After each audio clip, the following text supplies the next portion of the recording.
So, welcome to Healing the Inner Elf through Trance, Dance, and Diet. If you think you're in the wrong room, check your program. Let's see. There's some propagandizing to do in no particular order. This is just my schedule for the next year, fairly set, in case you want to avoid this kind of encounter again in the calendar year. This will help you coordinate that.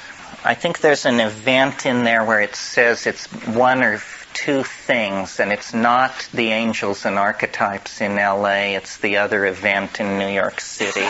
So scratch out the Aliens event, and it's in New York City, that thing, that weekend.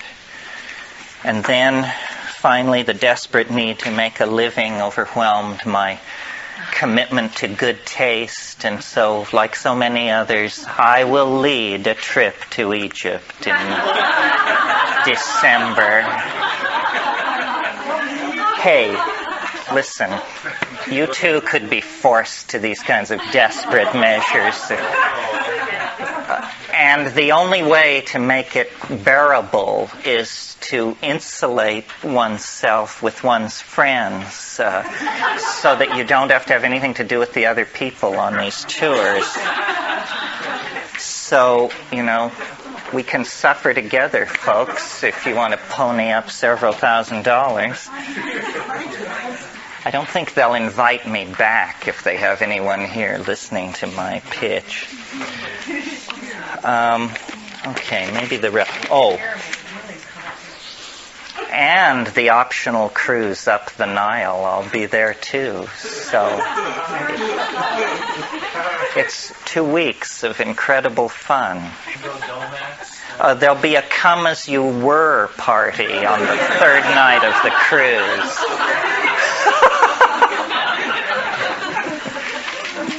So enough poking fun at our colleagues at their expense.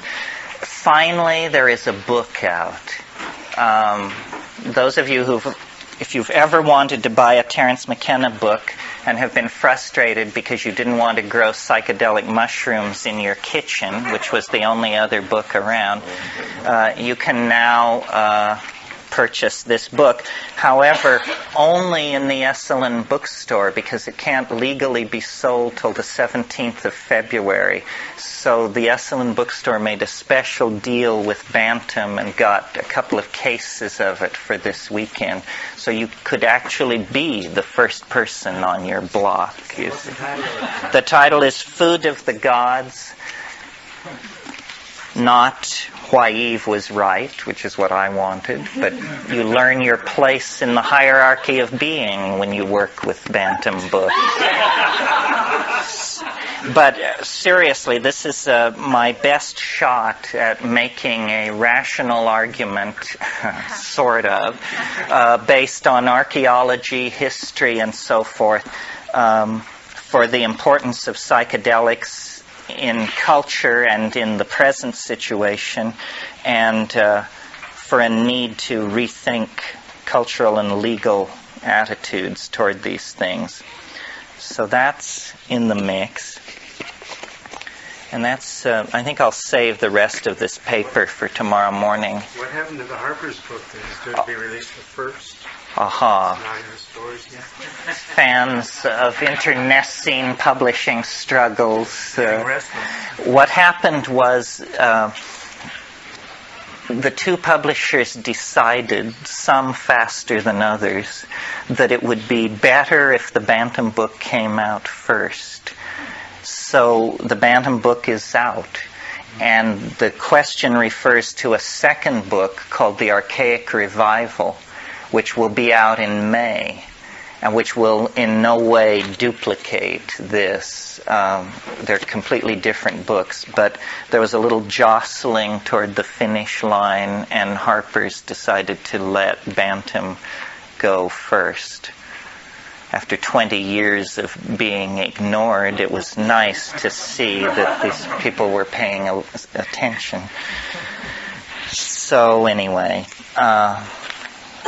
that's it for the gossip department.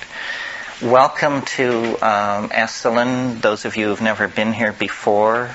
Welcome to the refurbished big house, fans of renovation who have been here before. And the best way these things work, I think, or what we've fallen into as a habit, is on this first meeting, people basically just state, if they wish to, who they are, but for my edification, what can I tell you? You know, what do you want? It's brief enough, and it will go past very quickly. So, out of people stating their interests and concerns, tonight will come an agenda of topics for the rest of the weekend. And once I get going, my style is pretty much just to rave. So feel free to interrupt. Otherwise, it will just go past. And you can interrupt for clarification or to ask a question or whatever. It's very informal. It's so informal that I don't even know the name of it. Does anybody have a catalog? A Weekend with Terence McKenna. We finally just hurled all pretense to the wind rather than endlessly recycling. Well, we can probably fill that bill. So to my mind, the importance of these things is that everybody is self-selected to be here. And it's an extraordinarily peculiar set of concerns that fall into nexus in this situation. So we represent some kind of an affinity group. And I think it's very important for the people to get to know each other because, all kinds of relationships, arrangements, possibilities can emerge out of these meetings. Someone in this room has what you're looking for. And, your problem is to figure out who and then go from there. So to aid you, the clues emerge tonight when we go around in the circle and everybody gets a brief chance, and for some people it will be probably their only opportunity because some people step out of the light, to say anything you want, provided it's brief. Lack of brevity is proof of psychosis in this situation. And after all, we are in a center for psychophysical healing, so please honor that. My take on science, I might as well couch it as a comment to you, but it will come out in some other form anyway, is science is excellent at doing what it was designed to do, but it has expanded its province into all reality and seeks to pass judgment in areas where it has no real business going. It's a very limited method that achieves its claim to universality by wildly exaggerating its accomplishments. For example, science to do its work, modern science, post-Newton, depends on probability theory. But probability theory has a built-in assumption that has never been thoroughly looked at, and that is the assumption of what Newton called pure duration, meaning that science, if you describe a scientific procedure to someone, they don't ask whether you did it on a Wednesday or a Saturday. Science seeks to be time independent. And in order to do that, it has to make the assumption that time is invariant. This is just a first try with Occam's razor. In fact, in our own lives, what we experience is endless variation.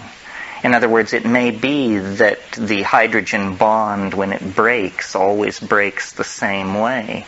But love affairs, investment strategies, political campaigns, the building of empires, these things are always characterized by a kind of uniqueness.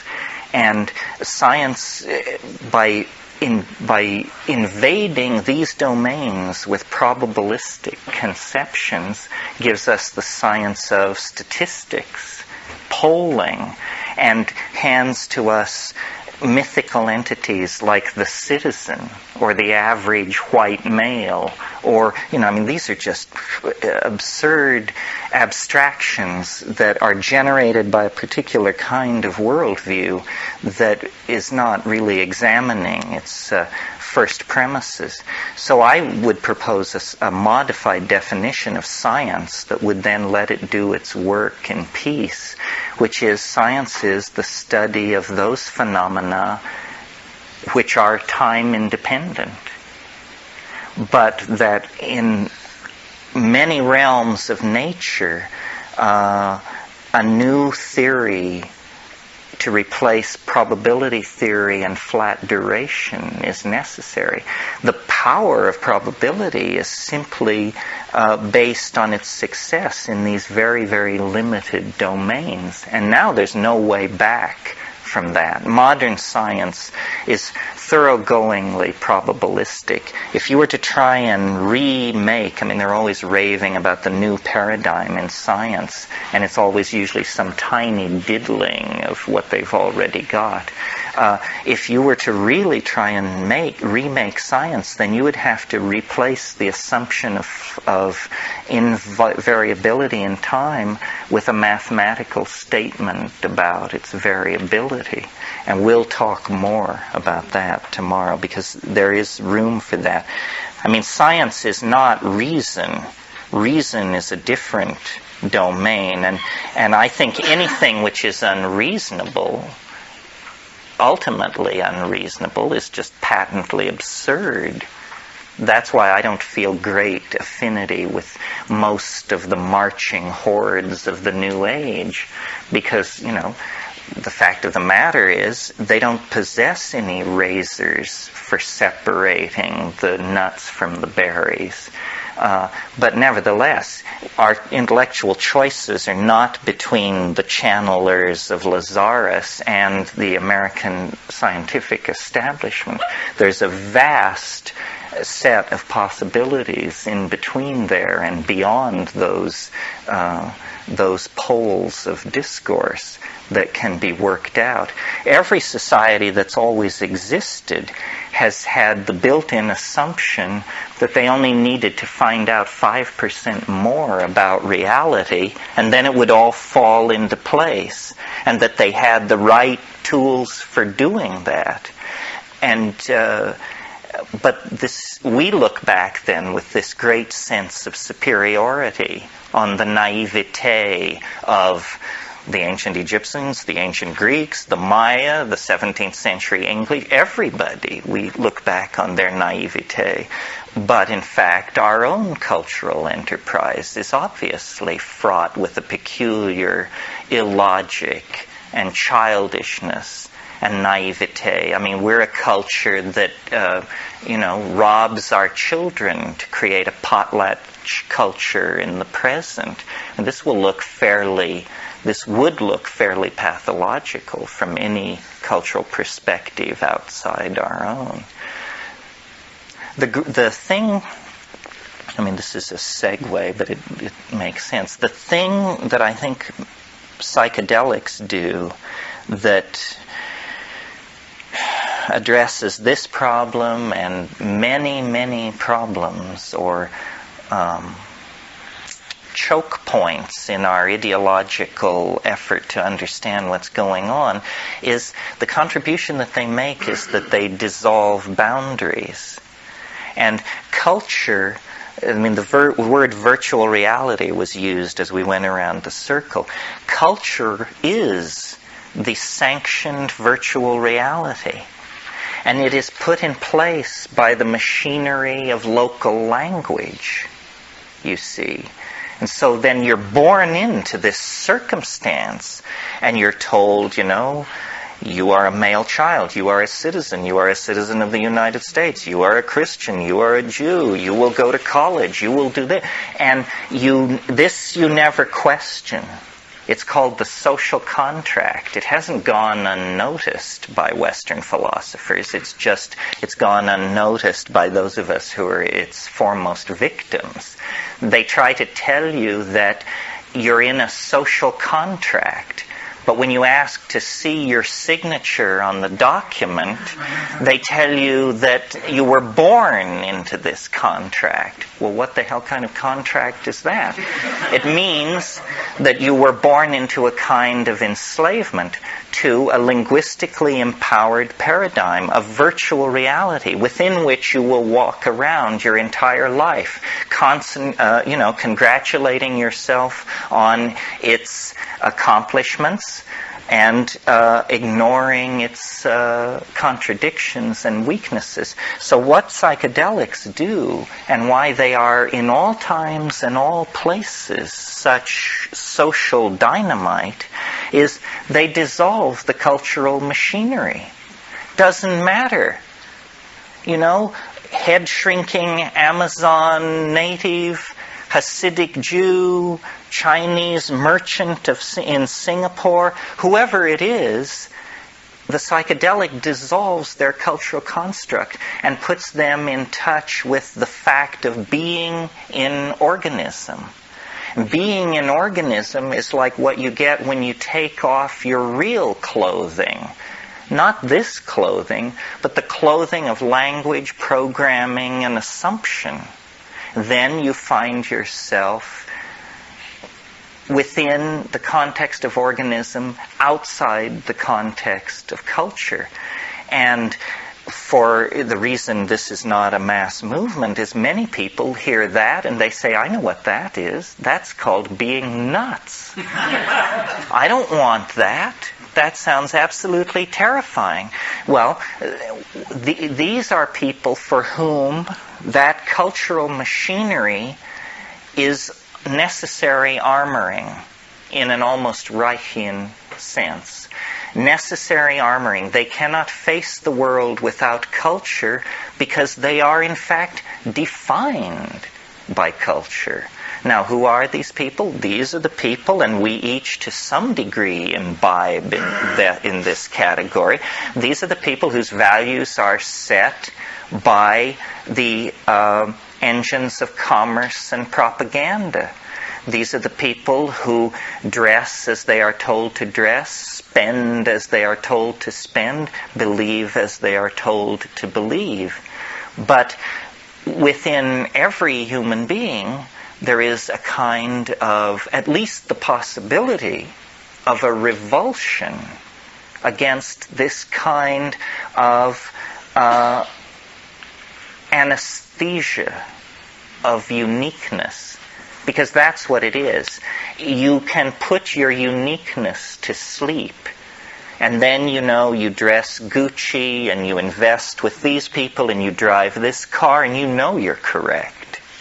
Because your accountants, your managers, your agents, your public, whoever, your husband, your lover, is telling you that you're correct. Definition from without means being defined by the cultural machinery. Cultures other than our own have somehow always known, perhaps because nature is such a huge force outside the Western industrial democracies, people have always known that this was a fiction, that the world of cultural values is a necessary illusion, if you will.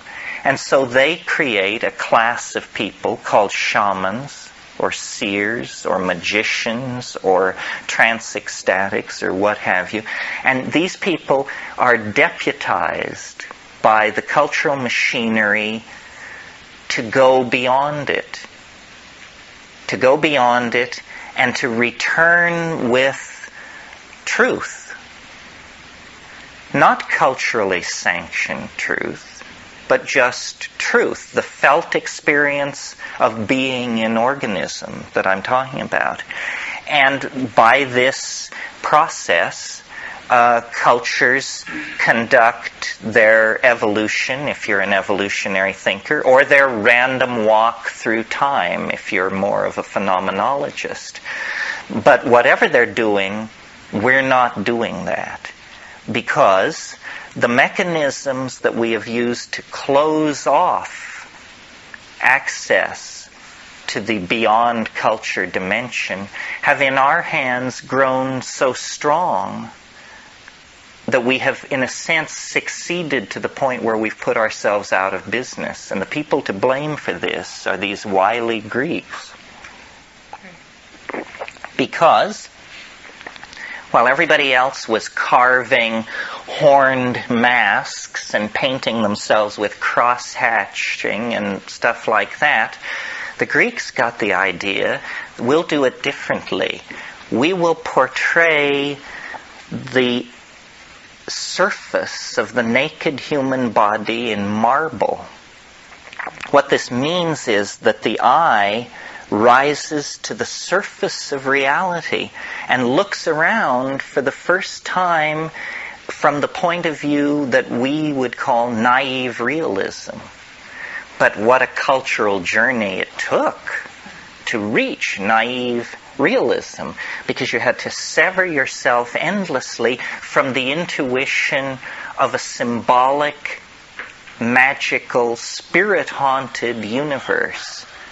And the Greeks, through a series of cultural accidents, and I would say mistakes, ultimately, achieved this. And they had then an alphabet, a phonetic alphabet, which empowered a further severing of linguistic intentionality from the essence of the object intended. Because you see, a phonetic alphabet symbolizes sound. It doesn't symbolize the way something looks or its thinghood. It just symbolizes sound. And the phonetic alphabet then issued into a series of cultural styles: science, rationalism, mathematical analysis of phenomenon. I mean, this was something absolutely unheard of, and is the unique contribution of the Western mind, that, people noticed that you could take a gut string and shorten it by half, and the tone would shift 1 octave, and stuff like that. And they got the idea of numerical analysis, which opened up the path into culture to the present world. Well, each of these steps into realism, and remember I said we would call it naive realism.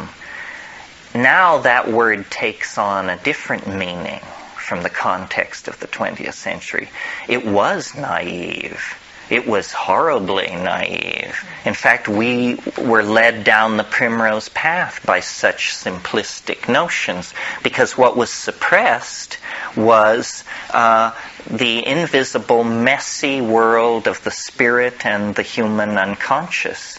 This is the great tension that illuminates Greek civilization. Take Plato as an example, because here in one thinker, these distinct strains of thought, these antithetical strains of thought are perfectly present.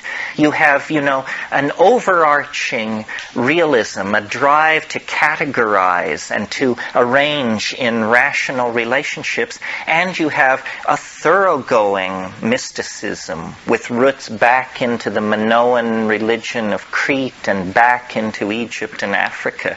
I mean, it's really extraordinary. And that was the last moment in the Western cultural enterprise when these things were in balance. And they were not in balance in any one particular person. If you lived in that world, you probably had to pick and choose. And, the skeptics were sneering at the Gnostics, who were saying secret knowledge came from an unspeakable place beyond the machinery of cosmic fate. And the skeptics just thought, baloney, what kind of talk is that? Now, we live in the consequences of this naive realism. Because like all forms of innocence, if allowed to grow beyond the proper bounds, it becomes festering, it becomes decadent, it becomes not innocence but idiocy. It turns on itself. And this is, I think, the kind of world that we're living in. Now, parallel to this, a cultural adventure of several thousand years, the rainforest peoples of the warm tropics of the world kept intact the high Paleolithic style of cultural relativism mitigated by natural magic. And what did natural magic mean? It meant these boundary-dissolving experiences with hallucinogens.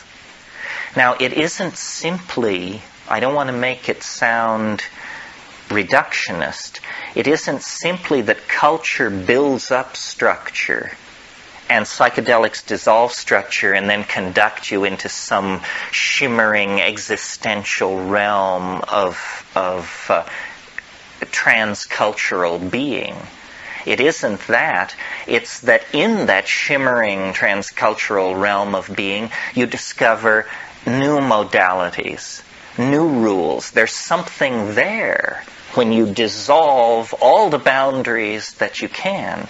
And the paradox of what is there, from the point of view of the legacy of rationalism, is what is there is an immense love and affection and intentionality waiting to engulf suffering mankind or the individual.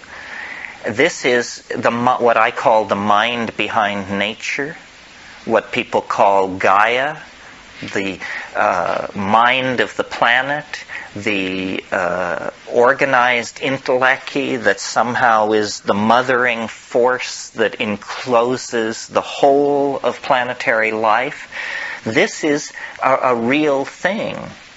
And I would never have thought so had I not had experiences which forced me to consider this. I think without the experiences, that rap comes off as horribly namby-pamby. It's just, oh my God, not another one of these Gaia people, But, in fact, this is a fact of reality, which anyone who has the courage to make the proper investigations can satisfy themselves is a real object of experience. You see, I'm 45. I grew up through the 50s, and I can remember these movies where the white people get captured by the cannibals and put in the pot to be boiled, and there was always a witch doctor, right? Well, this guy just epitomized the most nightmarish forces of unbridled primitivism and ignorance imaginable. Now, this has become, or is in the act of becoming, I hope, the guiding paradigm of the culture. Because what the shaman is the person who is still, and it's men and women, the person who is still in touch with this organic intelligence that lies behind nature. Now, the puzzle behind all of this, I really don't think that there would be much of a problem if what we were dealing with was a planet with teeming oceans, teeming jungles, climaxed forests in the temperate and tropical zone, Arctic tundra, so forth and so on. The the clue that something weird is going on this planet is ourselves, obviously. I mean, we are like a fart at the opera. Everything else makes sense. We don't make sense. And the speed with which the human type emerged from the proto-hominids is unparalleled in the evolutionary history of life. Edmund O. Wilson called the doubling of the human brain in size in under 3 million years the most rapid doubling of organ size in a major animal in the entire history of life on this planet. Us. There's something weird about human beings. And so much of the explanatory machinery of culture is designed to make it go away, you see. Even something as respectable and expressive of liberal values as Darwinism is in fact an effort to explain how it's all okay. It's natural. Don't worry. It's natural. You just get mutation and you have natural selection and you have traits and these traits extend themselves. But it's a great step, to Milton, to the space shuttle, to an integrated global economy. I mean, are these the products of animal existence? The Darwinist says yes. And we tend to huddle under his umbrella because, these shit-slinging fundamentalists seem to be the only other people out there. But obviously, when you're impaled on the horns of that kind of a dilemma, there needs to be a breakthrough to a third, fourth, or fifth possibility. And what I will argue for this weekend is that something very, very peculiar adheres to the adventure of being human. And that it is not all business as usual. We are not simply an advanced chimpanzee. Neither are we the sons and daughters of the Lord God Almighty. I mean, that also seems to me a stretch and to raise certain problems not easily swept under the rug. There has to be a third possibility. And I think that when we start, as we will tomorrow, talking about the way psychedelics synergize and stabilize certain abilities within a hominid population, and the way in which then other cultural reinforcements can be built upon that, you will see at least part of the story has to do with the way in which, by being forced toward an omnivorous diet, by virtue of having to leave the canopy homeland for a bipedal existence in the grasslands, we had to undergo a huge dietary change. And part of our strangeness has to do with the evolutionary changes worked upon us by virtue of our exposing ourselves to unusually high amounts of mutagens in foods as we expanded our diet. And drugs and foods come in here. The other part of the equation, which is much more speculative and which we'll talk about tomorrow night, has to do with the notion of an attractor and of trying to look at humanness not as a mistake, a cosmic error, or as Heidegger said of man, he said we are flung into being. The idea always being that it doesn't make sense, that there's an arbitrariness to us.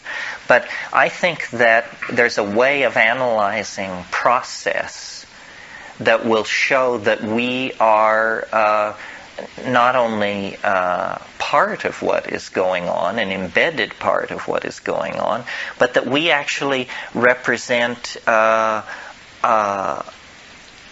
the place where all the eggs are poured into one basket. And I'll just say a little bit about this tonight. When you look at the history of the universe, if you look with unbiased eyes, I think that what you will see is that the universe is a novelty-producing and conserving system of some sort. The early universe was so simple that when we now we're going with science here for a minute, we're asked to believe that it sprang from nothingness in a single moment, that its diameter was less than that of an electron. And then in a very short period of time, a number of very dramatic things happened. But they are all couched in terms of an expansion and cooling. From the moment the universe is born, it begins to cool. And as it cools, complexity magically crystallizes out. The original universe, there weren't even atoms because there was such high temperatures that atoms could not stabilize themselves into orbits around atomic nuclei.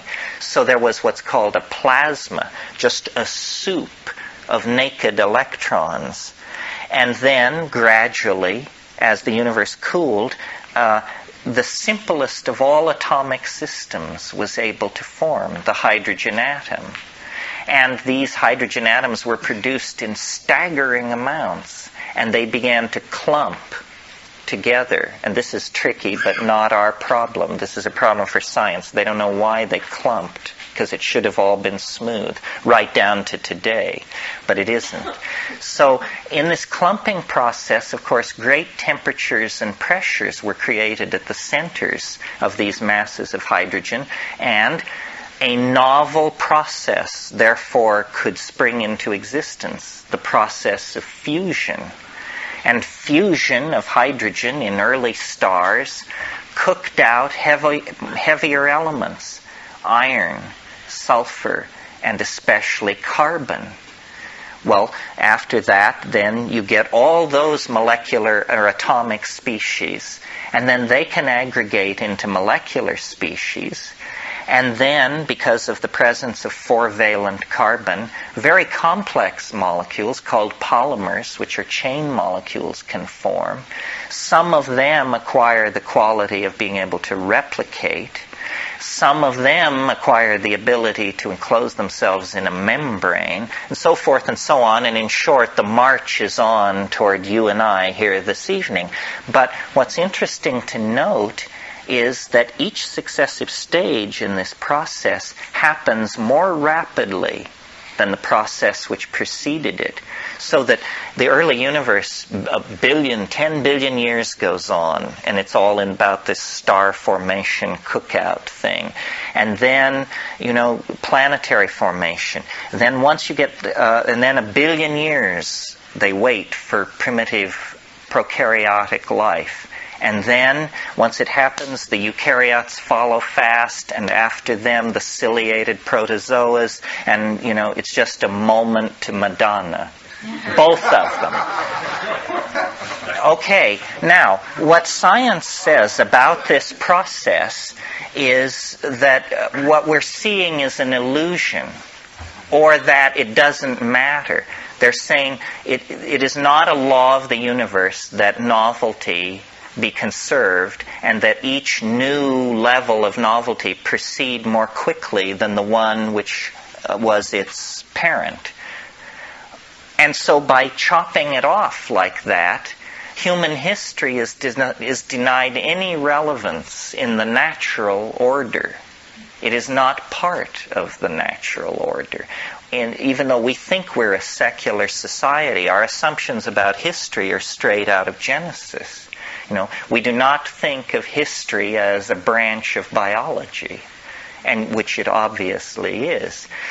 So what I believe is happening is an accelerating process of novelty conservation that has reached such a point now, at the close of the second millennium, that it is absurd to try to propagate the human future by fantasy centuries into the future. There is no future, because the rate of acceleration is so close to approaching infinity that no possible future can be imagined. Now, people talk about this, but they never draw the implications. You've probably seen some show on television where they say, here's the curve of human energy release, and here's the Stone Age, and here's the 16th century, and here's the 20th century, and it's headed for infinity. Okay, next slide. Here's the curve of human speed. In the 1750, people could go as fast as a horse could gallop. In 1820, the steam engine, and then the 20th, and then it goes to infinity. And they say, okay, here's the human population curve. In the year 1000, there were 400 million people on Earth. In the year 1850, and so forth, and it goes to infinity. So they don't believe it. They don't believe that the rational extrapolation of the trends visibly beheld in the present preclude the possibility of any imaginable future. Or at least I don't believe so. I believe that we're actually in the grip of a process that cannot be halted or accelerated, but which is now in a process of tightening its gyres, as William Butler Yeats said. That what we call the chaos of 20th century history is in fact the speeding up of this temporal process to the point where it is now visible within a single human lifetime. I mean, we're like mayflies or something. We're born one day and we die the next. So only the most incredibly accelerated kinds of change make any impression upon us whatsoever. I mean, mostly we say nothing happens. But in fact, in the 20th century, it's incredible. In the last 12 months, there has been more change compressed into time than in the previous 20 years. And those 20 years had more change in them than the previous 100 years. And that 100 years had more change in it than the previous 1,000 years. And that 1,000 years had more change in it than the previous 10,000 years. But science tells us this is meaningless. This is not a real, legitimate phenomenon that you're talking about. You're just lining up facts to make it appear as though there is an attractor, to make it appear as though the human historical enterprise is about to run itself into a stone wall or off a cliff or into another dimension. And this is really the question, I think. Because psychedelics are, or were once described as consciousness-expanding drugs. Phenomenological description, consciousness-expanding drugs. Well, if that's true, or if there's even the slimmest possibility that that's true, then we have to avail ourselves of these things, because consciousness is precisely what we are starving for the lack of. And history is no longer rationally apprehendable by the systems which created it.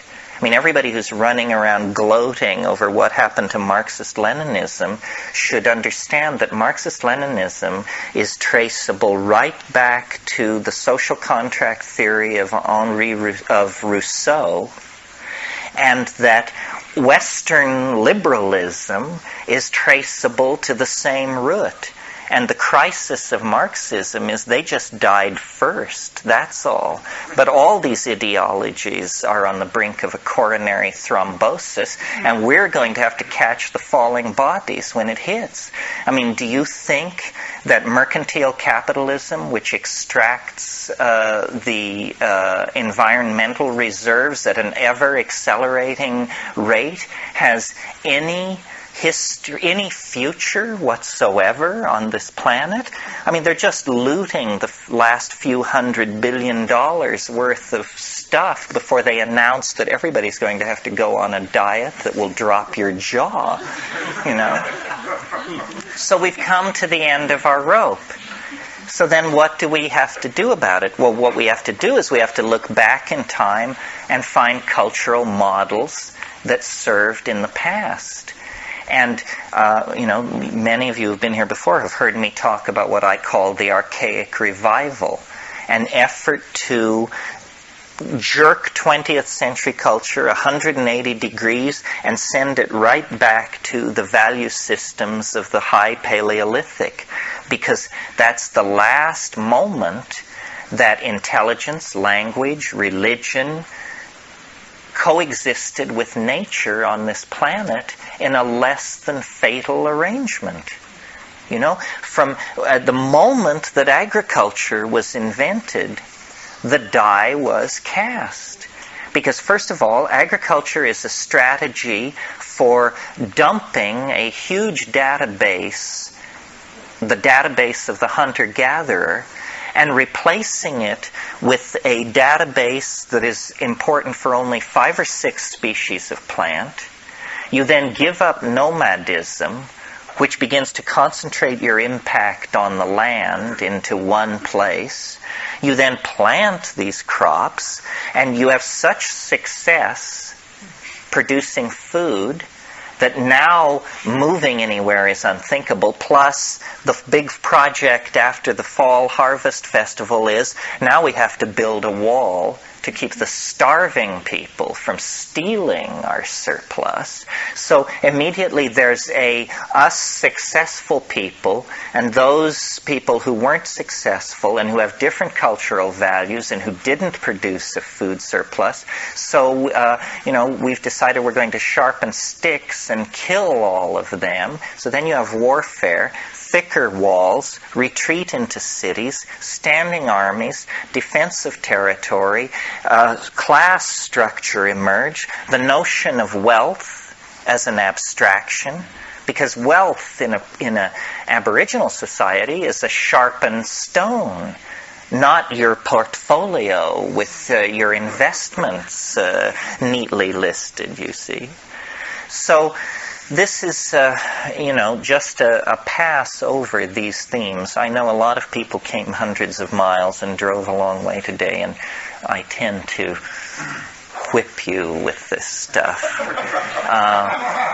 But the idea is that the psychedelics are more than the best fun there is, which they are, more than a tool for exploring your own psyche and straightening out your own kinks, which they are. They are, in fact, the key to understanding the pathology that culture has become and the way out. I mean, there has to be a way out, and it really is this archaic revival.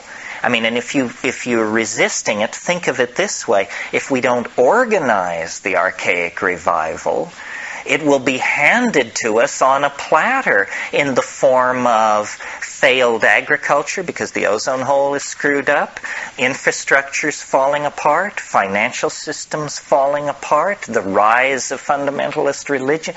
In other words, we are going to have a return to a previous historical model. And it can either be managed humanely through an honoring of the feminine, an honoring of the earth, a return to the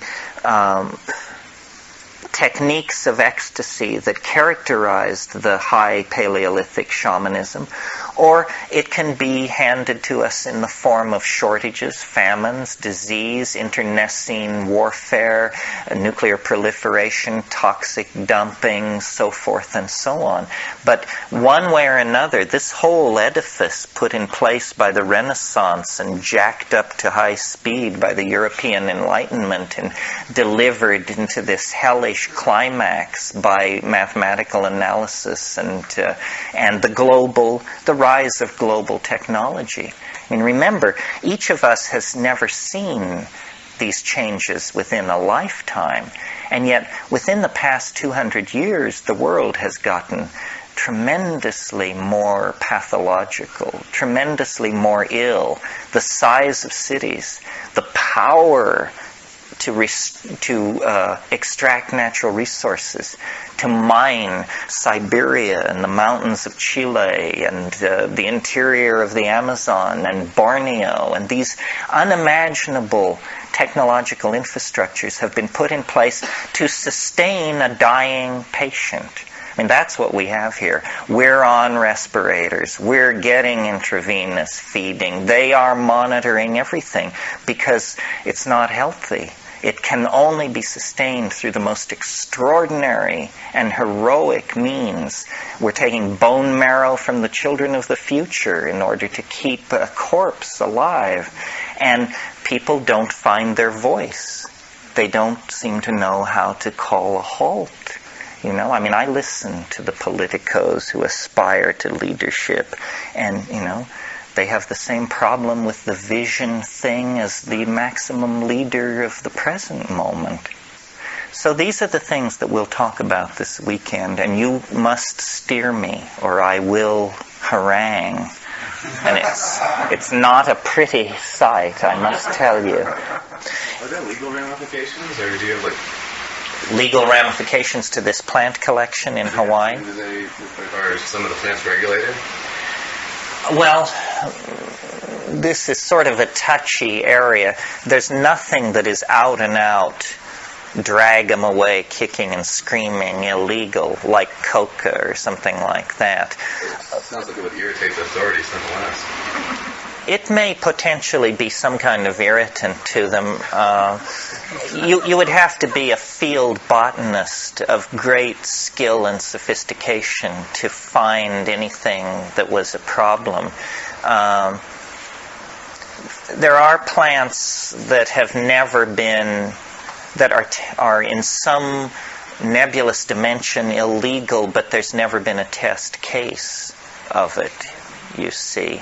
Because one of the things that would be a rational reformation of the drug laws, and would in fact follow the lead of English common law, is to distinguish between a plant and a drug.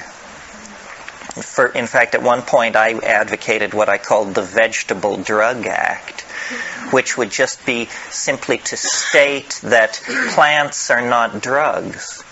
And plants cannot be illegal. You can't make a portion of nature illegal. This is crazy thinking. One of the things that I talk about in my book that we've never talked about much in these weekends because the groups don't seem to have much interest in it, but I found it sort of fascinating, was,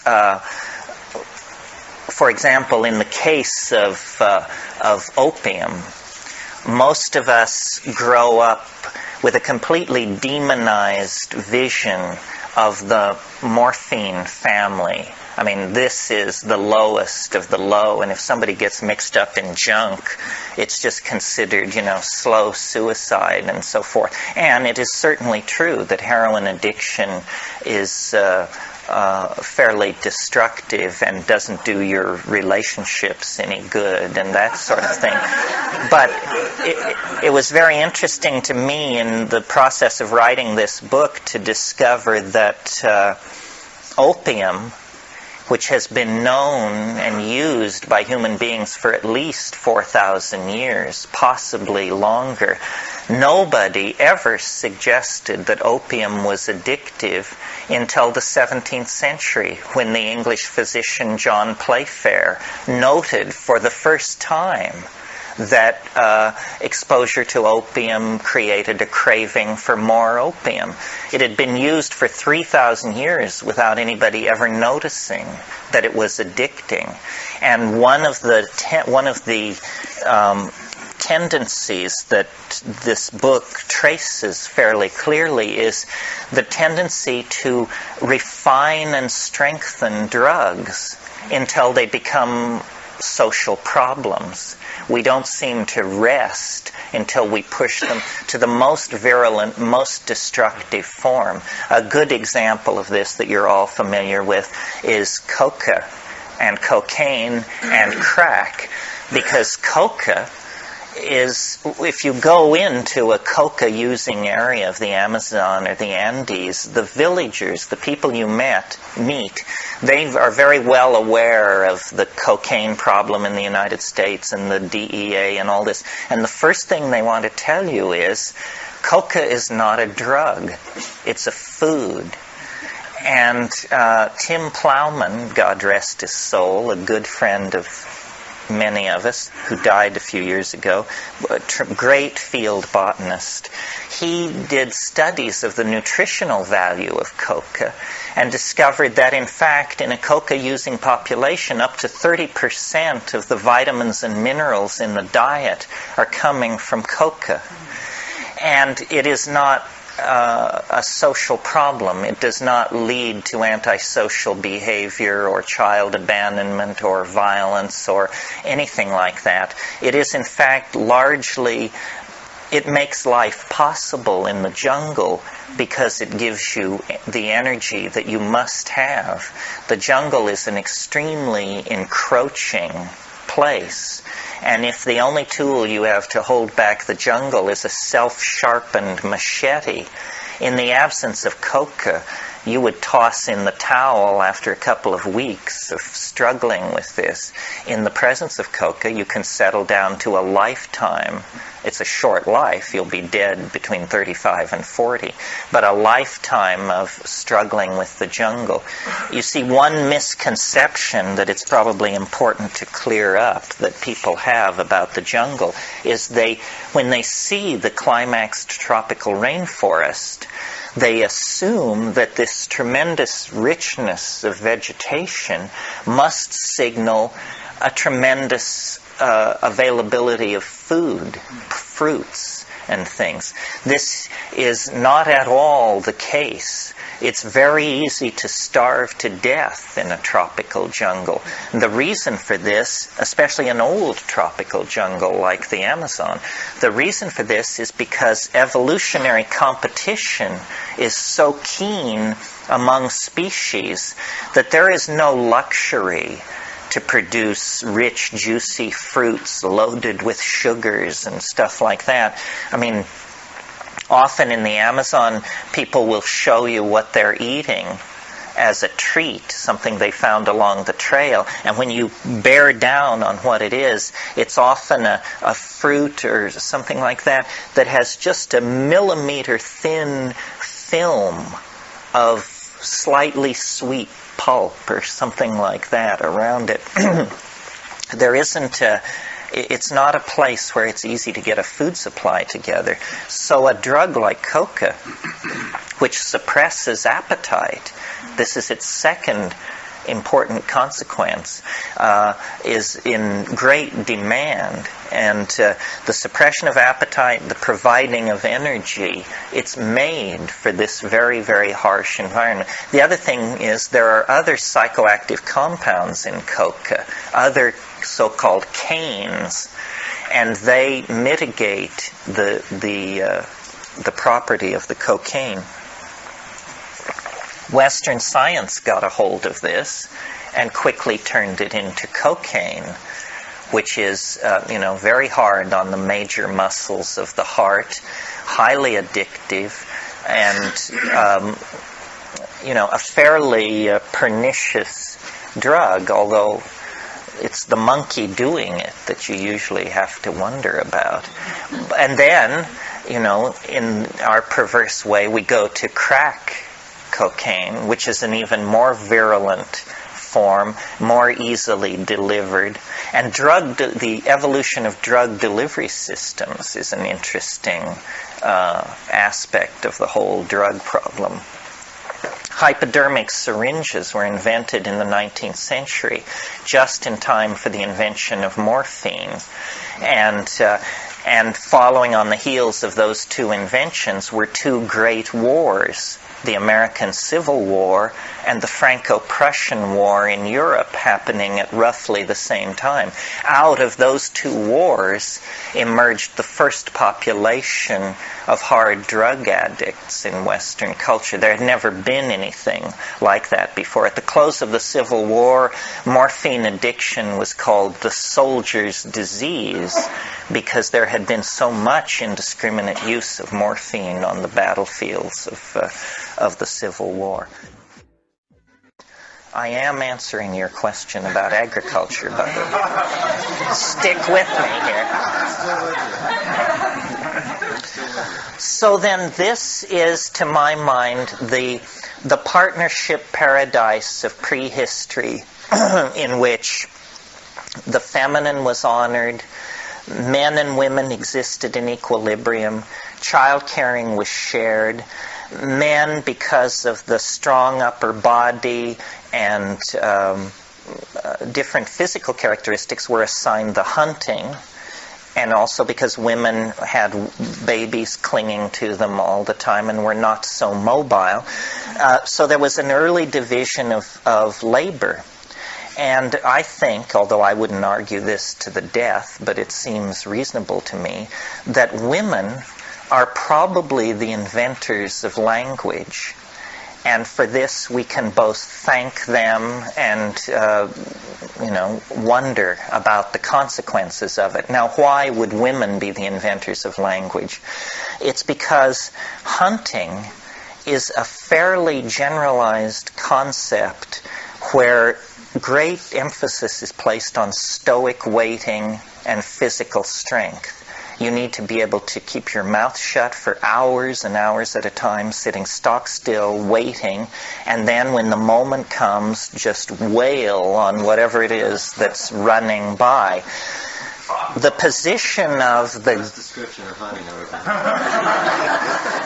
Well, the gatherer is an entirely different problem, and the women took the gathering. What gathering is all about is fine distinctions. You want to be able to say, when someone says to you, where did you find these wonderful roots? You want to be able to say, they're down near the sulfur spring. They grow in the ground underneath the plant with the small yellow flowers and the serrated leaf edge with the furry underneath. In other words, it's a tremendous problem of location linguistically. And if any of you are botanists, you know that until the invention of photography, botany created a whole special language for itself called Taxonomic Description, where you would say, well, this plant is cespitose with crenellate leaves and trichomes are present, and what this is an excruciatingly detailed physical description. And women also were socialized more than men because they shared child care, they spent time together in food preparation, and food preparation is part of it as well. You have to be able to not only tell where the plant came from, you have to create a linguistic machine for conveying how it is to be used. Well, I think that this partnership paradise was really the moment when human beings were most human, most at peace within and without, between men and women, between adults and children, between the human family and the environment, because we were nomadic, our populations were kept small, and I think that the sexual style of these early human beings, that we can reconstruct it by looking at phenomenon like the pygmy chimpanzees, and then looking at sexual and social styles among Aboriginal people, like in the Amazon. And the chief thing that comes out of that is group values predominate. So consequently, the great tension that drives our society, which is the tension of mate claiming and holding, which we call, maintaining and breaking relationships, really wasn't there. In that hunter-gatherer, quasi-nomadic situation, the natural style would have been orgiastic. And orgy has a very interesting social consequence. It makes it impossible for men to trace lines of male paternity. This is very important. In other words, the children in an orgiastic society are society's children.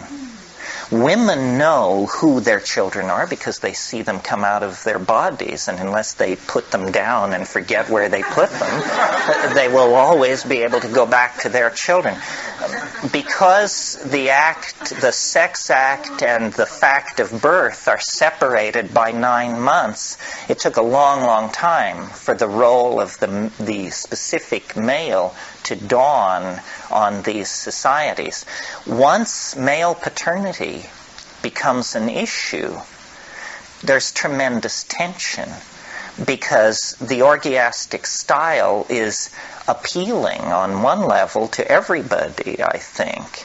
But on another level, if you're concerned about male paternity, you want to suppress orgy. You want to control women. And in fact, you begin to think of them as my women and your women. And I have nothing to do with your women and you have nothing to do with my women. So women become a source of great anxiety in this situation. Well, now this is, I want to make it clear, this is not to say that we fell from grace, from a state of grace that was laid on to us by nature, because the style of all monkeys is male dominance. Even if you go back to the primitive primates, the squirrel monkeys and like that, male dominance hierarchies are always what's happening. So I think that the admission of psilocybin into the proto-hominid diet actually corrected, if you want to use that word, corrected a social style that had been present in the monkeys for millions of years. And just for maybe 50 or 100,000 years, the tendency to form male dominance hierarchies was suppressed by this cult of psilocybin use on the plains of Africa. Well then, the very forces which created this situation, which were the drying up of the African continent, which shrank the great rainforests, broke up this partnership paradise, because the mushrooms became, instead of being abundant all year long on these rainy grasslands, the rains became less frequent. The distance between water holes became greater. The mushrooms became seasonal. The orgies, which had probably been lunar at first, become more stretched out. Maybe they're equinoctial and solstitial, and finally annual, and finally occasional, and finally they don't happen at all. Now, while this is going on, people are aware that the mushroom is getting harder to access. And so, for the first time, they begin thinking of strategies of preservation. And in a world without refrigeration, the obvious strategy is drying or preserving in some medium. Drying of mushrooms is not an effective strategy unless you have hermetically sealed peanut butter jars and Ziploc baggies and stuff which we presume they didn't have. So then your only choice is some method of preservation. And what I see in the archaeology of the ancient Near East is a supplanting of the mushroom cult by a cult of honey. And honey is a very excellent antiseptic preserving medium. And in many cultures it's used that way. In Mexico to this day, in the Mexican Indian villages, they put the mushrooms and stir them into honey, and then they can preserve them for many months that way. There's a problem here, though, which is that honey itself can become an intoxicating substance. Honey ferments into mead, which is a crude form of alcohol.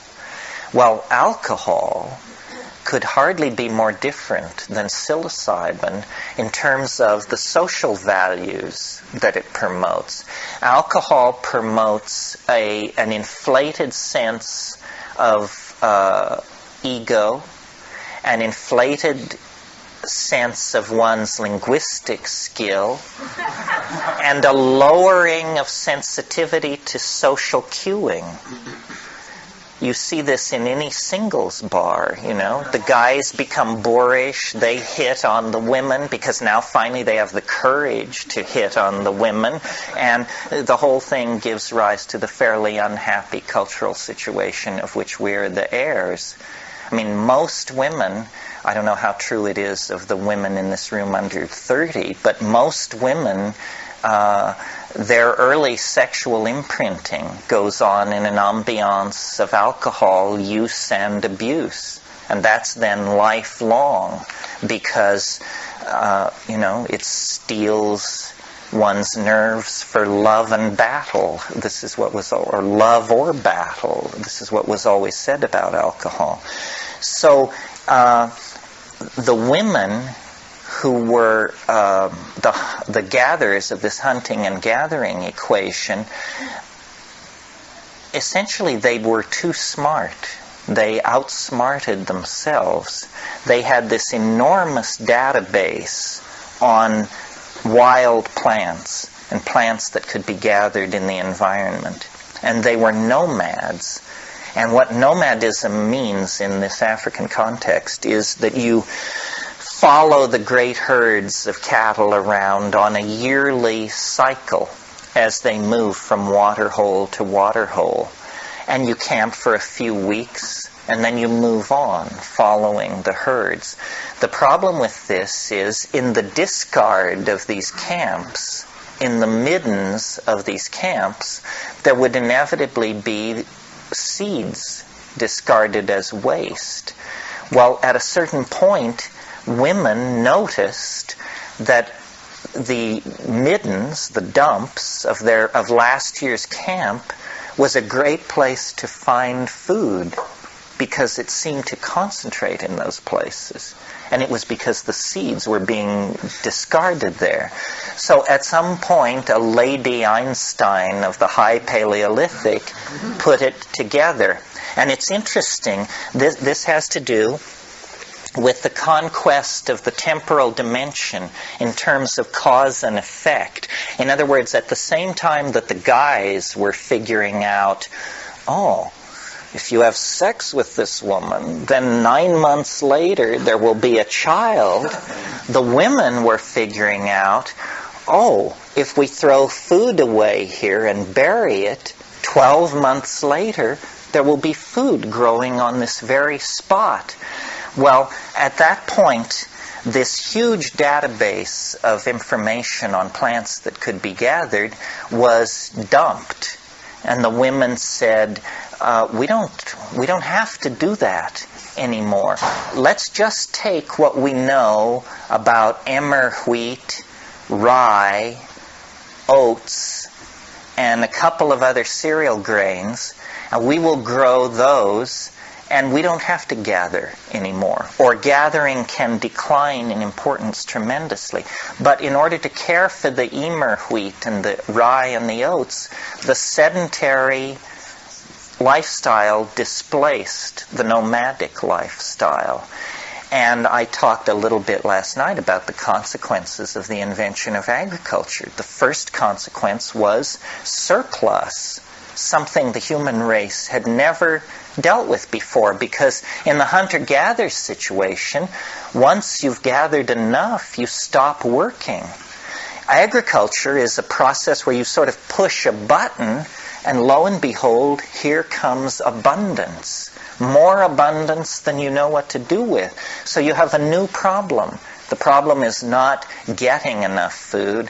Now the problem is preserving it and defending it. And both of these problems can be solved by ceasing to wander and beginning to build walls. And so this is what was done. The most advanced structure, human structure on this planet 10,000 years ago was the grain tower at Jericho. And it was specifically built for agricultural surplus, and it was built with walls around it to defend itself. Around 10 to 11,000 years ago, in the archaeological record, all across Europe, the ancient Middle East, and North Africa, we get the appearance of what's called the Tanged Point Techno-Complex. What this means is, in older strata than the strata of the Tanged Point Techno-Complex, when you find an arrowhead, you find one arrowhead. It was lost by some Paleolithic hunter in the pursuit of game. 12,000 years ago, what you suddenly find are huge concentrations of arrowheads in one place. This means these are not hunting sites. These are sites where somebody laid siege to somebody else's scene in order to grab their women and their food supply and their animals.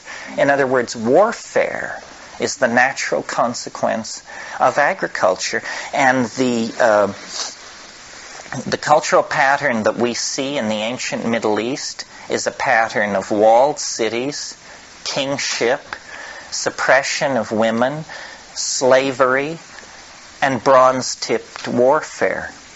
All the progenitors of our own curiously twisted cultural adaptation are set in place there. So, I mean, this is a point which may be only important to me, but what you're saying is that really once the first woman or group of women, whoever it was, made this temporal connection and saw that, we ship the seeds out or whatever happens, 12 months later there's more food, we don't have to wander around so much.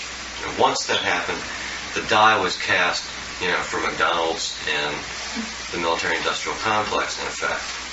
And that once some tribe or bunch of people have a lot more than they could use, and it's there, then it becomes tempting and in a way adaptive for other people to say, why wander around out here, screw around, let's just go kill these people and take their shit.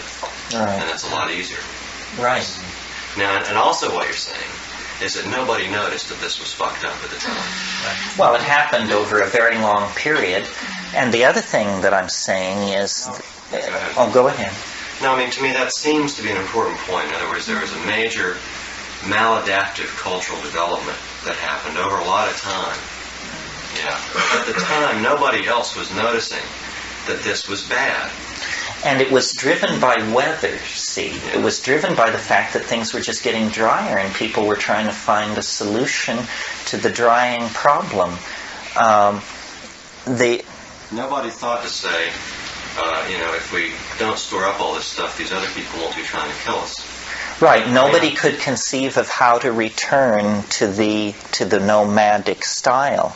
And of course, once people started agriculture, then in some cases to be a nomad meant you would have to move through these people's areas and their fields, and then they would be waiting for you with rocks and clubs because they don't want your herds tromping through their fields. But the real key factor, which straight anthropology doesn't acknowledge, is that the slow fading of the use of psilocybin is what permitted all of this, because the boundary dissolving quality of psilocybin is the most important quality, and it changed us from monkeys into these shamanic, feminine honoring, goddess worshipping nomadic people. And then when it began to fade, the reassertion of these older primate patterns, the reestablishment of male dominance over women and so forth, there was nothing to stop it. So I really see psilocybin as a kind of inoculation against the primate nature. That before the first moment of human history, the human being had been perfected. And by that I mean human beings, means people able to express affection and care for others, people filled with a sense of group cooperation and group destiny, and so forth and so on, and that really we should see psilocybin as an inoculation against the formation of ego. Ego is the psychic component, which is the fly in the soup. And the ego, it's a maladaptive attitude which changing conditions made into an adaptive attitude. It went from being a form of pathology to being the only game in town as the nature of the situation changed. Ego is dissolved by hallucinogens, and so the hallucinogens kept this egoless society in a kind of stasis for a long, long time. But when the presence of the mushroom weakened and disappeared, then these older primate patterns flowed in and dominated the situation. In the story of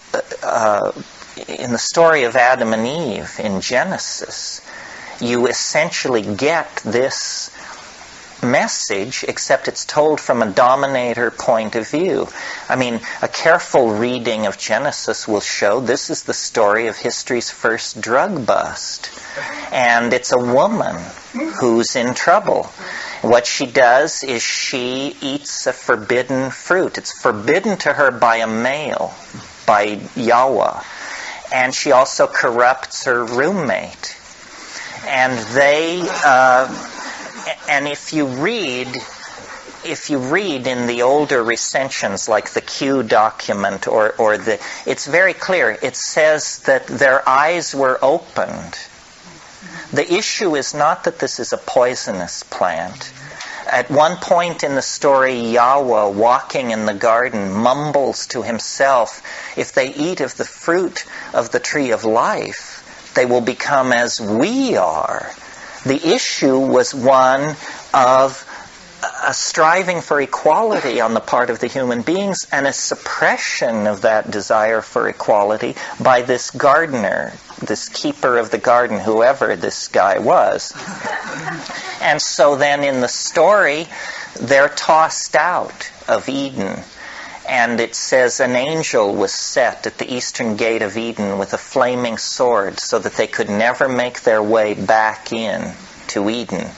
To my mind, this is simply the African sun drying up this partnership paradise. About 10,000 BC, people begin to settle in the Nile Valley. Before that, people didn't live in the Nile Valley. It was an unhealthy place. It was a boggy, malarial lowland, and people lived in what we call the Sahara Desert, but which was then the Saharan grassland. It was only when the grassland turned to desert that people moved out of the grassland and then settled near the river, and those are the proto-dynastic civilizations of the Egyptian archaeological record. In the Tesseli Plateau in southern Algeria, there are rock paintings 7,000 to 15,000 years old that show shamans with mushrooms sprouting out of their bodies and being held hands full of mushrooms. They're reproduced in my book here. So I think part of what is happening in the 20th century is we're making our way back into deep time, and we're discovering our own childhood, and what we're discovering is a pattern of abuse and trauma. The reason human beings are so given to addiction and so restlessly uncomfortable with being is because we, every single one of us, are the victims of a dysfunctional relationship and a trauma that occurred in the childhood of our species. We were meant to be the mushroom-using monkey. We were meant to be to have a balanced relationship between the masculine and the feminine. We were meant to be the caretakers of the earth. But when the connection to the mushroom was broken, then we turned to building grain silos, forging spears, building walled cities, establishing the mythology of kingship, slave classes, so forth, and so on. And this is why the rediscovery of these things in the 20th century is so important, because we have now been at this male dominator, linear culture for about 7,000 or 8,000 years, depending on how you want to measure it, and it has pushed us to the brink of extinction. Not only us, but the entire planet is now threatened with upheaval, mass extinction, toxification, because of our maladaptation to being. We don't know how to behave. Yeah, Paul. I just want to question another longer-term scenario here. There's some evidence that humans have consistently wiped out. For example, we may have wiped out the Neanderthals, who may have been, despite what has been said in the past, peaceful, evolved species. And then earlier on, we may have wiped out, as more monkeys, wiped out some of the other pre-humans. And then what about the great mammoths and other animals which seem to get wiped out just at the time when humans were developing into this real hunting trip? Yeah, I mean, I think this is true. There was a big paleontological conference in Canada a few years ago devoted to studying the Ice Age extinctions of the great mammals. And the conclusion was it had to be human beings. Because, I mean, they had been through many cycles of ice ages. Why should they suddenly disappear in the last ice age? Yes, I think the humans were driven into this hunting. Very early we began making this kind of impact on the earth. I want to ask you if you believe there's a distinction between appropriate use of these drugs then and now between men and women. You mean a different way to do it? Yeah, appropriate use. Nobody's ever asked me that question before. And addiction concerns. You mean? Yeah, what was the question? The question over here was, is there a different protocol, or should there be a different protocol for men and women using mushrooms or using psychedelics? And the question over here was? I'm just adding to that in present day and addiction concerns, because we seem to have such a problem with addiction in terms of, abusing all these drugs that can really help us. So how do we? Well, I think what we have to do is we have to bring this issue into consciousness, which is never done in a cultural context. I mean, why do we take drugs is the real question. And I think that, the answer, I mean, why do we take bad drugs? Let's ask that question. I think it's because we want to scratch a certain itch, and we can't figure out how to get at it. And so people, they addict to sex, to money, to drugs, to having the morning paper delivered on time. I mean, myself am threatened with falling into a hysterical rage if I get up and there are no eggs. So, I have to consciously take hold of myself and say, you're not going to die if you have to drive into town and buy a dozen eggs. So don't let it spoil your entire day, The question about a protocol for men and women, I think it is true that men have more of a problem with drugs than women, and more of a problem, it's because they have more of a problem with the surrender issue. Women, by virtue, and it's not so true of modern women, but modern women are a very recent phenomenon on the scene, women are biologically scripted for these boundary dissolving experiences, because they will, in a traditional society, give birth, usually many, many times in their life. And every single time, it's a complete boundary dissolving tremendum. A man, if he's careful, can go from birth to the grave without ever getting into a tight spot like that. And what I hear you say is that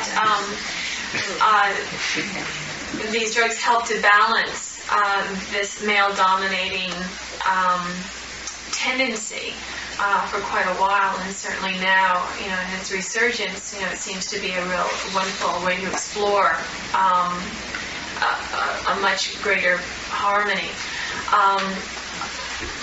So you're talking about letting go of the ego, especially the male ego. So I wondered, is there not a place there for the woman or the female of the species to explore that, or a need?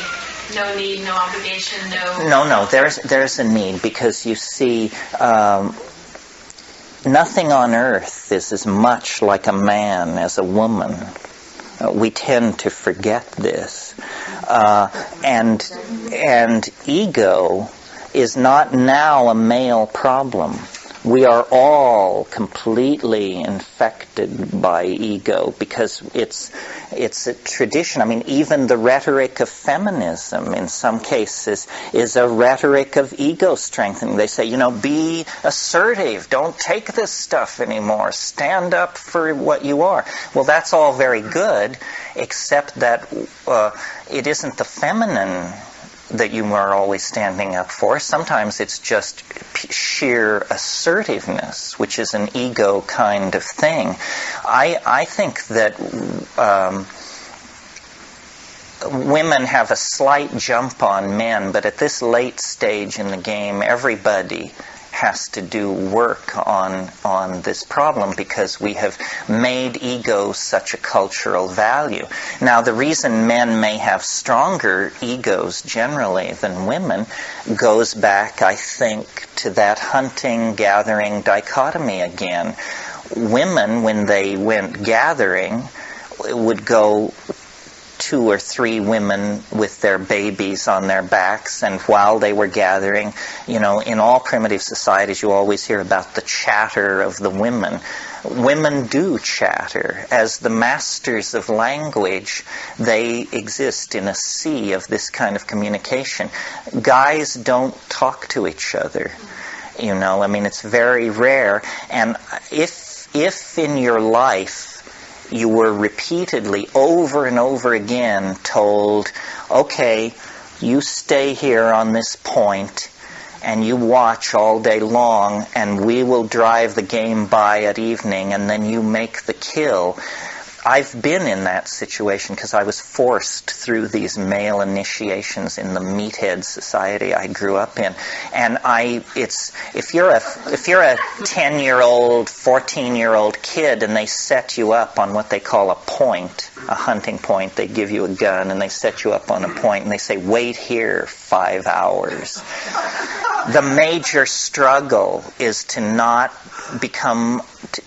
be dissolved into the environment, to not become frightened, or it's called Wendigo psychosis, It's to hold the wilderness at bay. And so you have to have rituals of ego empowerment to do that. And the hunter is the exemplar of ego personified. So I think just these different cultural styles made men more egotistical, and also they didn't have, women are naturally hormonally scripted to transfer loyalty and self-identification to their children. It's a much more abstract thing for a male to put his child first. For a woman, it's unthinkable that it could be any other way. For a man, it's a consciously argued decision. Ego is our problem. I mean, you can talk about nuclear waste or nuclear proliferation, but it all gets back to we are not willing to set aside our desires for big houses and many cars and tremendous comfort. And we do not have group values. The reason the planet is dying is because we cannot place the good of the group above our own desires consistently. We know the earth is dying, and yet, who recently has made a voluntary act of simplification of their life or something like that? We're aware of the problem, but we can't. Some do, but a vanishingly small amount compared to the people who are just out there striving like crazy to get theirs. And sadly, the dissolution of communism, which certainly had its problems, they're there for everybody to see, but the rhetoric of communism was collectivism. Care for the collectivity. In the absence of anybody saying that, now we just have a dog-eat-dog world, and the devil take the hindmost, and it looks like the devil will take the hindmost. One of the problems with ego is that it's one of those words that mean all things to all people, and I think we need to say that even in the societies where mushrooms were plentiful and boundary dissolution took place, people came down eventually, and necessarily so, because you need an ego in development. I think you were the one who once said that you need an ego, so if you're in a restaurant, you take your fork and put it in your mouth instead of somebody else's mouth. So, developmentally, it's a scaffold on which you build personality. Well, I think our millions of years of primate existence give us a pretty strong ego. And then it was just this brief interlude with psychedelic plants that changed it. And let me say a little bit more about that. It sounds sort of clinical to say that it's ego dissolving. It's like we're dissolving a cyst or something. And that's a good metaphor as far as it goes. But why is the ego dissolving is a good question. What is it about psilocybin that causes the ego to dissolve? Well, I think what it is it shows you the true size of the world. And in the presence of the true size of the world, you finally figure out how important you are. And you aren't important. You don't matter a jot or a tittle in the big picture. You get a picture of 10 million years and 10 local light years of space, and then you say, well, how important is it, what I think? And it's humbling. It's not disempowering. It's humbling. You see, I should get with the program. I only have meaning if I get with the program. If I'm sailing against the program, it's like an ant railing against God. I mean, who cares? What difference does it make? I've always thought that the supreme expression of ego in Western literature is Captain Ahab of Moby Dick. I mean, this is ego unchained, ego raised to the status of deity. It's a losing battle. It's a losing battle. That's very important.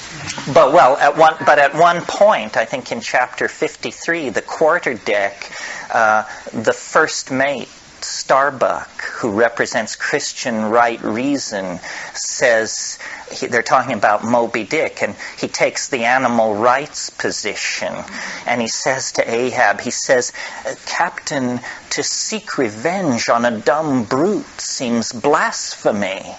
And Ahab turns on him in fury, and he says, blasphemy, Starbuck? Speak not to me of blasphemy. I would strike out the sun if it insulted me. For could it do that, then could I do the other, since there is ever a sort of fair play.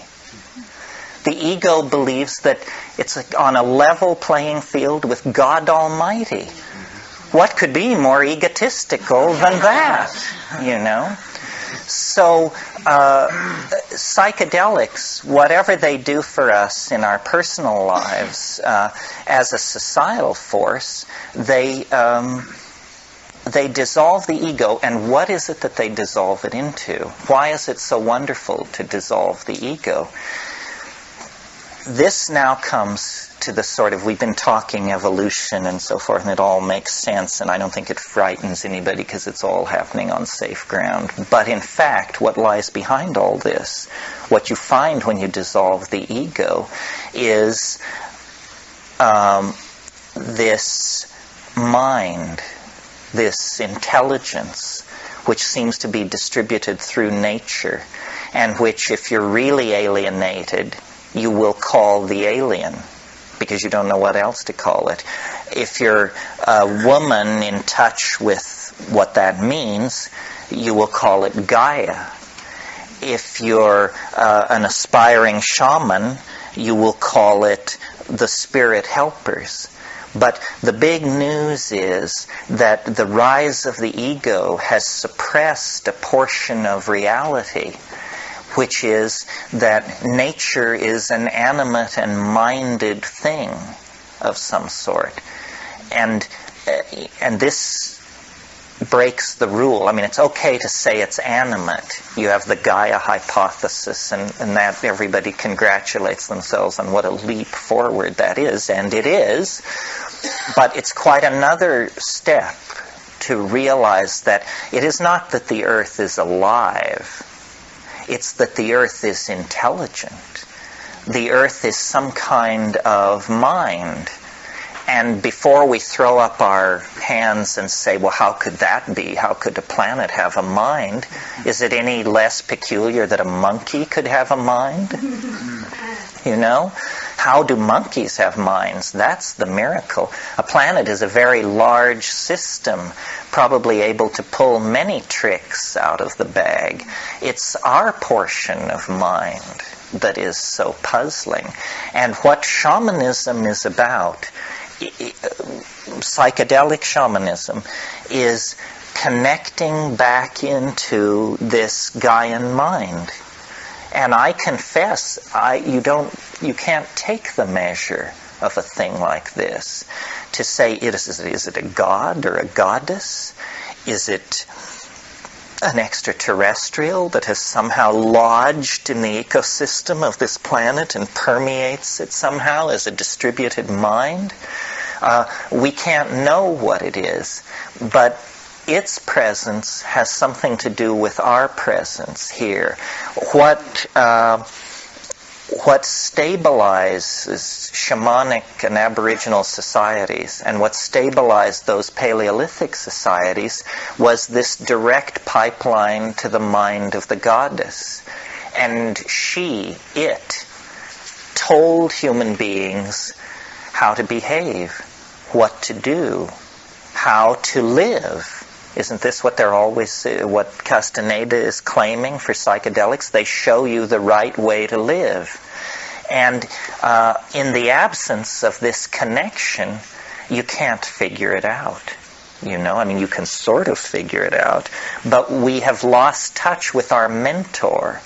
We were literally wrenched from the teaching breast of the Gaian mother too soon. And so we became dysfunctional, turned to warfare, city building, resource extraction, and propaganda. Terence, can you tie in you were talking about the rate of evolution of the brain and the biological process that went through and a time frame for that?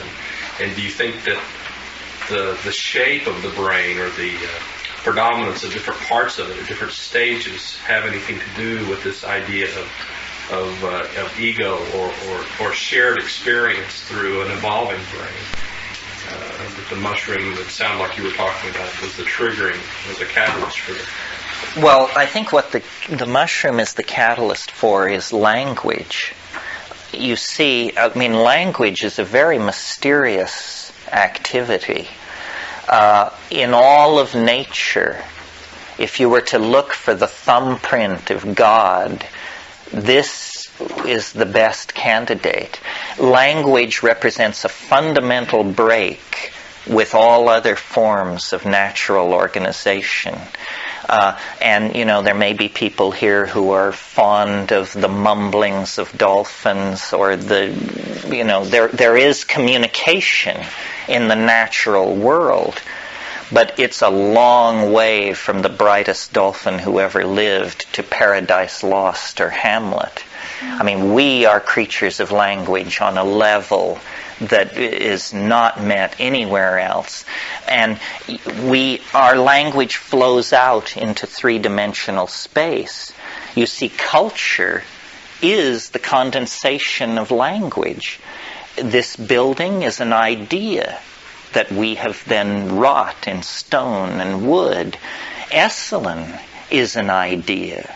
San Francisco is an idea. The United States is an idea. Means they are things which begin originally in the domain of language, and then we draw them down into matter. And, the fact that you can recognize instantly millions of sentences that you've never heard before. Chomsky and his school has spent a lot of time trying to understand this. So language is like the privileged vehicle by which human beings relate to the world. And interestingly enough, psychedelics, especially psilocybin, triggers language-like activity. It causes what's called glossolalia, speaking in tongues. Speaking in tongues is simply language in the absence of sanctioned meaning. It means you've got words, you've got declension, you've got grammar, but you just didn't bother to have meaning. And I think that, we tend to believe language is for the conveyance of meaning. But I think that's just because we came late to thinking about the problem. Obviously, it seems to me, people were indulging in language-like activity for a long, long time before there was meaning. It was a form of entertainment. It's a form of amusement. It's something people did around the fire at night for each other. The original languages were all abstract. The marriage of language to naive realism is probably less than 15,000 years old and has to do with agriculture and the rise of all this other stuff. Yeah. Is that what you were doing at the end of the experiment at Petaluma? You mean that funny stuff? Yes. The ning mai waxi kipitot nem vidi kipiltek ne dam qua haxi kipiping. See how there's emotion and there's intentionality and there's anticipation, but there's no meaning. Meaning is just the cherry on the cake. It comes very, very late in that process. And one of the strange things about us as a species is our absence of an emotional vocabulary. We have 10,000 words to describe the process of binding a book, for crying out loud. But when it gets down to emotion, we have, I love you, I hate you, and I'm not sure. And yet, if you pay attention to your mind, the subtlest and most kaleidoscopic dimension of your being is the shifting screen of your emotions. And yet we can convey only the tiniest part of that to each other. A place like Esalen is built on trying to open the valve to emotional language so that people can say what they feel. Most people, including myself, I'm sure, have not the clue as to how you begin to say what you feel. The psychedelic experience is a good place to begin because these feelings are so unusual that you can sort of attempt to language them without feeling you're going too far out on a limb with your personal being. But when you start talking to somebody about, what is that poem? Is it by Robert Browning? How do I love thee? Let me count the ways. to say to someone, how do I love thee? Let me count the ways, and then to actually try to compose your own list in real time, it's too, quote unquote, embarrassing, whatever that means. It means we don't want to go that way. We want to mask ourselves. We feel reluctance to push in to that domain. And I assume this is because this was what happened to language. Well, no, it may have always been that way. It is a thing of surfaces. I mean, it's tremendously easy to use language to describe a plant. Very hard to use it to describe a mood. Maybe this is because you can eat plants and not moods. And so it's ultimately a tool, a survival skill. But our poetry, our art, the places where we rise toward the perfection of our humanness are usually in the domain of language married to emotion, you see. Yeah. Question about the place of pecking order in all this that you're talking about. In most animals, you see a pecking order emergence. And my feeling from my own experiments is that as far as psilocybin mushrooms, when I was in Palenque, where the Mayan civilization is, the people who live there don't use those mushrooms. The people I got the strong feeling that the people who were in the Mayan civilization at the time did not use them, but the priests did, and that perhaps way back, when you're talking way back in the early evolution of things, that whoever was on the top of the pecking order either got the best mushrooms or kept the mushrooms for themselves or away from the people. That the knowledge that this could bring to normal people was antithetical to the needs and desires of the ones who were higher in the pecking order. Yeah, I think you're quite right. The scenario you sketch out is what's called the Grand Inquisitor scenario. You all remember in the Brothers Karamazov the story that Ilya or one of them tells about how during the Inquisition Christ miraculously appears on earth, and he goes to visit the Grand Inquisitor. And then this conversation takes place between them. And the Inquisitor and Christ says, do you know who I am? And the Inquisitor says, yes, I know who you are. We don't want it. We've got it worked out. We don't need Galilean troublemakers. We've moved beyond that stage. And this is a similar sort of situation, I think. Priest, you see, it's a long slide from shamanism into priestcraft. And the way it happens, I think, is when the psychedelic becomes no longer accessible or understood, then priestcraft gets going with a vengeance.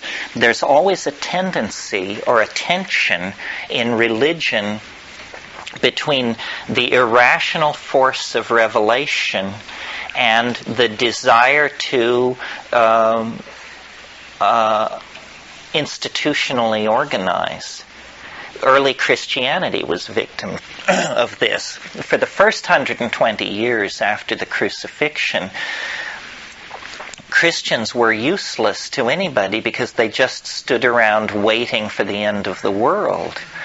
And then after 120 years of this, some people, Tertullian, Origen, Justinian, that crowd, said, shouldn't we be investing in real estate and getting a little something together here? This waiting for the end of the world, hell, who knows, And so then the institutionalized church sprang into being.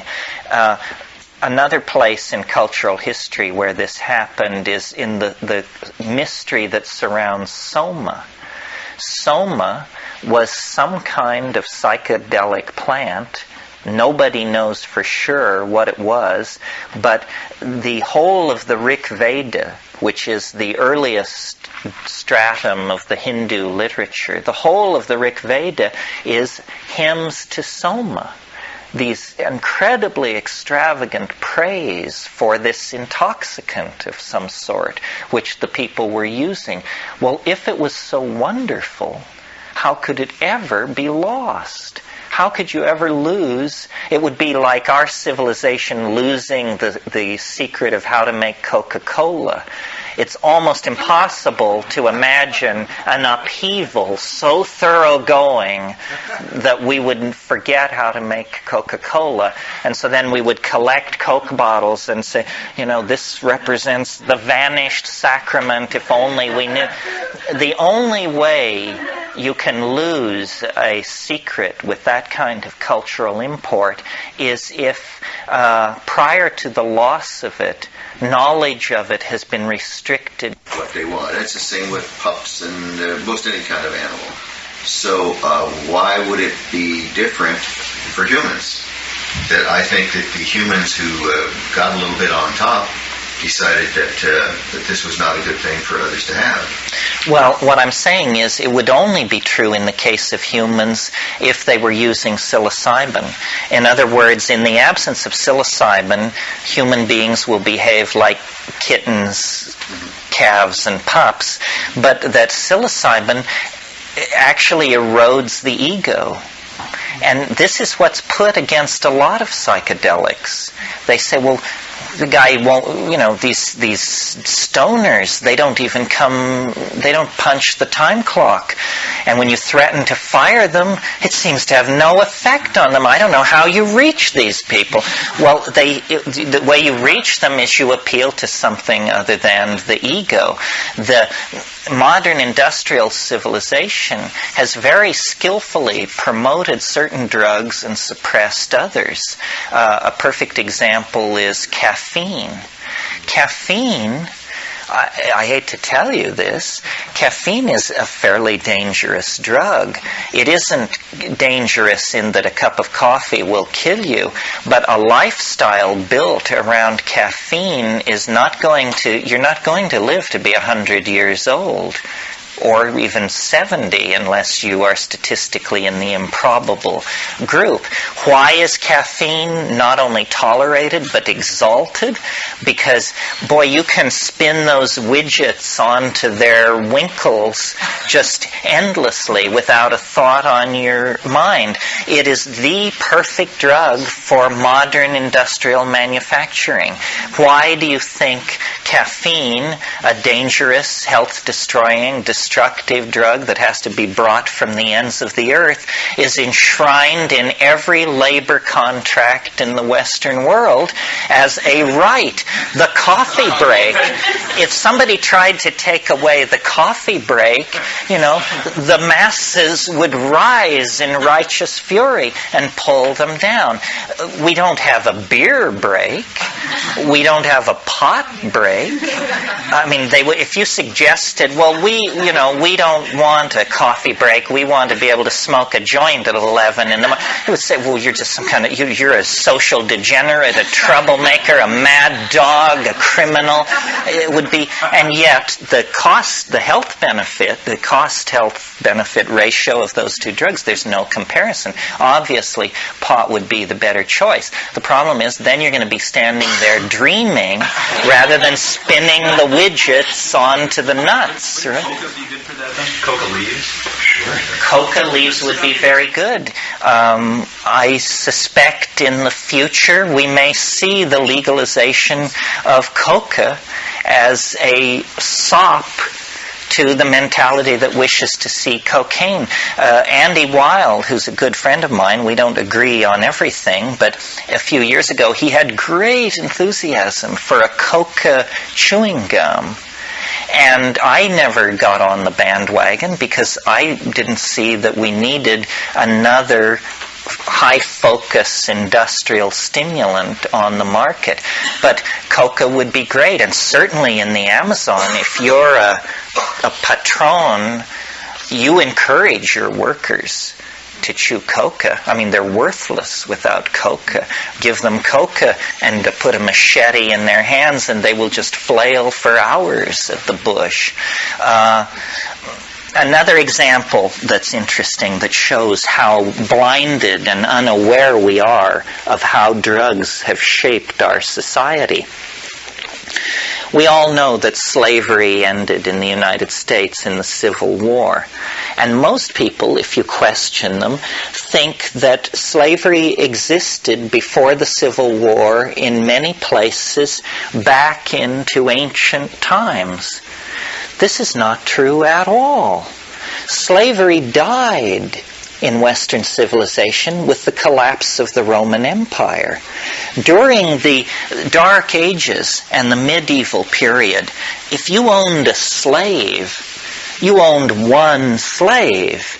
It was the equivalent of owning a Ferrari or a Lamborghini. It was an index of immense wealth and social status. And that slave would be a house boy or a cook or something like that, someone close into you, taking care of you.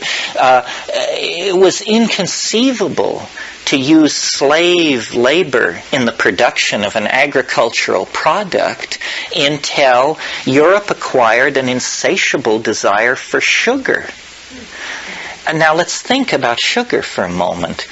Nobody needs sugar. You can go from birth to the grave without ever having a teaspoonful of white sugar. You will never miss it. Throughout the Dark Ages and the Middle Ages, sugar was a drug, a medicine. It was used to pack wounds, to keep wounds septic. And it was very expensive, and there was very little of it. Nobody even knew where it came from. It was called cane honey, because they knew it came from some kind of jointed grass, but nobody had a clear picture of what sugar was. Well, when you extract sugar from sugar cane, it requires, in pre-modern technology, a temperature of about 130 degrees. You cannot, free men will not work sugar. It's too unpleasant. You faint. You die from heat prostration. You have to take prisoners, and you have to chain them to the sugar vats. And so, before the discovery of America, in the 50 years before the discovery of America, they began growing sugarcane in the East Atlantic Islands, Madeira and the Canary Islands. And they brought Africans and sold them into slavery specifically for sugar production. Now, when we get American history, they tell you that slaves were used to produce cotton and tobacco. In fact, this is not quite the truth. They had to find things for slaves to do because they brought so many slaves to the New World to work sugar, and they had so many children that then they just expanded and said, well, we've used slaves to work sugar, we might as well use them in cotton and in tobacco production. In 1800, every ounce of sugar entering England was being produced by slave labor of the most brutal and demeaning sort. And there was very little protest over this. It was just accepted. And to this day, sugar cultivation in the Third World is a kind of institutionalized slavery. Christian, the popes, the kings of Europe, all of Christian civilization acquiesced in the bringing back of a practice that had been discredited during the fall of Rome in order to supply the insatiable need for sugar. It was an addiction. It had no cultural defense whatsoever. Yeah. Why do you suppose honey didn't ascend to the prominence that sugar did in society? I just think you can't produce enough of it. I mean, look at the price of a pound of sugar today versus the price of a pound of honey. Isn't honey 5 to 10 times more expensive than granulated white sugar? I imagine this is always the case. I don't agree with something. And maybe it's a matter of definition, but I don't think slavery died out. I think it was serfs were bound to the land. The duke had the right to take the woman he wanted. The people belonged to him. Well, you're right that serfdom replaced slavery, but in a way serfdom was a much more humane system. First of all, you could not be separated from the land. Serfs were... so you could stay with your family. So you could, and families were not separated. It was a kind of bondage to the land, but the separating of families, the selling of people at auction, and this kind of... Brutal. Yeah. So you're right that serfdom persisted. But you see, in late Roman times, they had what was called the latifundia. And these were essentially agricultural concentration camps where people grew agricultural products under the lash for Roman markets. And that disappeared until the 1440s in the West. Anybody else have... Yeah. You might want to say this too, but following this gentleman's question, I wonder if the psychedelic experience of psilocybin and its ego-dissolving properties and everything, what happens that an elite would control that and keep it from everyone else if it were truly ego-dissolving and unifying? No, wait. So many people are saying, this must be an important point. I didn't understand it. What is it again? What happens to make an elite few control a property that's unifying and ego-dissolving and keep it for themselves and away from the populace? Well, I think it's because these things have another quality, which we haven't talked too much about, which is the psychedelics are the source of special information. And these hierarchies want to control the information. I mean, in other words, it's the pipeline to God problem. And, the Protestant Reformation was a whole effort to overthrow the papal claim that you couldn't just pray.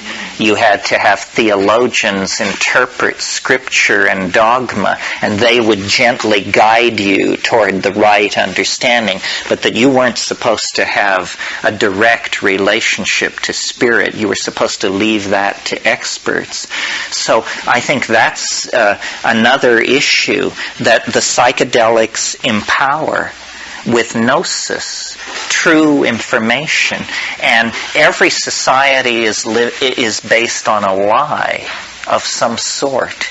So having people going around the official lie and getting in touch with reality turns them into social dissidents, and you have to control that. I mean, that was exactly what happened in the 1960s. I mean, we can talk about it a little bit, but what happened was too many people were getting stoned and then checking out of the official canon of the culture. And people just said, you can take that job and shove it. And this was very alarming. Now, every society can tolerate a certain amount of this. You always have people who just aren't playing the game. But what happened in the 1960s was that LSD entered the picture. And LSD is different from all other psychedelic drugs in one tremendously important quality. And that is a single skilled chemist in a small apartment with about $40,000 worth of equipment in a single long weekend can produce 40 to 60 million hits of a drug. 40 to 60 million hits. This is a loaded gun at the head of society. Now, I wrote a book on growing mushrooms, and years ago, growed mushrooms quite a bit. And I can tell you an absolutely dedicated mushroom grower working his ass off for 6 months can produce maybe 4,000 or 5,000 hits of mushrooms. In other words, it's entirely a neighborhood phenomenon. It doesn't affect the dials that measure the fate of society. But you produce 40 million hits of a drug, you have entered the realm of global politics. You now probably have more power, you and your friends probably now have more power to affect the fate of the world than, let's say, the government of Switzerland. Well, no, not Switzerland. They have the banks. But the government of Finland, let's say.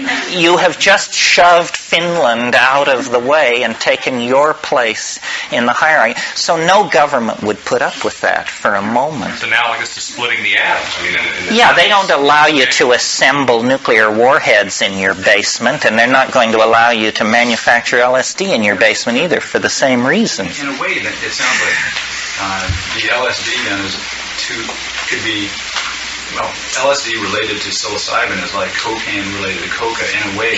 If you look at it, it's too easy to get. Well, it's not, you see, it's not that there's something wrong with LSD. Here we have one hit of LSD.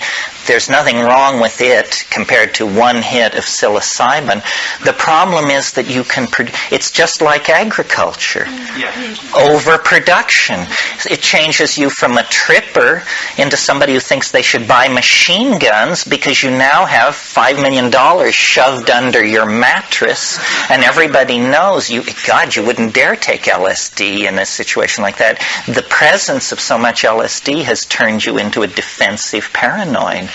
Now you must defend your fortune. Forget LSD. It's changed from a vehicle of spiritual enlightenment into a commodity that must be defended at all costs. See? The cost in terms of what the government thinks of this. I mean, you look at what the government's doing with drug sentences now, and I just in Hawaii, and for marijuana growing is a minimum 10-year sentence. And in a federal law for possession of nuclear weapons is a maximum of 12 years. So if you have a joint, you get 10 years. If you're growing, you get 10 years. If you have a 10 megaton thermonuclear device, you could get probation. Well, that shows you where the alarms are sounding, doesn't it, folks? You see, the hidden issue, and it need not be hidden among us, the hidden issue, the government always tries to paint itself as the mother hen, concerned about her errant chicks. And so to keep you from crashing into other people on the freeway, to keep you from leaping out of buildings or committing suicide, we have to control these drugs. As a matter of fact, this is absurd. More people die because of alcohol than all illegal drugs combined in a given year. The government is not your friend on this issue. The government is very concerned to control the mass mind. And marijuana, my God, since the British Commission on Hemp, which was in 1889, I believe, the British East India Company commissioned a study of hemp. They have spent millions and millions and millions of dollars to find something, anything, you name it, wrong with cannabis. There is nothing wrong with cannabis. It is the most thoroughly tested, pawed over, and examined drug in human history. And they just come up with the lamest stuff. I mean, they tell you, you're going to have tits. Give me a break. They say you won't be motivated in your job. Like your job is supposed to be the sine qua non against which all things are to be measured. Stop when I get a training bra. Yeah, right. And I think people on our side of this question have been tremendously naive, because people just think we just have to convince them that it's harmless. It ain't harmless. It is a knife poised at the heart of dominator values. It would make the modern industrial assembly line, political loyalties, the macho image projection, all of these little tricks that they're running are severely eroded by cannabis. And they will stop at nothing to eradicate it. Look at the budget of the DEA. What are they doing? They're giving 65% is dedicated to cannabis eradication. Heroin gets 20% and coke gets all the rest. It's demonstrably absurd the way the money is spent unless you have a secret agenda of some sort. And if your agenda is to suppress the evolution of unwanted social attitudes in the American public, then you have to keep your eye on cannabis very, very closely. To get even more diabolical, we won't waste a lot of time on this, but I mean, there's another agenda there, which is if you were in the business of making lots and lots of money off of illegal drugs, it would be very much in your interest, very much, to be sure that those drugs remain illegal. And expensive. I take the profit out of that. Well, I don't think that's necessarily true. I mean, No, it may be true in some regards. In a different level of well, but Steve, the new guy who heads the war on drugs, Martinez, this guy, I heard him on NPR this week, and his most passionate moment in the half-hour interview was he said, "We have pushed the price of an ounce of cannabis past the price of an ounce of gold, and we're going to keep it that way." Nothing about eradication. Talk about keeping the price high. Yeah, I mean, as far as the government's concerned, I mean, they're spending billions of dollars a year to prosecute and incarcerate drugs and specifically marijuana, not to mention the lost revenue that they could obtain by simply taxing it, which they would if it were available to those people who didn't have the wherewithal to grow it themselves. Right. The fact that they refuse to tax it when they're starving for revenue shows that there must be a secret agenda. It doesn't make any kind of sense. There's something else going on there, too, is that if you have a government which needs to do many, many things which are untraceable, as soon as you put money into it, it's traceable. But drugs provide a really nice source of untraceable money. That's all I can. Yeah, that's another level, and we might as well say a little bit about that. When I wrote this book, I did a lot of research and about an area I didn't know that much about, which is, let's say, from 1500 to the present, drugs of addiction. And what I discovered is drug smuggling is like assassination. If the government isn't involved, it never seems to really happen. And governments have been using drugs for centuries as forms of secret revenue. This whole sugar thing that I laid out to you, those were decisions made by the crown heads of Europe in collusion with the Pope. It wasn't common people who set those policies in place. During the 1960s, when the black ghettos began to come apart, suddenly number 3 China white heroin was cheaper and more available than it had ever been at any time in the history of the heroin problem in the United States. Why? Because the CIA saw, all these black guys are getting up, a bunch of uppity niggers, as the government calls them. You just smother it in heroin. Get everybody either hooked or making money, and they're not... Really, I mean, it's absolutely brilliant. If that's your agenda, there's no better way to go about it than this. It's just like you could invent a better drug than crack. That's right. You distract these people and just have them killing each other and not messing with, the real... And they don't care really about the effect of drugs. And one group, one faction will work against another. For example, I'm a great aficionado of hashish.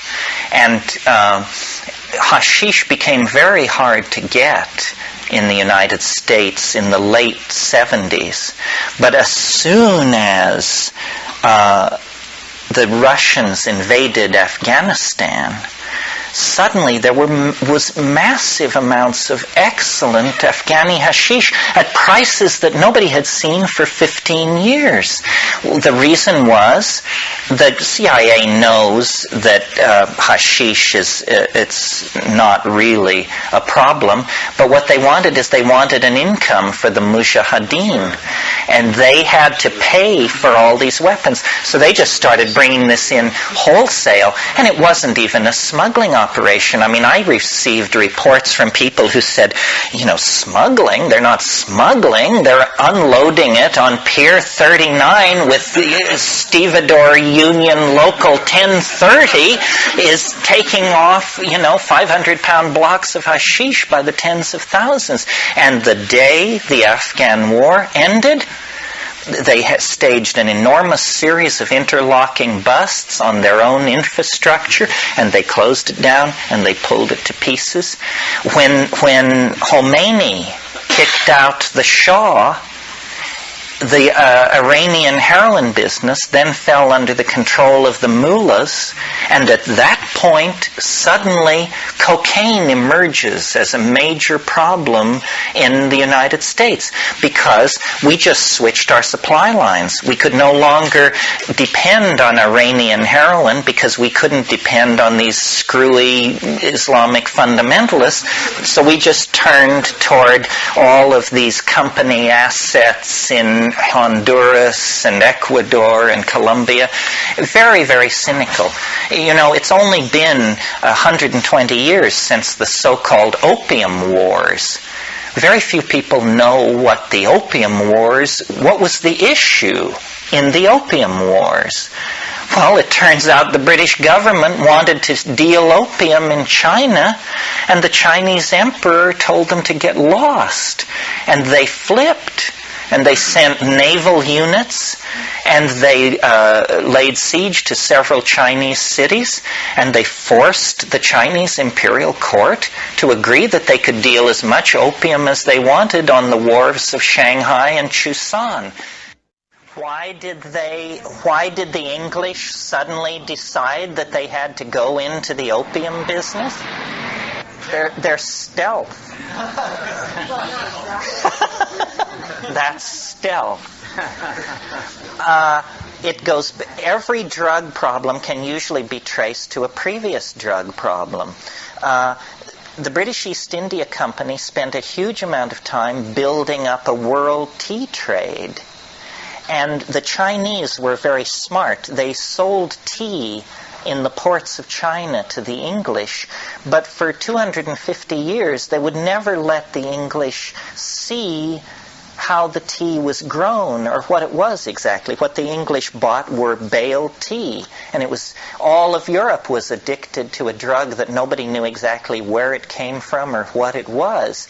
Well, then eventually the secret was lost. Stolen, let's be frank, friends. Eventually the secret was stolen, wrenched from the hands of the Chinese, and the English began furiously growing tea in Ceylon. Although, what agriculture always does, they produced too much tea, and they blew the market, the bottom out of the tea trade. So here's the British East India Company with this huge infrastructure, coaling stations all around the world, and a vast fleet of tea ships, and nobody can sell tea and make any money. So then they said, well, let's put Indians to work in Goa and we'll grow opium. He said, well, but opium, isn't that a drug? That's not a good thing to do. And he said, well, no, we're not going to sell it in England. That's not the plan. We'll sell it in China. There are more people in China and they're not English, so let's let them have it. So that's why the tea traders became opium traders, and that's why the Opium Wars were fought, was to protect English mercantile capitalism from the effects of the collapse of the tea trade. The Japanese, when they invaded Manchuria in the Second World War, they immediately began producing heroin and opium in vast amounts, not then as an economic strategy, but as a strategy to break the will of the Chinese population by encouraging addiction. And there was vast amounts of opium addiction. If any of you saw The Last Emperor of China, you recall that his mistress was severely addicted to opium, and it depicted it in a number of scenes. So governments have very cynically manipulated drugs so that the drugs which make it possible for capitalism to function are cheap and freely available, and the drugs which erode dominator values or cause people to question their situation are savagely suppressed. It seems like the dominator will always be in control because the psychedelic user will have a decreased ego. You mean, how can we win if we're taking psychedelics? I think you just put me out of business. That's it, folks.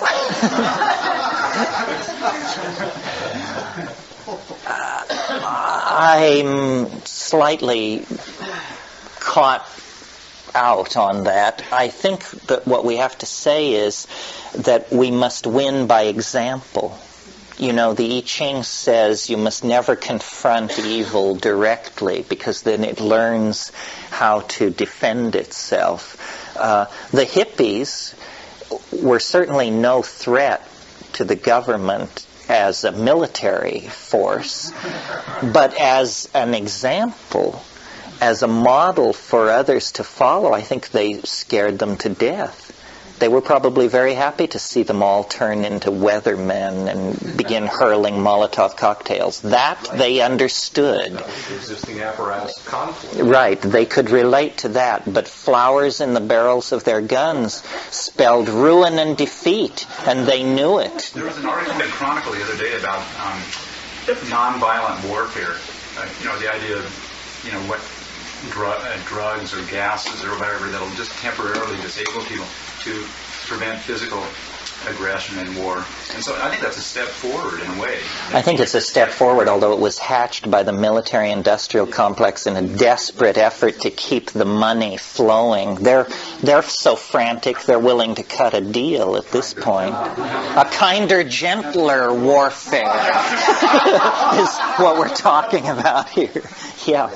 So back to basics, in terms of, that it dissolves the ego and it shows you the true size of the world, and it's a humbling experience, and it's a religious experience, really, is no longer, just like he was saying, that's not so. So isn't the basic question how to get to that without using the machinery? You mean without using the drugs? Yes. Isn't that the basic question? It's, you can tell them all to stick it up wherever, and you go on and you continue your religious, humbling, ego-dissolving experiences without... Well, the problem there is it possible?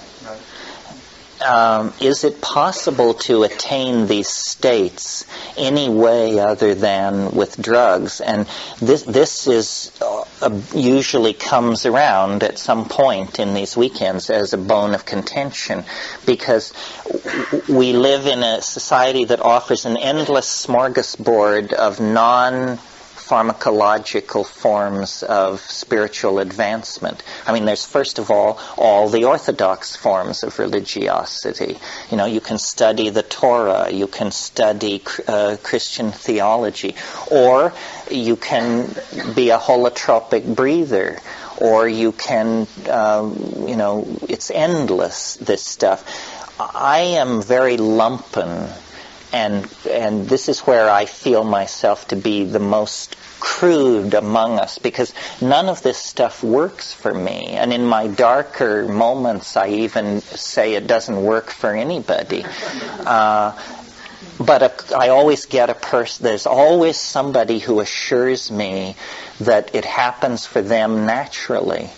And I just, lucky for you, you're saving a pile of money. The rest of us are going to spend our whole lives trying to get to it. But basically, I'm very skeptical. And then the other problem is, if you don't do it with drugs, it seems like there's always some weird beard personality in the picture. You know, Babaji or Sri Muckaround Hamarubi or Lama so-and-so or Sister somebody. And these people are inevitably pathological. I mean, wouldn't you be if you were Sister somebody? And I think drugs are much safer than gurus. Gurus are... it's part of this thing. We don't want to take responsibility for ourselves. And I guess, I'm loathed for saying this because I just blow the whistle on all these people who have very good livings and are surrounded by adoring fans. And people are perverse. And by people, I include myself in that. I mean, people are perverse. And one of the things they like to do, you see, is they like to surrender if it's safe. And so here you have two choices. You can take this plant drug, which is in use among the witch doctors of the Amazon, and about which there are all these extravagant and horrifying stories, and maybe you'll go mad, and maybe you'll be enlightened, and maybe you'll see God, or maybe you'll be devoured by a giant snake. You can choose that path. Or you can just sweep up around the ashram for 10 or 15 years and make sure that Babaji always has a bowl of brown rice at his elbow, and he will lift you up and do the thing. And people say, well, I think I'll go with Babaji. I don't want to. And what it is it's a fear of surrender. And I hear you. And my concern is the original values, or the values about doing it, as a people. I don't know. It's very individualistic. I'm not sure that I can get to where I got to without the drugs. But I have felt certain experiences, that are not exactly like that, but they were meaningful. And I'm not sure at this point. I mean, I'm toying with the idea, and I'm not sure that I'm willing to play the game because it's become the game, and not partake in it as a religious experience, as a group, as a kinder, gentler. It's hard because because I certainly don't want to follow Baba whatever. And that's not my game either. But, and without judgment, absolutely. I'm just really trying to understand or find the way that the initial values and, the initial humbling could be found. And in terms of addiction, which I dealt with in terms of pot, and, a relatively powerful addiction for me it was. I began to use it as a non-religious experience. It was a deadening experience for me. It was a isolating experience. This world feels like shit. So and it served me. That's an accurate perception. Absolutely, that's what I'm there saying. are options other than the two it that will again, I'm sure, serve me. I mean, I'm trying to find something. One of the questions that's worth talking about, because I've never made up my mind about this, is the psychedelics are always cast as an option in the spiritual quest. You can study yoga or meditation, or you can take drugs, or you can do good works like Mother Teresa or something like that. I've never been absolutely certain that psychedelics have anything whatsoever to do with the spiritual quest. If we define the spiritual quest as that which impels you to the moral life, then I don't really see... I don't understand. I certainly have taken a lot of psychedelics. I certainly am no moral exemplar, nor have I ever felt pressure to be one while on a psychedelic trip. The mushroom has never said to me, as a leader of the people, you should be a better person. Inevitably, these spiritual hierophanies tend toward a vocabulary of unity and light and completion. And that's not the vocabulary that I would apply to the psychedelic experience. The psychedelic experience is weirder than that. It's about self-transforming elf machines from hyperspace kicking down your front door and rotating all 4 tires on your after-death vehicle and also checking the radiator. Is that a spiritual experience? Hell, who knows what kind of an experience it is? We use psychedelic in a very limited sense to refer to the tryptamine of psychedelics. There are, of course, many psychedelics where you don't have LSD running around. Well, I call those things psychoactive, but you're right. You're right. They're psychoactive. See, here's the thing. I mean, there's a series of declensions here. There's psychedelic, there's psychoactive, and there's altered states. There are hundreds and hundreds of altered states, most non-drug. And then there are altered states of consciousness which are drug-induced. I can feel an aspirin hit. I mean, I actually can feel the shift in my reality from 2 buffered aspirin. And then, of course, there's caffeine stimulation and downers and all of these things. None of this is psychedelic in the ordinary sense.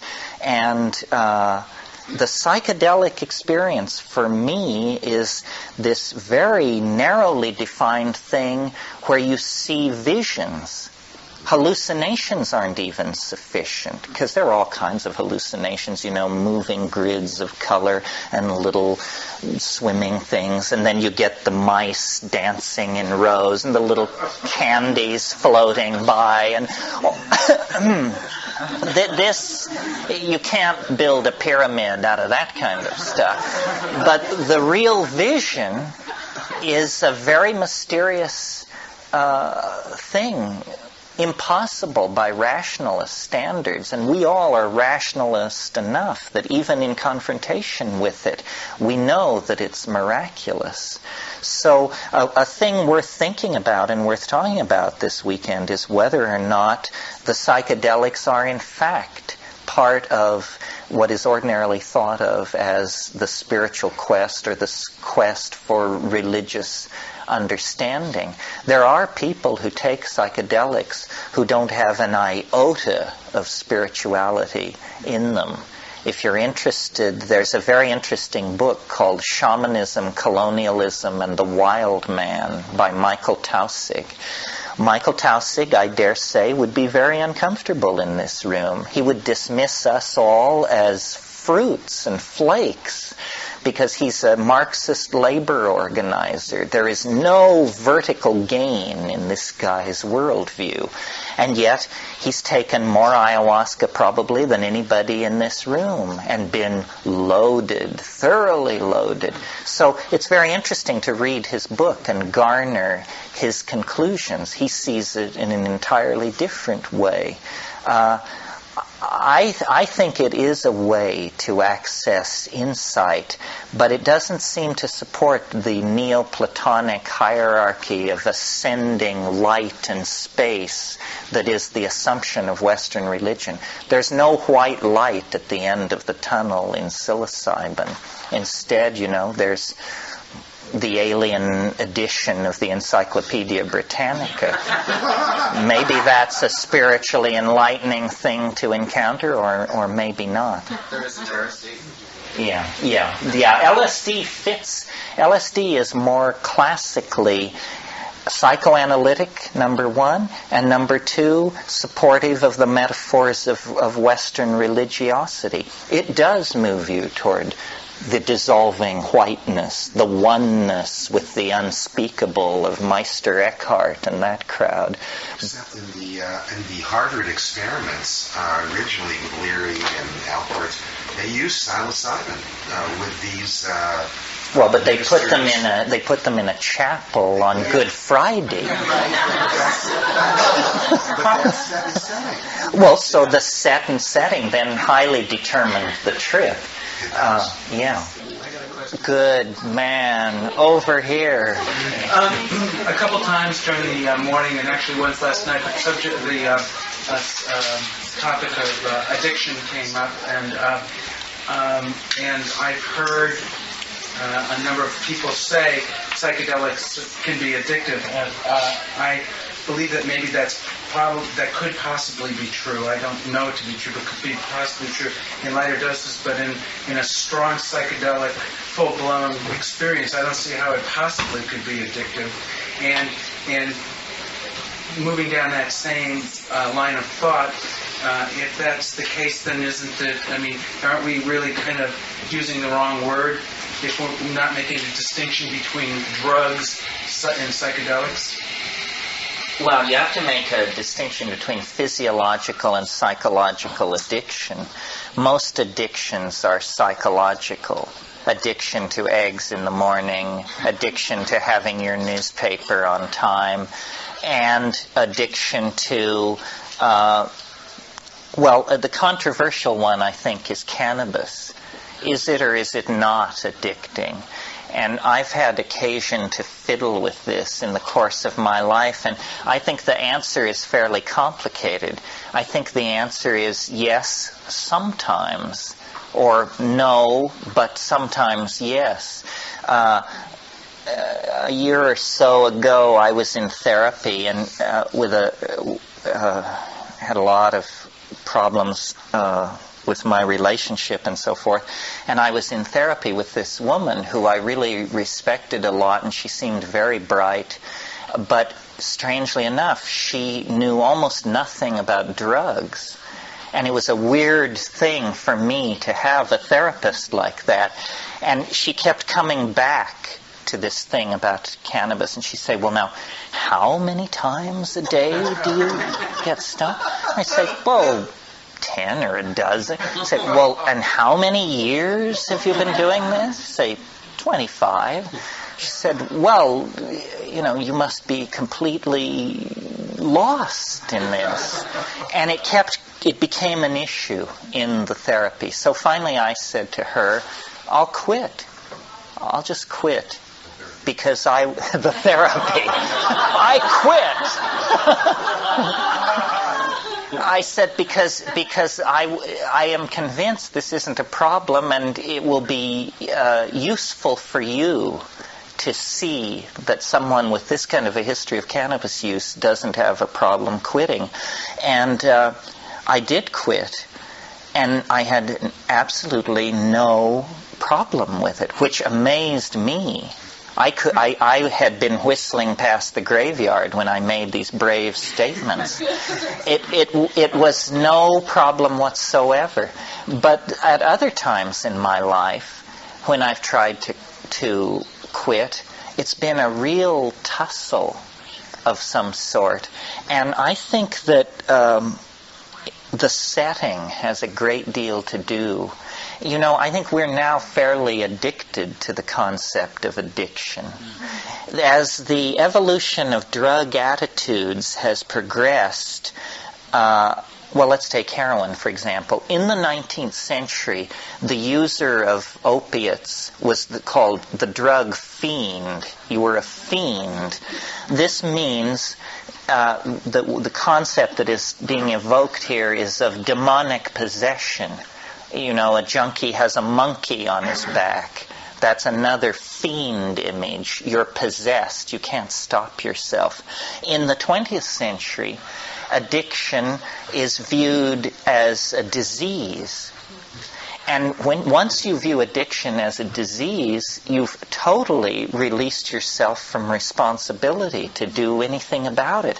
After all, if you have multiple sclerosis, we don't stigmatize you as morally lax and unable to discipline yourself. So if you have the disease of morphine addiction, well, it's not your fault. It just sort of happened to you, like the flu or something.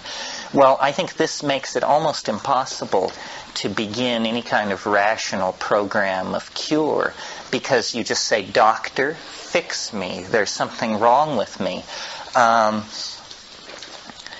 What I'm talking about, though, is like 5 grams of mushrooms or 40 milligrams of DMT. I mean, how often can you do that? Oh, no, I think that's a complete red herring. Nobody can be addicted to psychedelics, only if they use them as though it were another drug.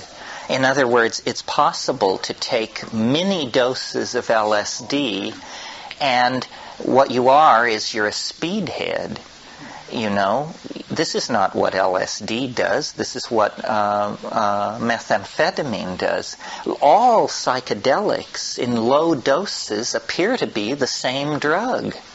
You know, mescaline, LSD, psilocybin, harmine, not DMT, because there is no such thing as a little bit. It appears. But it's only when you take large doses, effective doses, I don't mean heroic doses, but when you take effective doses, then the differences immediately emerge.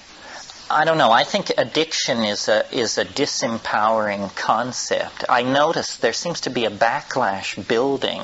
It's now okay to publicly ridicule 12-step programs, and you're not just denounced as a mad dog of some sort, because people have seen through it. I mean, people now announce their addiction to everything at the bat of an eye. There seems to be a movement amongst AA, that particular 12-step program, that I've heard when I know people who are doing it, that are working with psychedelics. I mean, they're not drinking alcohol, but they're working with psychedelics. And there seems to be, I wouldn't say a lot of people, but it's fairly widespread. Oh, well, I think that people who are very serious about AA are usually pretty open about agreeing to the power of psychedelics. I mean, I know that in the AA program you're supposed to be totally clean and not do anything, but I've had people who were major figures in AA tell me, you know, you're exactly right on. This is the right thing. You know, in the early 60s, when LSD was first being explored by psychiatrists, they began giving it to people, chronic alcoholics, and they were getting close to 80% cure of chronic alcoholism with a single exposure to LSD. Well, that doesn't mean that LSD is the magic bullet for alcoholism. That would be hard to feature. What it means is that if you take LSD, you are forced to examine the dynamics of your life, and if you notice that you're killing yourself, you will be inspired to stop doing whatever you're doing. I mean, it can be alcohol, it can be hard drugs, it can be that you're mean to your wife and children, it can be that you're chiseling your business partner, and on the LSD you say, hey, that's not a smart thing to do, I shouldn't do that. And then you can usually muster the energy to stop.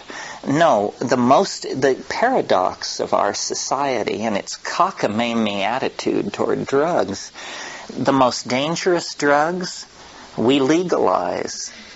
The drugs that do the most social harm, we create mega industries out of them.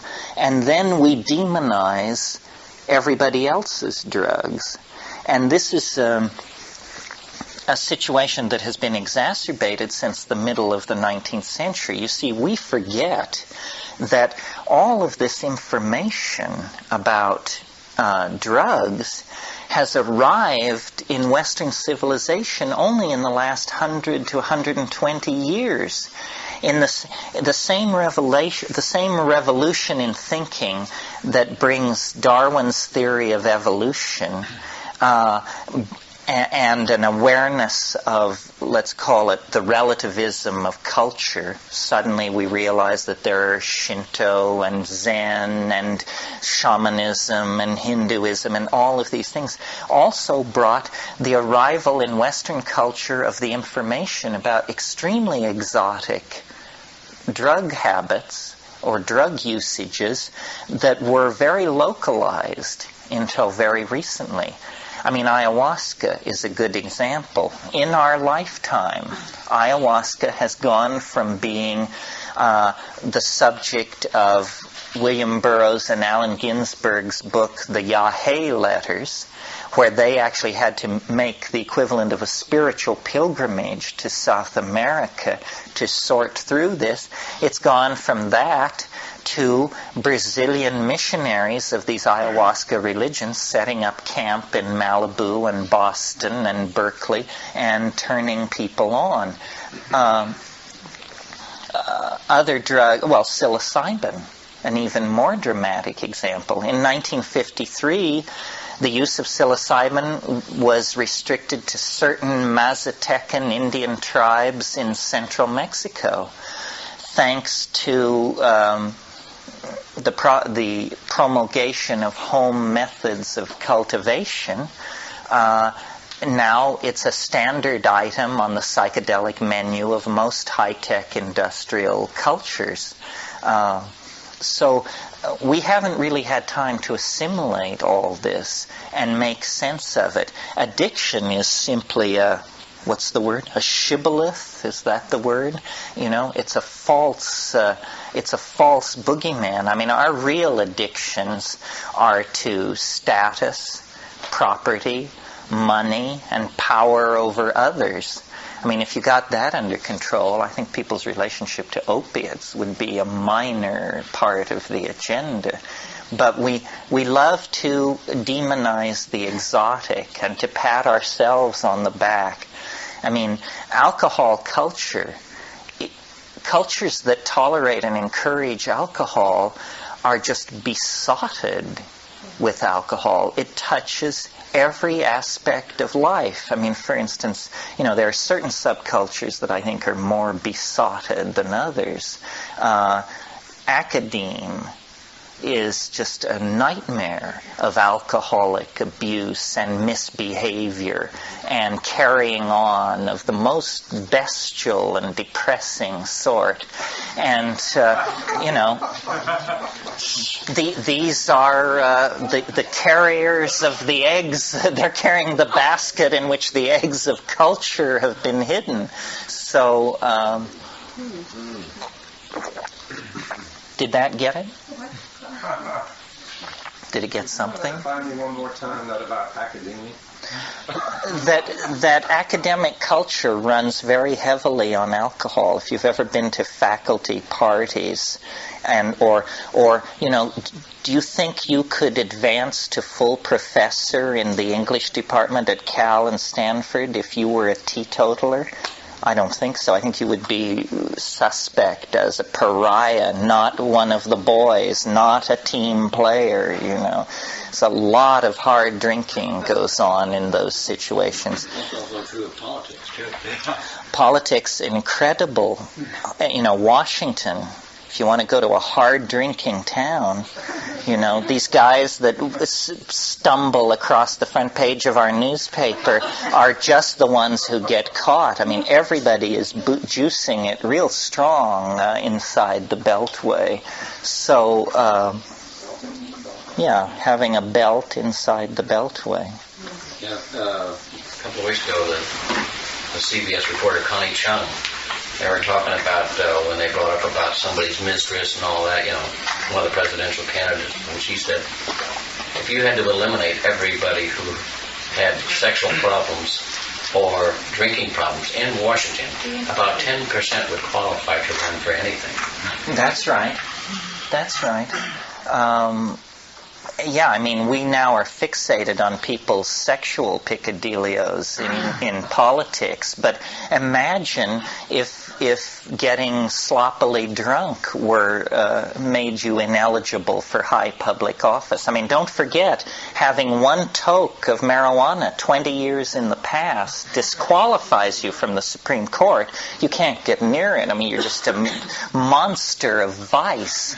And yet, a clown like Clarence Thomas, I hope you all read the Rolling Stone encounter between Clarence Thomas and Hunter S. Thompson. Oh, it's classic. It's classic. The guy was such a beast that he frightened Hunter Thompson with his drug abuse, treatment of women, and antics. Anyway, anything else left over from this morning? Talking about institutions being rife with alcohol, almost alcohol cultures, it seems that business is the one place that seems to be changing. That that it doesn't really work as well, and that the hierarchical structures do not fit against what the real day-to-day needs are. You don't have an underlying funded environment like government or universities where you live or die, and that these new models are taking hold, and that businesses are trying to transform themselves into learning organizations and keeping up with change, and are more open than I've ever remember being before. Well, probably because they're very aware of the bottom line, and they're actually seeing the cost of alcoholism in their workforce, where, as you point out, government and academe, these are places where you feed at the trough of public monies in some sense. I mean, if you're a tenured professor, I don't know what kind of a drunk you would have to be turned into in order to get thrown out of a university. I mean, short of serial murder, they don't punish you for anything once you have tenure. Somebody had something over here? I just wondered, segue completely, if you'd seen it play in the fields of the Lord. I actually had such an emotional stake in that movie that I listened to Lou Carlino, who wanted to direct it, and I wanted to be the expert, the consultant, that I didn't go see it because he said they ruined it. Yeah, they did. That it was just botched. If you've read the book, have you read the book? Years ago. The book is one of the most wonderful, it is, I would say, the most wonderful piece of fiction ever written about the Amazon. And without naming names, I understand these actors did a terrible job. And Babenko, who directed it, they thought they were so smart to get a third world director. But Victor Babenko had never been to the jungle. He's a Rio de Janeiro boy. Just because he did Kiss of the Spider Woman, that didn't set him up for this at all. What Lou said to me was, he said there was no sweat, there were no bugs, there was no grime. What kind of an Amazon picture is this? And their portrayal of his ayahuasca experience was just pathetic. I heard it was wide of the mark. I mean, I hope it wasn't wonderful for you, because here... I enjoyed it tremendously. Well, there you see, that's what makes horse racing. I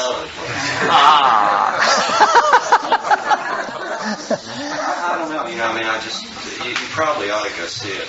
No, I think I probably should go see it. Well, now that my initial disappointment has... it's Hollywood. It's not... maybe throw out the idea that there should be any realism or truth in it. But what it did do, I thought, personally, was that at least it did give people, the audience, a somewhat more vivid and somewhat more accurate picture of this kind of tribal reality than anything I know of that's ever been in a Hollywood picture. Well, how about John Borman's picture, The Emerald Forest? Yeah. It's a better picture of this situation. More authentic. More authentic, yes. I didn't see at play, so I can't say. But I thought John did a good job with that, considering he had never had a psychedelic experience at that point. He was feeling by theory, and he got pretty close to it. there have been attempts in Hollywood to deal with this theme, most of them quite unhappy. What was that awful thing with Richard Chamberlain? Altered States. There's one about peyote ceremonies coming out with Val Kilmer, Spirit Fire. Oh yeah, I saw the previews of this movie. Yeah. Well, we want to encourage them. I mean, keep trying, folks. They may get it sooner or later, but it's hard for them to handle this kind of thing because it's very elusive, you know. I mean, showing an internalized world, and especially, one that is different from person to person, is very, very tricky. Anything else? One last comment about the alcoholism and LSD thing. I was at UCLA in the late 50s, early 60s when Sidney Cohen was doing that research. And I don't think the statistics were quite as high as you mentioned. But if they worked at all, they say that behind every alcoholic is a spiritual seeker, gone awry. And if LSD worked at all, it might be because of the numinous state that it produced, which is what the alcoholic was really, seeking or wanting to touch. Well, also, there's a lot of contextualizing of drug experiences. For instance, the Chinese school of poetry surrounding Li Po, who was a Tang Dynasty poet, it was alcohol. Alcohol was their drug of transcendence. And these groups of poets would get together and they would drink heavily, and then they would declaim poetry, and scribes would write it down, and we inherit this as a corpus of sublime artistic outpouring. And yet it was created in an environment which we identify with a very low consciousness state. So yeah, it is a contextualized thing, definitely. So we finished with that for the moment? We can always go back. Well, I thought I sort of try to divide these things into different domains of concern, and I thought of the morning as sort of the sociological, anthropological, historical shtick. And then I thought maybe what we should do this afternoon, mainly because it's my favorite part, is to talk about the content of these experiences. Not only because it's fun, but because one of the things I've discovered in trying to wage this kind of career is because we are talking about something invisible and an experience, and because we can't all drop here in this room and compare notes, it's often hard to get everybody to the same starting gate. People have entirely different notions of what you actually mean when you say a psychedelic experience. Most people, even straight people, have had what they call a drug experience.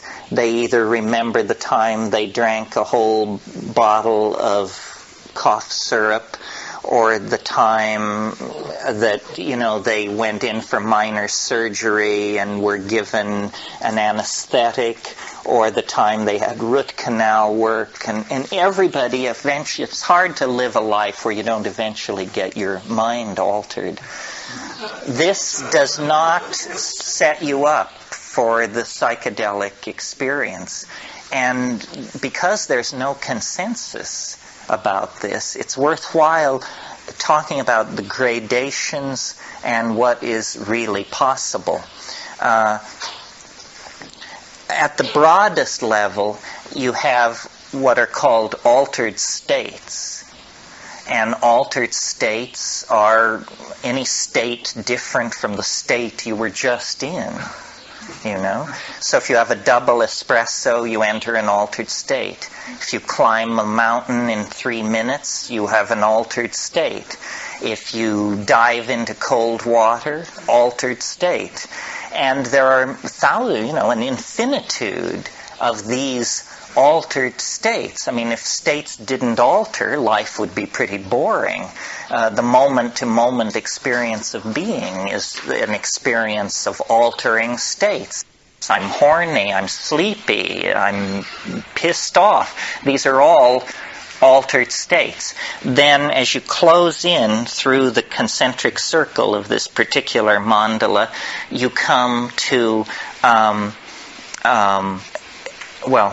psychoactive, the impact of psychoactive drugs. Now we've eliminated jumping into cold water, climbing mountains. Now we're firmly in the domain of drugs, substances of some sort, and it includes foods. I mean, you all know what an MSG flush is like. Well, or do you? Does everybody know what I'm talking about? Chinese restaurant syndrome? Okay, well that's a metabolite, a monosodium glutamate, being taken in excess amount and causing an altered state. It's a kind of you could think of it as a drug. Anything which changes your mind can be abused as a drug. Jalapeno peppers are in many shamanic societies. People eat huge amounts of jalapeno peppers and identify the feeling as power. And they say, I am building my inner heat so that I can cure. It's a very conscious kind of thing. Well, then there are the more traditional psychoactive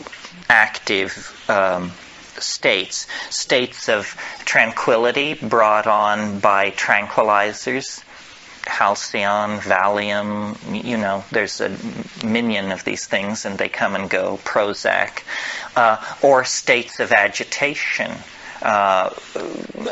methadone, benzodrine, dexedrine, amphetamine, white sugar, caffeine, theobromine, the active agent in cocoa and chocolate.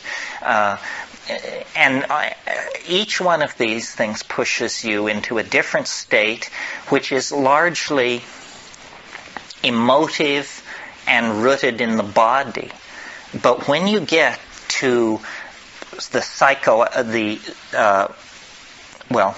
before we talk about the psychedelics, then there are drugs which are mental drugs, which I don't consider psychedelic. And my definition of psychedelic is tighter than most people's. For instance, you may know about datura. Datura is Jimson weed and these ornamental plants with the large white bell-like flowers. Well, if you make a tea out of the leaves, root, flowers, or seed of that plant, it will turn you every way but loose. I mean, it is a completely disorienting, freaky kind of experience with loss of memory, confusion of sequence, delusion of reference, amnesia, projective imagining, so forth and so on. To my mind, it is not a psychedelic state. I call it a deliriant or a confusant. I remember I usually end up telling this story. What put me off datura was years ago when I lived in Nepal. I had this English friend, and we experimented with all kinds of drugs. And one day I was in the market buying potatoes and tomatoes, the only two things you could get in Bodna at that time. And I encountered this guy, and we started just exchanging the news of the day. And in the course of the conversation, I became aware that he thought I was visiting him in his apartment.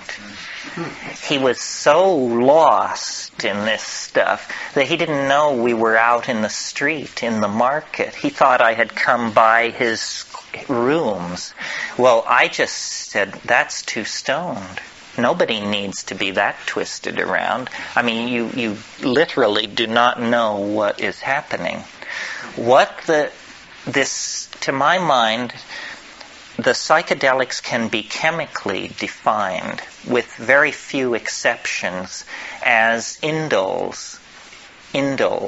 Now, the only exception to this is mescaline.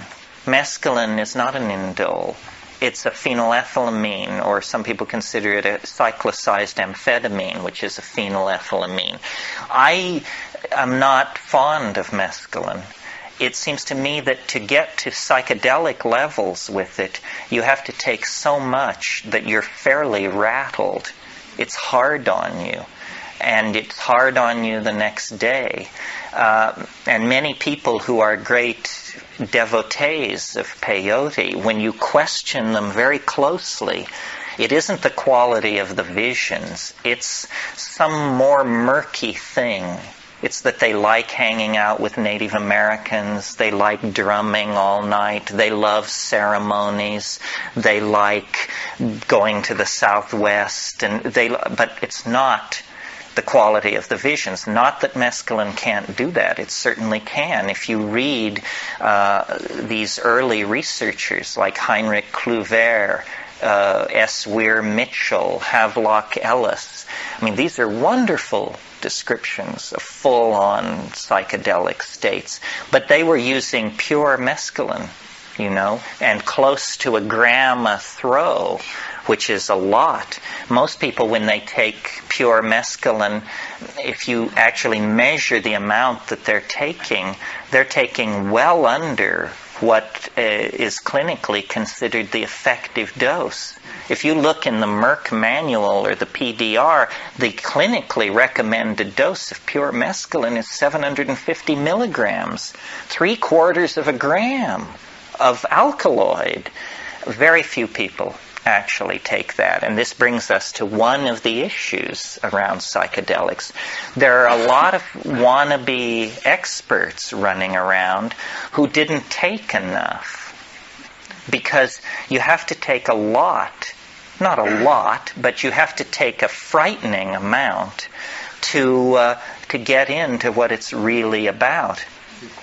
People who have taken, 50 gamma of LSD or 100 gamma of LSD or 2 grams of mushrooms or something like that, they are not qualified to hold forth on the nature of the psychedelic experience because those doses don't deliver it to you. What they deliver is the periphery of the psychedelic experience, accelerated thought processes, a kind of depth and richness to cognition that is unfamiliar, an ability to analyze situations from unusual perspectives or to reach unexpected conclusions.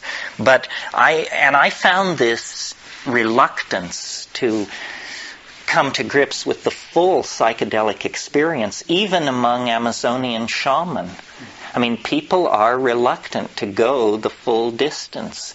We were with shamans at one point in Peru, ayahuasca shamans, and I was aware of an admixture plant that was stronger than the admixture plant that they were using. And I kept asking this guy, what about so-and-so? Why don't we do that? And at first all he would say was that it's not for Christians, which was strange because he always knocked Christians. So I didn't, but I kept pressing. And finally he said, we just don't do it that way. And I said, why not? And he said, because it's mal y bizarro, And I said, isn't that what we're shooting for? Apparently not. A curing shaman wants to be empowered to cure. He doesn't conceive of himself as a Magellan of the phenomenological realm who's setting out to circumnavigate the mental universe in an evening. And then of the psychedelics, they deliver differing levels of this. And then what you always have to bear in mind when you listen to me talk about this is there are physiological differences among people.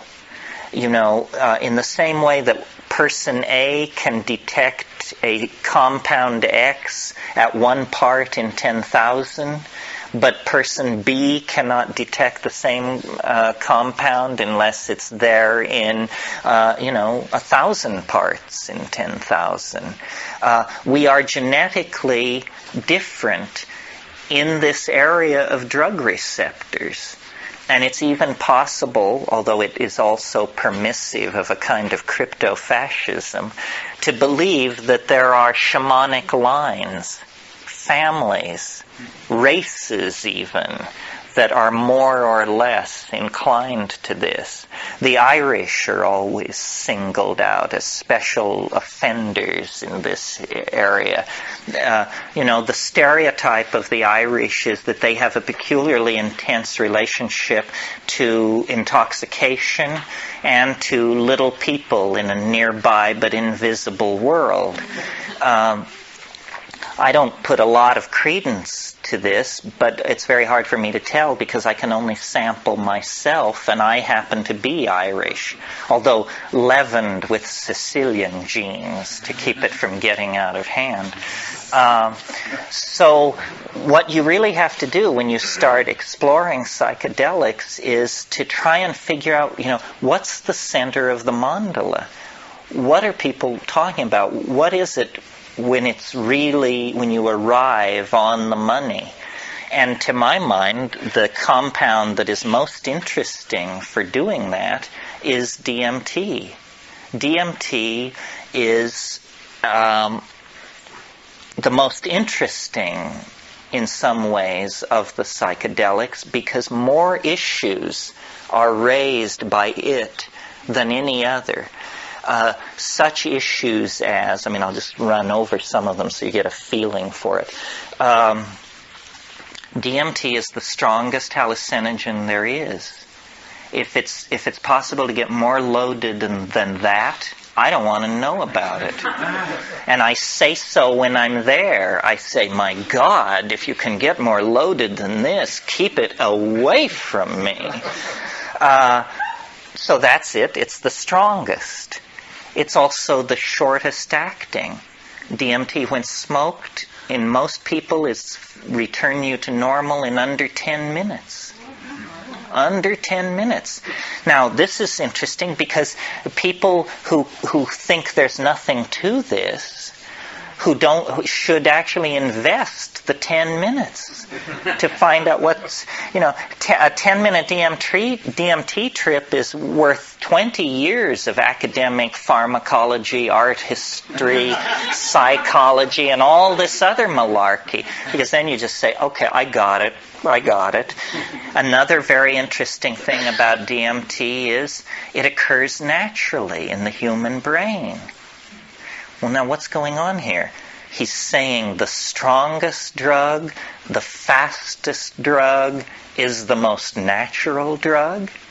It means that, you don't have to sail off into 3-hydroxy-4-pyridyl N-methyl marubishtik or something like that to get into the exotic realms. No, a human metabolite, which takes only 10 minutes to undergo its entire exfoliation and quenching, is the strongest of all. Well, then what is it? What does strong mean? What is a strong psychedelic?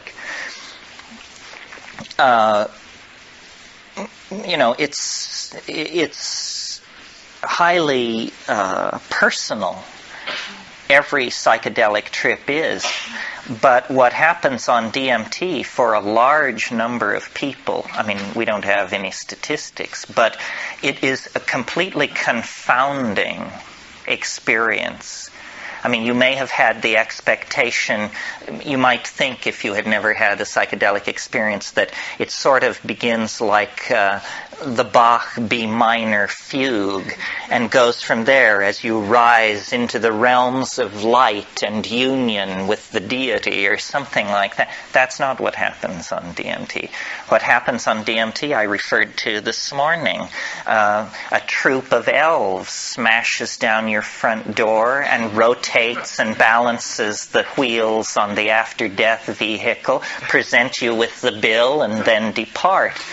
And it's completely paradigm shattering.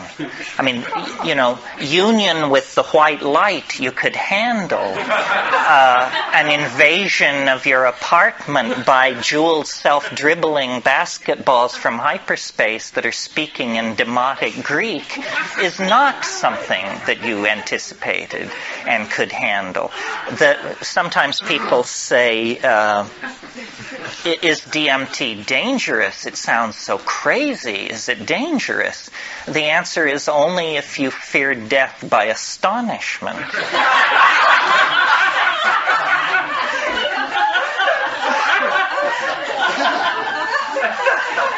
Remember how you laughed when this possibility was raised, and a moment will come that will wipe the smile right off your face.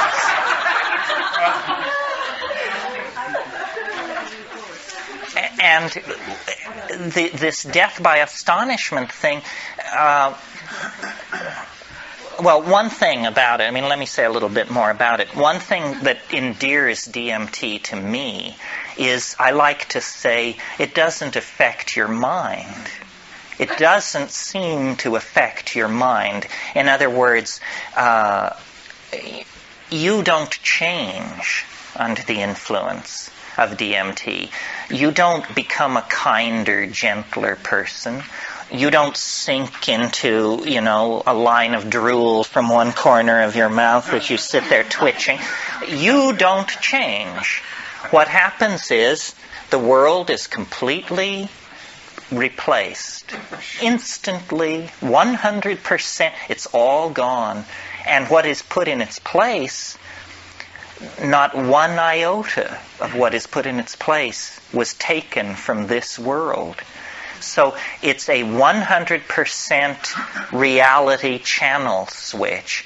They don't even retain three-dimensional space and linear time. It's not like you go to an exotic place, Morocco or New Guinea. It's like reality is swapped out for something else. And when you try to say what it is, you realize that language has evolved in this world, and it can serve no other. It takes years of practice. So what you're looking at is literally the unspeakable. The indescribable falls into your lap. And when you try, you're loaded, right? You're there, and you're trying to explain to yourself what's happening. And so this is like you try to pour water over the transdimensional objects in front of you, the water of language, and it just beads up and flows off like water off a duck's back. You cannot say what's there. And I've spent, 25 years fiddling with this. It's become the compass of my inspiration, trying to say what is on the other side of that boundary. Just 2 large tokes away at any given time is this non-Euclidean, non-Newtonian, irrational, un-Englishable place. But it's not smooth and empty and clear. That's not what gives it its indescribability. What gives it its indescribability is its utter weirdness, its alienness, its power to astonish. What happens to me when I smoke DMT is there's a kind of a going toward it. There's a sequela of events which lead to the antechamber of the mystery. You take a toke, you feel strange. Your whole body feels odd. You take a second toke, all the oxygen seems to have been pumped out of the room. Everything jumps into clarity. It's that visual acuity thing. You take a third toke if you're able, and then you lay back and you see this thing which looks like a rose or a chrysanthemum, this orange spinning flower-like thing. It takes it about 15 seconds to form, and it's like a membrane. And then you break through it. You break through it, and then you're in this place. And there's an enormous cheer which goes up as you pass through this membrane. Some of you may know the Pink Floyd song about how the gnomes have learned a new way to say hooray. They're waiting.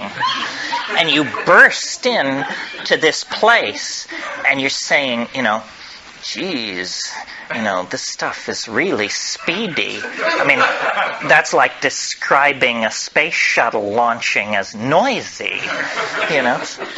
You say, this stuff is, and you say, am I all right? Am I all right? That's the first question. And so then you run your mind around the track, and you say, heartbeat, normal, yeah, normal. Heartbeat, normal. Pulse, normal. Breathing, breathe, yes.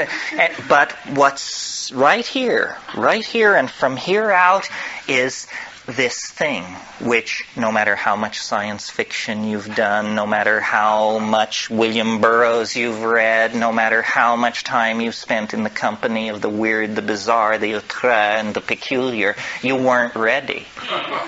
And it's completely real. It's in a way more real than the contents of ordinary reality, because see how the shadows here are muted, and there's a lot of transitional zones from one color to another and so forth. This isn't like that. This is crystalline, clear, solid. You can see the light reflected in the depths of these objects, and everything is very brightly colored, and everything is moving very, very rapidly. And there are entities there. It's not about calling them up or the whisperings of them. No, they're in your face. And they're right here, and they're worse than in your face, because what they do is they jump into your chest, and then they jump out. And so you're like this. And you have to keep saying, keep breathing, don't freak out, pay attention. And the entities speak to you. And they speak both in English and another way, which we'll get to in a minute. But in English, what they say is, do not give way to wonder. Hang on. Don't just go gaga with disbelief. Pay attention. And what they're trying to do is they're trying to show you something.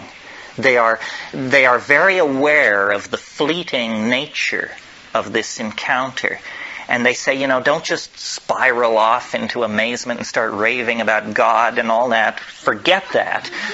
Pay attention to what we're doing. And then what they're doing is they're dancing around, they're jumping around, they're emerging explicitly out of the background, bounding toward you, jumping into your chest, bounding away, and they make offerings. And they love you. That's the other thing. They say this. They say, we love you.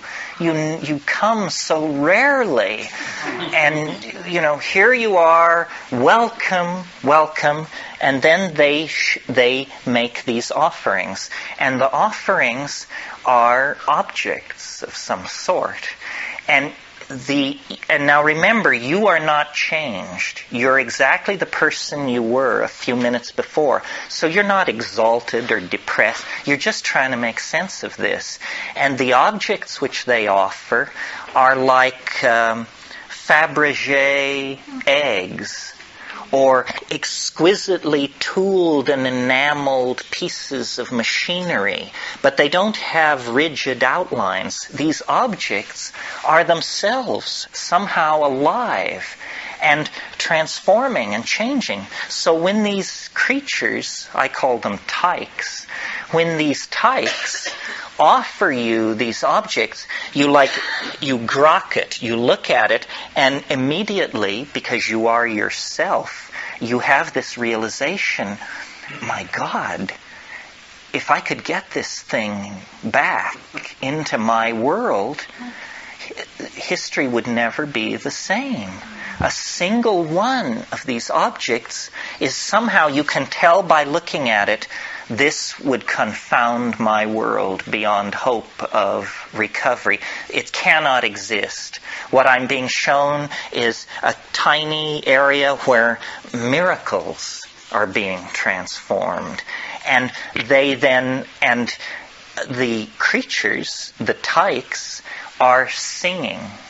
They are speaking in a kind of translinguistic glossolalia. They are actually making these objects with their voices. They are singing these things into existence. And what the message is do what we're doing. You can do what we're doing. Do it. And they get quite pushy about this. They say, damn it, do it. And you're saying, but, and saying, no, do it now, do it. It's saying, I can't handle this, And then this kind of reaction goes on for a while. Well, then I don't take credit for it. It was not willed, but like something comes up from inside of you. Something comes out of you, and you discover you can do it. That you can use language to condense objects into existence in this space. It's the dream of all magic. But here it is, folks, happening in real time. And then they're just delighted. They just go mad with delight and turn somersaults and turn themselves inside out. And they all jump into your chest at once. And after many encounters of this sort, when I first did DMT, I couldn't bring anything out of it. I just said, it's the damnedest thing I've ever encountered, and I can't say anything about it, and I don't think I ever will be able to say anything about it. But by going back repeatedly and working at it, I think I've gotten a pretty coherent... Well, let's not go that far. I think I've got a pretty clear metaphor, anyway, for what's happening in there. And I think a lot of people have this experience. When you talk to shamans, they say, oh, well, yes, the helping spirits. Those are the helping spirits. They can help you cure, find lost object. You didn't know about helping spirits? I said, well, I knew, but I had no idea, that it was so literal. Say, oh no, that's the helping spirits. But then the other thing they say, if you press a shaman, if you say, well, what exactly is a helping spirit? Say, well, a helping spirit is an ancestor. Say, you mean to tell me that those are dead people in there? Say, well, yes, ancestor, dead person. You didn't know about ancestors, apparently. This is what happens to people who die. And you say, my God, is it possible that what we're breaking into here is an ecology of souls? That these are not extraterrestrials from Zenebel Ganubi or Zeta Reticuli Beta. These are the dear departed. And they exist in a realm which, for want of a better word, let's call eternity.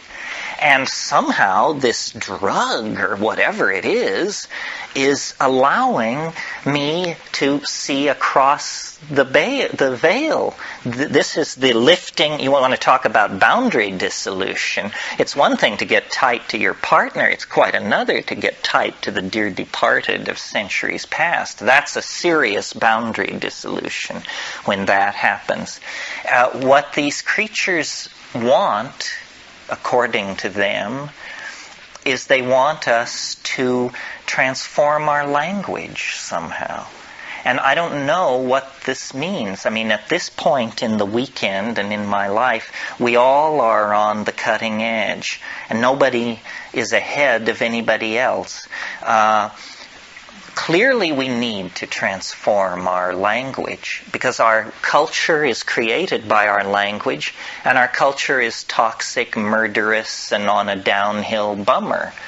Somehow we need to transform our language. But is this what they mean? That we're supposed to condense machines out of the air in front of us? How does this relate to the persistent idea promulgated by Robert Graves and other people that there is a primal language of poetry? That poetry as we know it is a pale, pale thing, and that at some time in the human past people were in command of languages which literally compel belief. They compel belief because they don't make an appeal through argument or metaphor. They compel belief because they are able to present themselves as imagery. You know, William Blake said, if the truth can be told so as to be understood, it will be believed. And so these things and it's very confusing because you wonder, you say, well, have people been doing this for thousands of years? And if so, have they always encountered this tremendous urgency on the other side? If people have been doing it for thousands of years, why is there this urgency on the part of these entities? And who exactly and what exactly are they? It appalls me, you can probably tell, that I have to talk about this because this is not my bailiwick. I mean, I'm a rationalist who's just had a very weird set of experiences, but I am a rationalist. I mean, I have no patience with channeling, the lords of the many rays, the divas, and, there's this whole thing going around about disincarnate intelligence, and it's mostly under the control of fairly, shall we say, non-rigorous thinkers. But I like to think that I am a rigorous thinker, and yet here I am telling you that, elf legions await in hyperspace one toke away. The difference between my rap and, the Findhorn folks or somebody like that is that we have an operational method for testing my assertion. We can all smoke DMT, or you can make it your business to now find out about this and see for yourself. And not everybody agrees with me. I mean, some people say, it wasn't anything like that. But some people agree, and I think if you get 2 out of 10 agreeing with a rap like this, then you better pay attention. Yeah, somebody... It was me.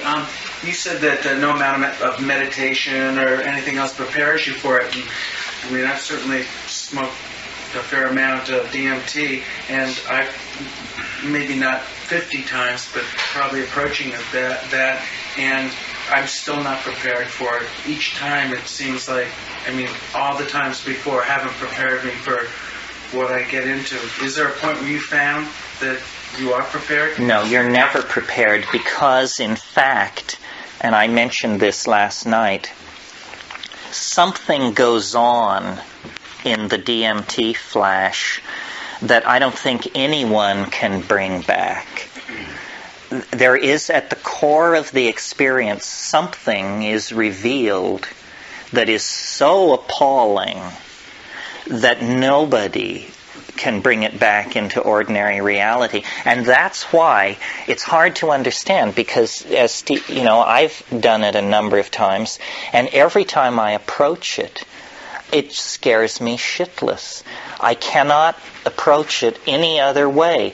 And it's physical. My palms sweat. I can't hold the pipe. My hand shakes. I wish I hadn't gotten myself into this situation. I fear it like death itself. That's the clue, folks. I think that what happens, and I've reached this opinion by reason and rationalization, not by direct experience.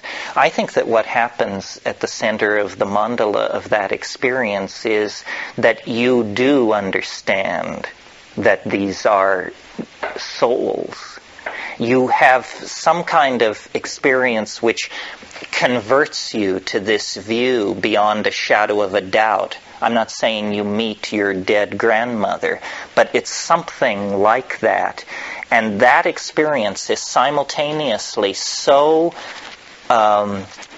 affirming and at the same time so paradigm shattering that you can't retain it.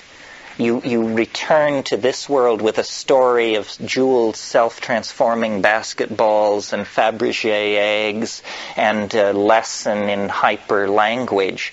But there is a moment, I think, where you find out something truly, truly paradigm shattering that you can't even tell yourself. It's such an appalling revelation. And the only thing I can think of that would fill that bill is something about the nature of life and death. That you actually go under the board, you find out the thing which nobody is ever supposed to find out in this world. And I suspect it's what shamans know. That a shaman is a person who knows the unspeakable secret. And once you know it, there's no going back. I mean, you become fey, enchanted. You're touched by the other. You now are a part of fairyland.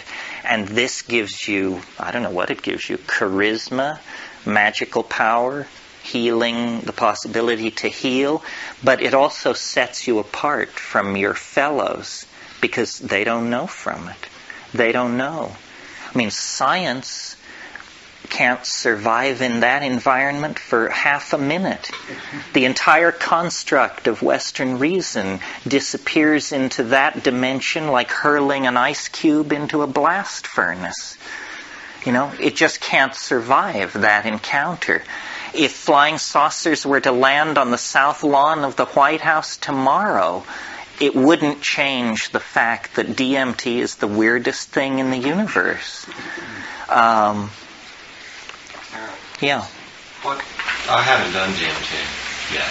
I'm very fascinated now. So what's you're describing this experience in some way, which somehow I think you're communicating to us. But now after this has happened, 10 minutes of time as we know it passed, and you were saying that physically, your mind is working, your emotions are working. The drug goes out of your system. You're snapped back into, boring old reality. Then what happens? Do you know what I mean? Well, you spend the next week sort of trying to integrate what the hell this is about. No. You chunk up the pocket then. No, you don't do either in most cases. What you do is you immediately forget. Immediately. So if you talk to a person 5 minutes after they've smoked DMT, they're usually into saying, it was incredible, it was amazing. And then you talk to them a half hour later and they say, it was the most incredible thing that's ever happened to me, but I can't remember anything about it. And the fact that it's so brief, we tend to value things based on how long they last. Something which only lasts 2 minutes, once it's over, how can you say that that was the most important thing that ever happened to you?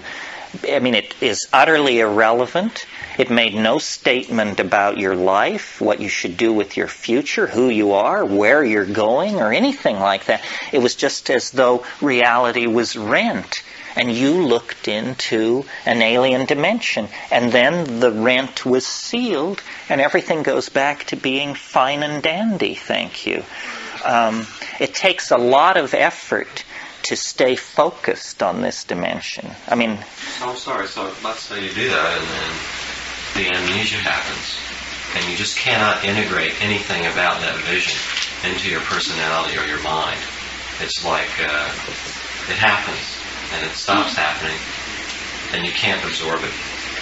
But then what must happen is at some time in the future, your curiosity is up and you want to go try to get it again. Well, what it did for me was it's evidence against certain points of view is what it is. It says, rationalism is just vaporized, and that never returns for you. Only if you can completely suppress the experience can you ever return to ordinary rationalism. I mean, you've just been in a place that was crawling with elves. Even if that never happens again, it did happen, and you from now on must take account of that in your modeling of the universe. You now know that elves really exist. This will make you much more interesting to your children. You've been reconverted to a belief in Santa Claus is what's happened, and now Santa's gone back up the chimney, but you're left saying, God, he was really here. Milk's gone. Yeah, the milk's gone, the cookie's eaten. What the hell? A couple of questions. Can you bring volition to it? Do something in that place? Can you decide in advance that since you've done this more than once, that you know, and you describe it as though it's the same each time, is it? It's pretty much the same, yeah. Well, the other side question of that is if three people were in the room doing it together, would they have, if you caught them in this period, or if you caught them immediately afterward, would their impressions of it be very similar? I've sat in situations where you would turn one person on, then another person, maybe do 6 people in the course of an evening, and reactions vary. But also, there's a skill to doing it, and that's a part of the problem. It's very harsh. The smoke is very harsh, and you have to hold on to these big tokes so that if a person can't hang on to the toke, they're pretty much out of luck. I mean, it's a pity that it comes down to such a mechanical matter. This is why the best candidates for DMT, I think, are leather-lunged hash abusers. They have the lungs for it. Well, my other question on that is, you have described it as an absolute phenomenon, but what benefit is there? Well, beneficial aspects of it. To me, it seems like the beneficial aspects arise by extrapolation. It teaches you, and this is what it taught me. I mean, I will never forget my first DMT trip because I was such a case going into it. I mean, if you had known me when I was 19 years old, I was into Jean-Paul Sartre, Alfred Camus, Marxism, Freud.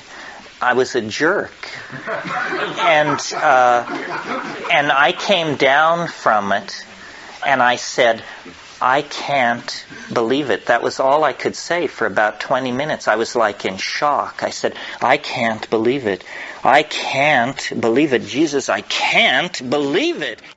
And I said, I've got to go back to square one. All these people I dismissed, all these people who say the universe is made of levels, who say there are disincarnate intelligences, who say that death is not simply the yawning grave. I had dismissed all those people as crybabies and sob sisters, and I said, no, the point of view that I previously dismissed is apparently what's actually happening. So in a single experience, I was converted from naive rationalism, realism, reductionism, to my present position, whatever it is.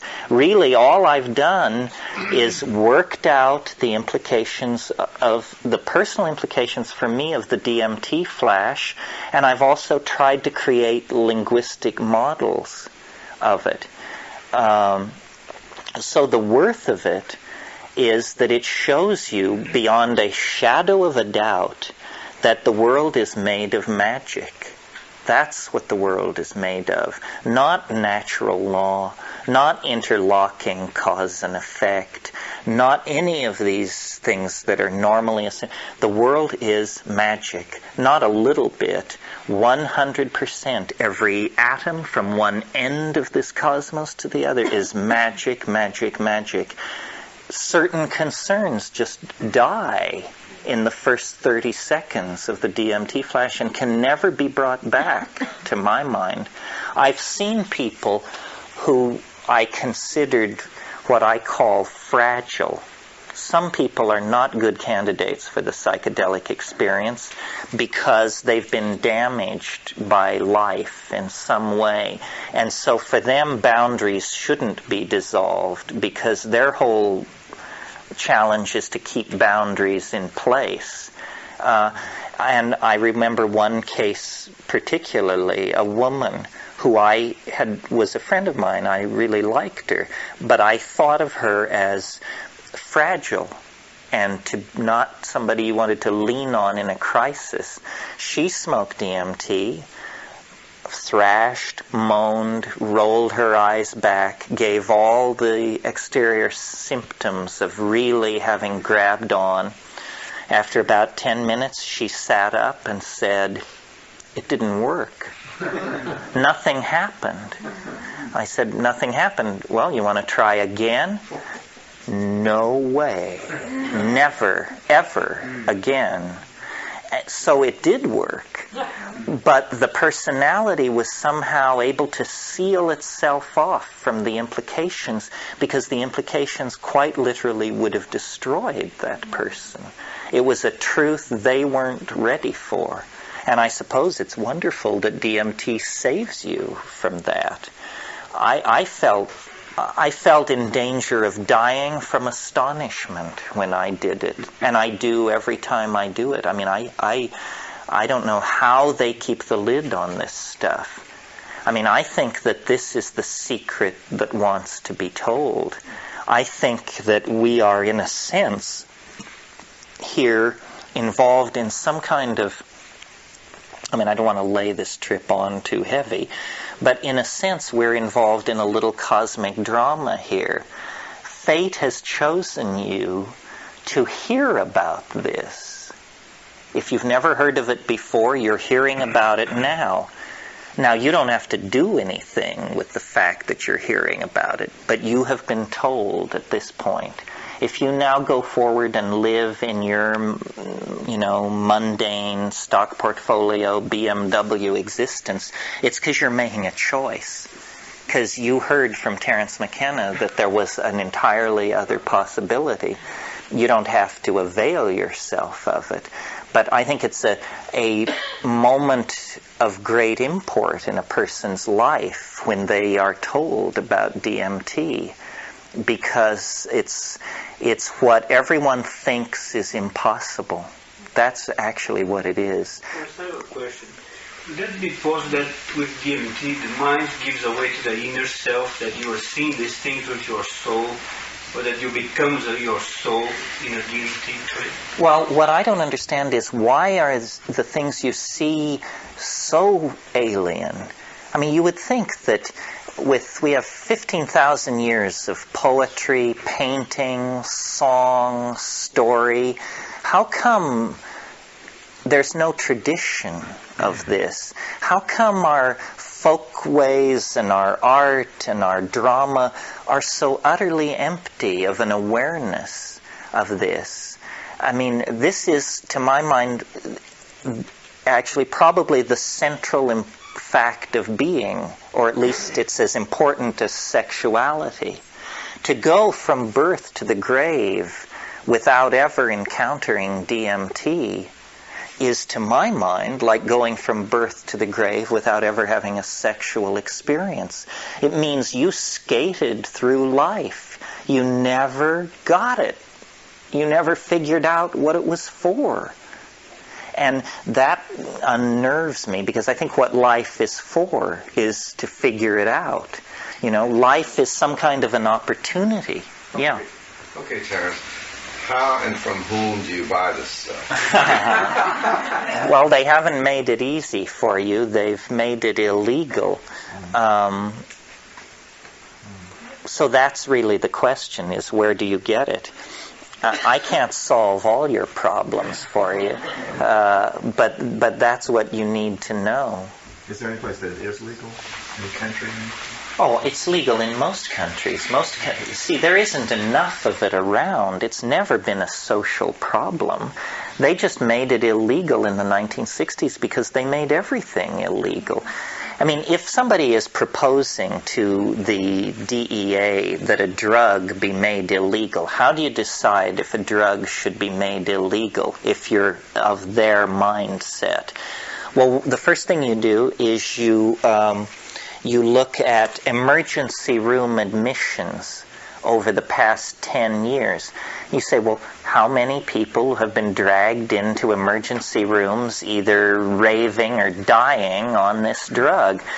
The numbers for DMT, how many people in the past 15 years have been brought to emergency rooms? Zero. Nobody. Because it doesn't last long enough. With our healthcare delivery system, it could last an hour and there would still be no... you'd have to take it in the emergency room, and then they'd have to run to keep the emergency alive long enough for anybody to look at it. Terence, have you noticed, is there any difference between whether you get 1 or 3 tokes as far as dosage? Yes, there's something. You have to learn how much you need, because some people are very sensitive and some people are incredibly insensitive. And that's why I took the time to describe this feeling of the air being pumped out of the room and then the appearance of this flower-like mandala. If the flower-like mandala persists for longer than 30 seconds or a minute, you're not going to break through. You need to sit up and ask for another toke. And I tell people, when I turn people on to it, whenever I'm in some country where it's legal, I always say to them, at the 30-second mark, I will say, do you want another hit? If you don't say anything. You don't have to do anything. If you do, you must sit up on your own power. If you can't sit up, it's my judgment that you're too loaded to take another hit. So it's tricky to lead people into that. What's the history of this? How long has it been around? Well, that's an interesting question, because as a plant hallucinogen, DMT has been around a long time, but in the Amazon as a snuff, and it's what gives the visions to ayahuasca. You see, ayahuasca is a combinatory drug. It's 2 plants mixed together. One inhibits an enzyme system in the body called the monoamine oxidase system, whose job is to deactivate monoamines, of which all these drugs we're talking about are. And the other chemical in ayahuasca is DMT. So what these shaman in the Amazon are really doing is they are inhibiting the monoamine oxidase system, and that allows the DMT to be orally active. You see, if you were to just have some DMT and decide that rather than smoke it, you're going to take it orally, nothing will happen. It will be destroyed in your gut by this system called the MAO inhibit, the monoamine oxidase system. But if you inhibit that system, you can make it become orally active. But when it's orally active, it's much more diminished and stretched out. But a very stiff dose of ayahuasca, you can, after about at the hour and 25-minute mark on a very strong dose of ayahuasca, if you're familiar with the territory, you can look around and say, my God, it's building toward being like a DMT flash. It is like a DMT flash, except that it goes on for a lot longer, 20, 30 minutes. I question whether in traditional societies anybody ever really reaches these reality obliterating levels. Among the Yanomamo, they make a snuff out of the seeds of Anadenanthera peregrina. And I've done that snuff, and it's very painful to do because you have to blow a couple of tablespoons of ground toasted material up into your nostrils.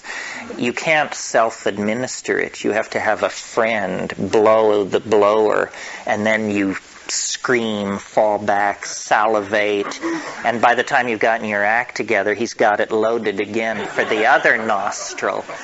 And then if you do that, after about 10 minutes of sitting and shaking your head saying, geez, what have I done? A psychedelic state will creep over you, a trip, but not the DMT flash. So I think it's an interesting question. DMT was characterized and purified only in 1956 by a Czech chemist named Sara. And it may be then that only since 1956 have people been able to access that tremendous flash. I have at times given DMT to well, in one case, a very well-known Tibetan spiritual teacher who shall remain nameless. But what he said after doing it was he said, they're the lesser lights. What he meant was when you enter the bardo, you see, on the first stage of the bardo, you see these so-called lesser lights. If you go beyond the lesser lights, you cut the thread that binds you to the physical body, and you then cannot return. You must head deeper into the death realm. So he said, they're the lesser lights. I've seen it many times. Unusual that it should be caused by a plant, but there you have it. Yeah, Kathleen. When we were foragers and the DMT was in plants, did that affect our nervous system, or did it have to have the MAO inhibitors? It has to have the MAO inhibitors to be orally active. Although it's a question, why did we invent smoking in the first place? I was thinking of it not so much as a hallucinogen, but as a formative thing for the nervous system. Well, definitely these things must have acted. You see, all these indoles, which we've been talking about, are drugs, but there are other indoles, which are growth hormones, sexual hormones, all kinds of stuff, and a lot of our physical expression has probably been altered by exposure to plants. I mean, our hairlessness. There are many aspects about us that are what is called neoteny. Do you all know what neoteny is? Yeah. It's retention of infantile characteristics into adulthood. And if you look at the ratio, for instance, of our skull size to our body size and compare it to other monkeys, we're like juvenile monkeys, even in the adult form. We appear juvenile in our proportions. Our hairlessness. Other monkeys are born hairless, but then they quickly grow body hair. We don't. We retain the juvenile characteristics. And this is probably, when you encounter it in other animal life, it's always assumed to be a response to mutational pressure. So there may be progressive juvenilization going on in the human species. If sex gets any more dangerous, I think probably it will be eliminated as a method of reproduction, and we'll go to vats. And this will further exacerbate this tendency toward neoteny. The way in which we permit and encourage a larval relationship to television And the fact that television, the content of television is so idiotic. You know, they say it's now down to being geared for the average 11-year-old. My 11-year-old is bored to death with TV. So this is a neotenization that is culturally sanctioned. We're accepting a kind of society where millions and millions of people have very simple thoughts and spend all their time in a larval state imbibing manufactured data streams that come to them over the boob tube. This is not a pretty picture, actually. I mean, these people are not entirely human beings. I mean, they would, I'm sure, rise in holy wrath if they heard that, but they never will hear it because it's not going to be broadcast on any channel they watch. Yeah. I'm confused about the Tibetan spiritual leaders thing that he said. Was that DMT? DMT. And is it your understanding he saw the DMT elves? I don't know if he saw the elves. He was of such a stature that I couldn't really hammer at him. He pronounced it the lesser lights, and I bowed my way out of the... Oh, because these yogas that these Tibetans are into are all designed to familiarize themselves with the after-death state. In one way, in one possibility, you know, like the notion of Tibetan religion is that what life is for is to get ready for dying. And that this getting ready for dying has to do with this metaphor of a vehicle, that you're supposed to build an after-death vehicle so that when you die and put the key in the ignition, it's not going to chug, chug, chug and then turn over and not go, because then you're in real trouble. You want your after-death vehicle to be well-serviced and fully fueled when you need it, because then you're going to drive off into the unknown. Does that mean that those guys experience the same thing as others experience on DMT? Well, what is persistently claimed for shamanism, and certainly Tibetan religion has roots deep in Central Asian shamanism, what's claimed for shamanism is that the shaman can travel to the realms of the dead. That the shaman is a superhuman, in a superhuman condition, not entirely alive, not dead, but has physically transformed himself or herself into something, a creature of the interzone. And this is the power of shaman, that they can come and go from the interzone. And how seriously we should take this? Very seriously, because we have no technology for accessing these places. There's a lot of cultural hubris involved in all this. We can't imagine that any other culture is in possession of any information that we don't have a pre-prepared file on. And I think that when you spend time with these shamans and really get into it, you finally realize Western civilization is completely infantile. It's completely hung up on the surface. It is not grounded in the dynamics of nature. We are childish. You know, I have heard it said, I knew had an Indian friend, and he told me once he was going to return to live in India. I said, my God, you're going back to India. It's such a nightmare. Why? And he said, I know it's a nightmare. I hate everything about it except one thing. And I said, what's that? And he said, people in the West are so simple. I can't stand it. And this is true.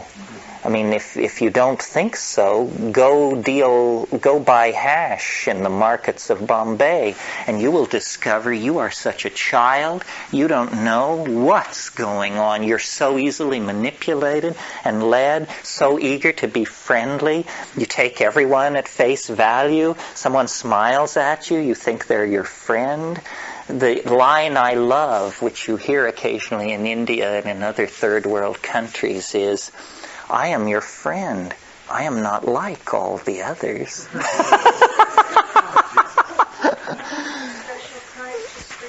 Yes, special price. Welcome. Are you able to formulate questions in this situation? I mean, it sounds like you deduced that they may be souls. I deduced that. No, you can't really ask questions because you can on psilocybin with other psychedelics, but you cannot do that with DMT because they know what they want to talk about. They only want to talk about this one thing, about this language transformation possibility. That they want you to do. They want you to do. That happens for others as well? A number of people have reported it. I at the risk of repeating myself, there is a metaphor in the natural world which sheds some light on this, which is, you all know that octopi change color. This is well understood. Most people think it's because they can camouflage themselves, and so when they move across the reef, they go orange, red, blue-green, depending on what's behind them. This is not what is happening with octopi color changes. What is happening is that they communicate with each other by changing not only their colors, which they can have a very large repertoire of color changes, traveling dots, blushes, so forth. There are technical terms for all of these, but also because an octopus is a mollusk, it's a very soft-bodied creature, they can fold and unfold various parts of their bodies very rapidly. So they can modulate what you see. So that, for instance, if there's a red spot in the equivalent of their armpit, by raising and lowering an arm very rapidly, they can flash you this red spot. Well, at first pass, you just think, well, isn't that interesting? Octopi communicate by changing their shape and color. But if you go back and analyze it a little more closely, something very profound is happening here. You get to it by analyzing the nature of how we communicate. We communicate with small mouth noises, and we are physiologically set up to produce small mouth noises. The average human being can talk for a couple of hours without showing much sign of fatigue. Those of us who train hard can do it endlessly. And what's happening with small mouth noise communication is an acoustical wave is moving through space. It's been formed by the sender based on consulting of an internal dictionary. And then I see the word for could you please help me? The words are, could you please help me? So they say, could you please help me? And then the acoustical wave goes across space, enters the ear of the intended object of the communication. They look in their dictionary and they say, oh, he's asking for assistance. Could you please help me means can I have assistance? But now what if the utterance is extremely complex? Then the object of this intended communication looks in their dictionary and they say, well, he either means that he would like to have an affair with me, or he means he would like the name of my tailor, or he means that his clothes cost more. And, there's ambiguity in all of this. And one thing we avoid doing very much in ordinary speech is saying to somebody, what do you exactly mean? Because we fake it. I mean, a lot of communication is, and you say, well, I don't know exactly. He said, something. He wants something. What's happening with the cephalopods, the squids and the octopi, is there is no ambiguity. The surface of the octopus's body is the surface of the octopus's mind. The mind changes and controls the appearance of the body. There's no culturally sanctioned dictionary. One octopus can tell what another means by looking.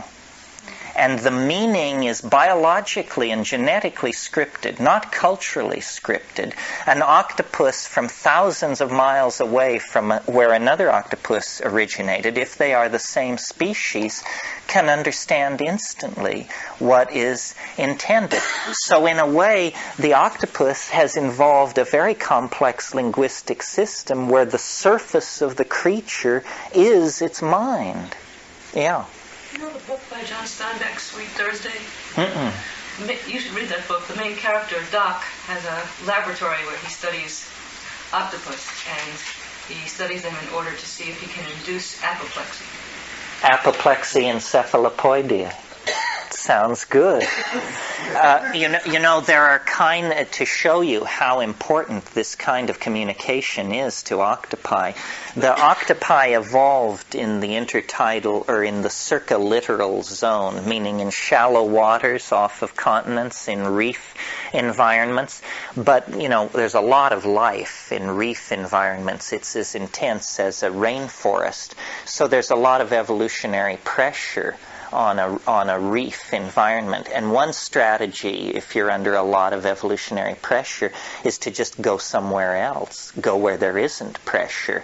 And where there isn't pressure, competition for food and stuff like that in the oceans is in the benthic, what's called the benthic depths, the abysses of the oceans. And many species of octopi have evolved into the abyssal environments, and they have retained their ability to communicate with each other in these zones of utter darkness by evolving phosphorescent organs that stud their bodies. So there are even octopi which have eyelid-like membranes over little lights that they can turn on and off at will, and then they can flutter these eyelid-like membranes. And if you can ever see film of this taken through the windows of bathyscaphs and other deep ocean exploration vessels, it's pure idea. The animal has disappeared. The animal has become its language. They never see anything of each other but their language. The body and the language have become the same thing. And I think that this is what we are being pointed toward. This is what those elves in hyperspace are trying to push us toward. Remember how I said they sing objects into existence, and the objects themselves then become kind of autonomous entities capable of singing other objects into existence. It's that in order to get the ambiguity out of language, we are going to have to go to a wider bandwidth. And the wider bandwidth is visual. It's incredible that this world of, nuclear powers and integrated global economies and so forth and so on is held together by small mouth noises, is held together by a method of communication, 90% of which is lost in noise and ambiguity.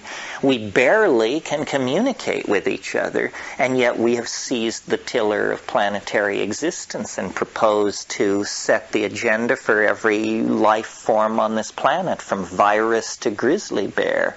Part of our problem with managing our situation is that we don't have a way of getting ambiguity out of our languages. Why is that a problem? Because you can misuse ambiguity. George Bush can tell us that he is the environmental president, that he wants a kinder, gentler America, that he feels the pain. I mean, that you would call this horseshit if it weren't so pathetic.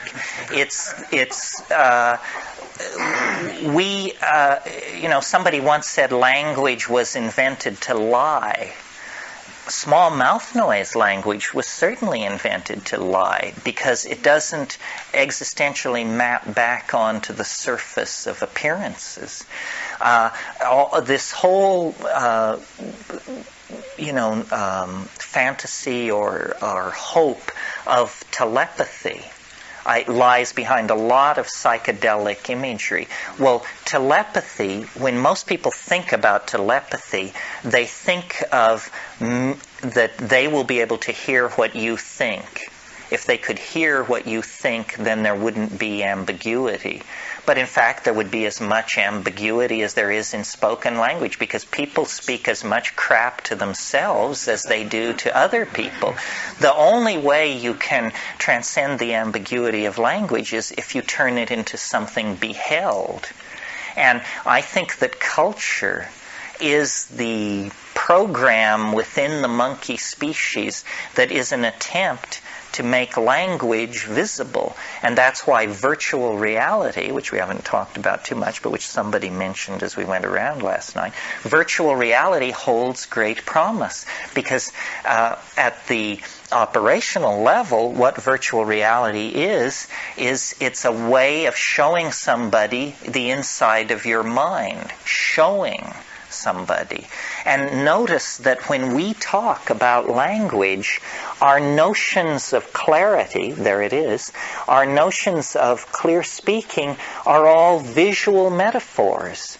If you think you really understand somebody, then you say, I see what you mean. Or you say, you're completely transparent to me. If somebody is eloquent, you say, he spoke clearly. She painted a picture. What this means is that we have an unconscious bias in favor of the visual sense. It's what our eyes tell us that we believe. Yeah.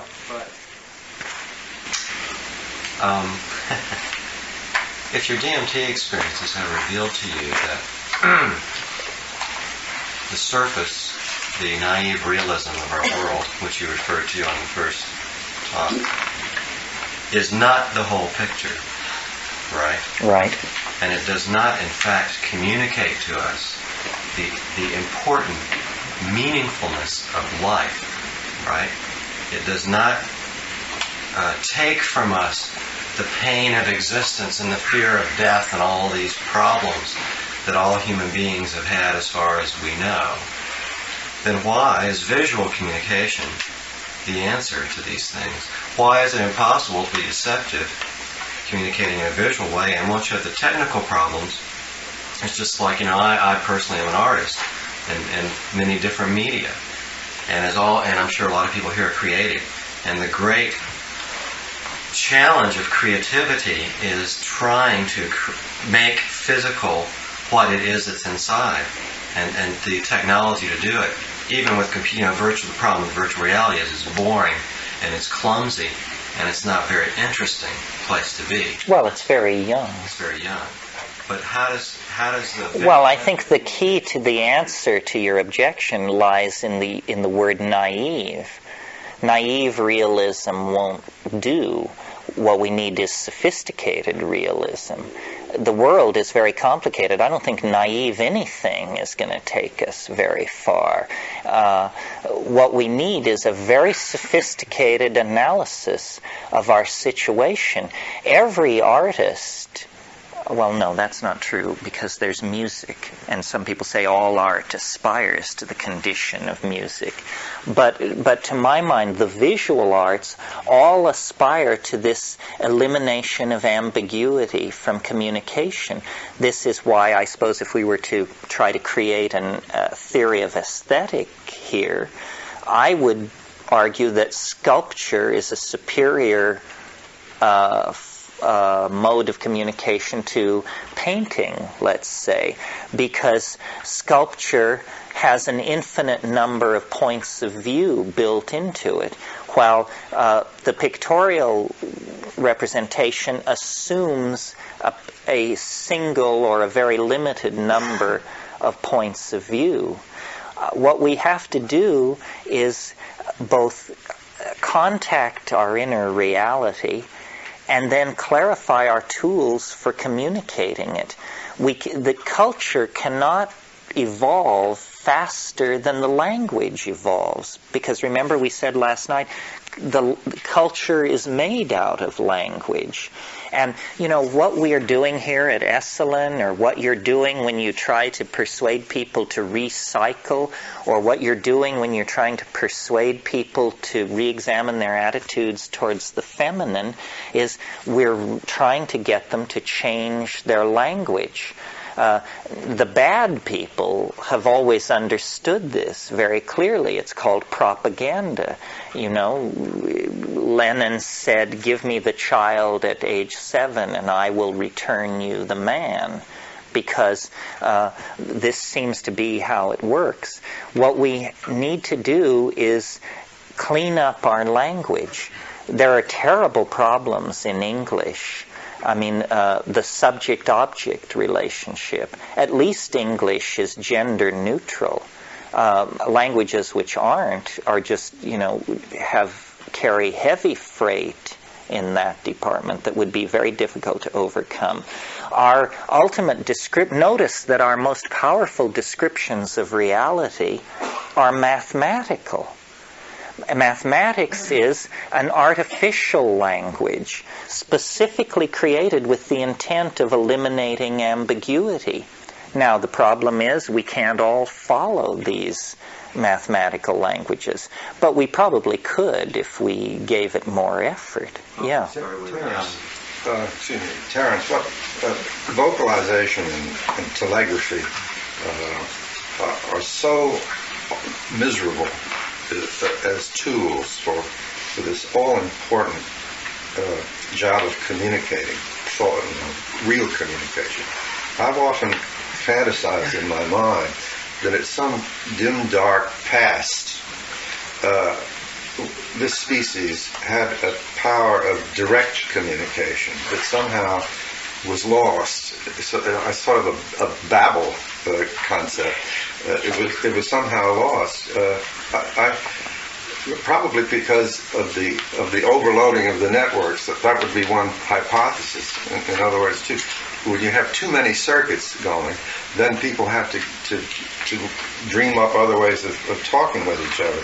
But it's so inefficient to talk. I mean, our speech and our language is so horrible that I can't believe that this species started out with that. No, I think that language was evolved in an ambiance of nearly continuous psilocybin intoxication, and that what we call poetry is in fact clear speech. Ursprach, a language so powerful that its linguistic intent is directly beheld if you hear it. And the Babel myth is a good one. We have fallen into a realm of corrupted language. And somehow recovering this primal language is the task of saving the human world. And it's, it sounds airy-fairy. It's saying that poetry can save the planet. But very powerful bardic poetry of a sort that we haven't seen for several millennia. Well, some cats, dogs, etc., evidence the capability of direct communication over there's infinite nonverbal distances. communication, which is much more direct. In fact, schizophrenic children believe more nonverbal communication than verbal communication. A mother who says, "I love you," is, definitely schizophrenic and double-blind message, and that child will believe this versus whatever comes out of the mouth. Well, so but isn't it's not complete. It's not detailed, but we believe more what's in front of our eyes, just like you were saying. And we do have it. It exists. The problem is that we have a drive to communicate all kinds of things which can't be done that way. They're more complex. And so then we've created provisional languages. But I agree. I think that originally language was to communicate emotion. This glossolalia that I did this morning or whenever I did it, let me do it a little bit and then talk about it to make the point. Yidong huai huaxi kipipin e mundi kivi mangtiteekanklakat. Now, when you analyze that and make recordings and really analyze it, there is syntax. There is syntax, but there's no meaning. But I just did it, and I just did it at the speed of an ordinary conversation. What was happening in my brain when I did it if there was no meaning? In other words, what I did is I said to myself, take the meaning maker out of the loop, but let the language flow. Well, then, from where comes the modulation, the tonality, the differences? Well, the only place it could possibly have come from is my internal state. What you just heard from me was the most honest thing I've said today. Situation reflected in a verbal exercise that was not designed to convince you or impress you or drag you into my vision of things. It was simply that's who I was at that moment. Ralph Metzner and I once had a notion of giving a workshop or a weekend in which half of all utterance would have to be in glossolalia. So that, you said, well, I'm a committed Marxist-Leninist myself. However, istaksimi kwai hua mian daftik meetingt. You say, oh, well, so he's a Marxist, but he's also this other thing. That's who he is emotionally. And then you could balance it. And you see, we suppress these internal states. We create meaning as a kind of community venture, but there's not much of us in it when we do that behavior. The paucity of words for emotions in our language is a clue to the fact that we have put too much emphasis on nuts and bolts stuff and not enough emphasis on conveying the essence of who we are. And so now we empower a special class of people called artists, and their job is to convey this essence.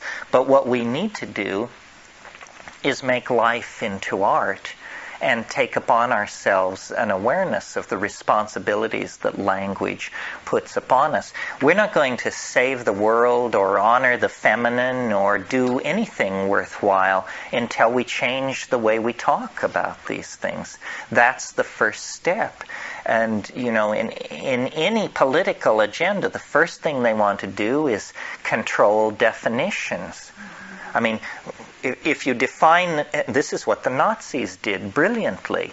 If you define someone who is Jewish as not a human being, which is what the Nazis did, they called them Untermensch, the underman, subhuman.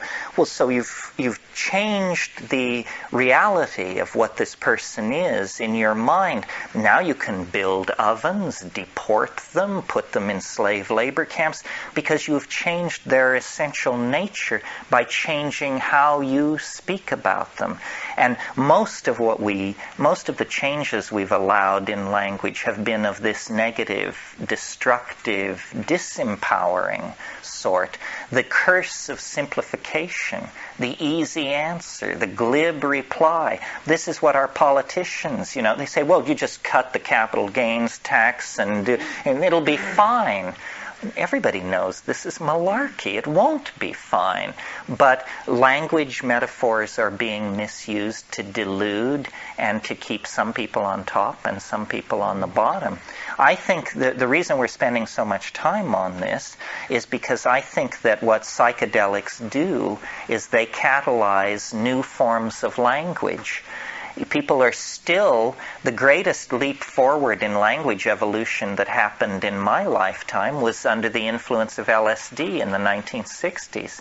And people now make fun of all of that. The concept of the vibes, the concept of grokking, the concept of an ego trip, the concept of a put down. These are all People didn't know what an ego trip was until they took LSD. There was no word in the language for that. And notice how much energy the establishment has put into denigrating the kinds of languages that evolved in the 1960s. Yeah, it's penetrated everywhere. It's penetrated everywhere. Well, that addresses a different issue, which is the meme wars. You all know, I suppose, that a meme is the smallest unit of an idea, in the same way that genes are the smallest units of heredity. Ideas are made out of memes. Any coherent notion is a meme. Women should be respected. That's a meme. It's competing against the meme that women are worthless. That's another meme. These two memes compete in this society. One leads to a certain, believing one of those memes leads to a certain set of consequences. Believing the other meme leads to a different set of consequences. Memes evolve in exactly the same way that organisms evolve. Large ideological structures can be made up of thousands of memes. The meme of democracy is a very complicated meme. It makes certain assumptions about literacy and voting and responsibility and so forth and so on. I believe that what we're involved in here is a meme war, and that the best memes will win if the playing field is level. That's why we're talking about the psychedelic experience. If we don't talk about it, it isn't a meme. It's a private obsession. It's something underground. But we bring it into competition in the environment of natural selection for applicable meaning when we utter it. And that's why the beginning of any social change is discussion. Yeah.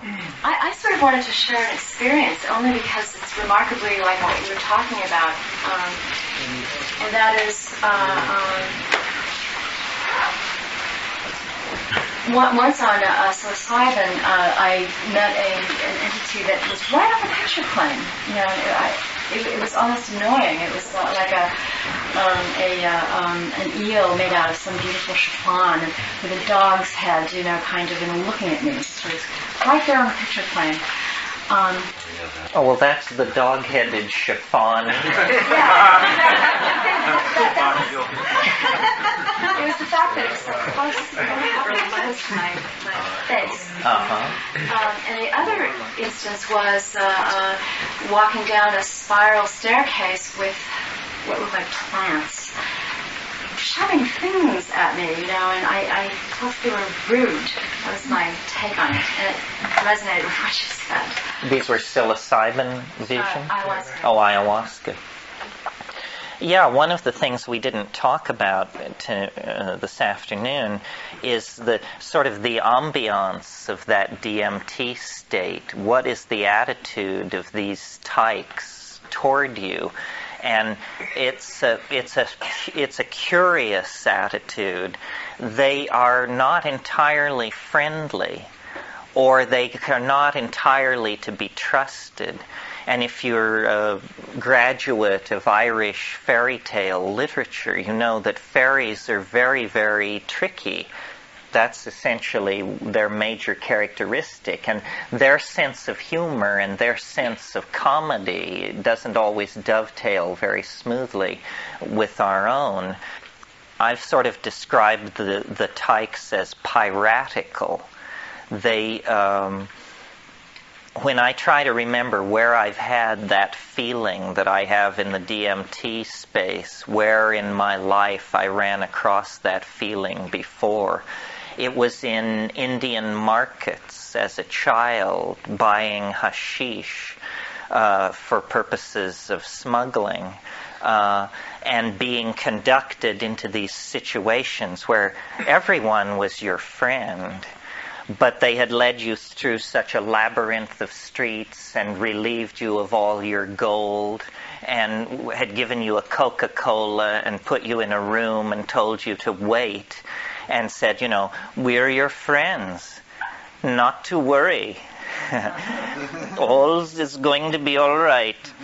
And it always was. And this is sort of the feeling you have with these things. And it came to me because at the end of this afternoon we were talking about memes. And I had said how these things offer you these objects. I think what they are is meme traders in another dimension. And what they want is ideas.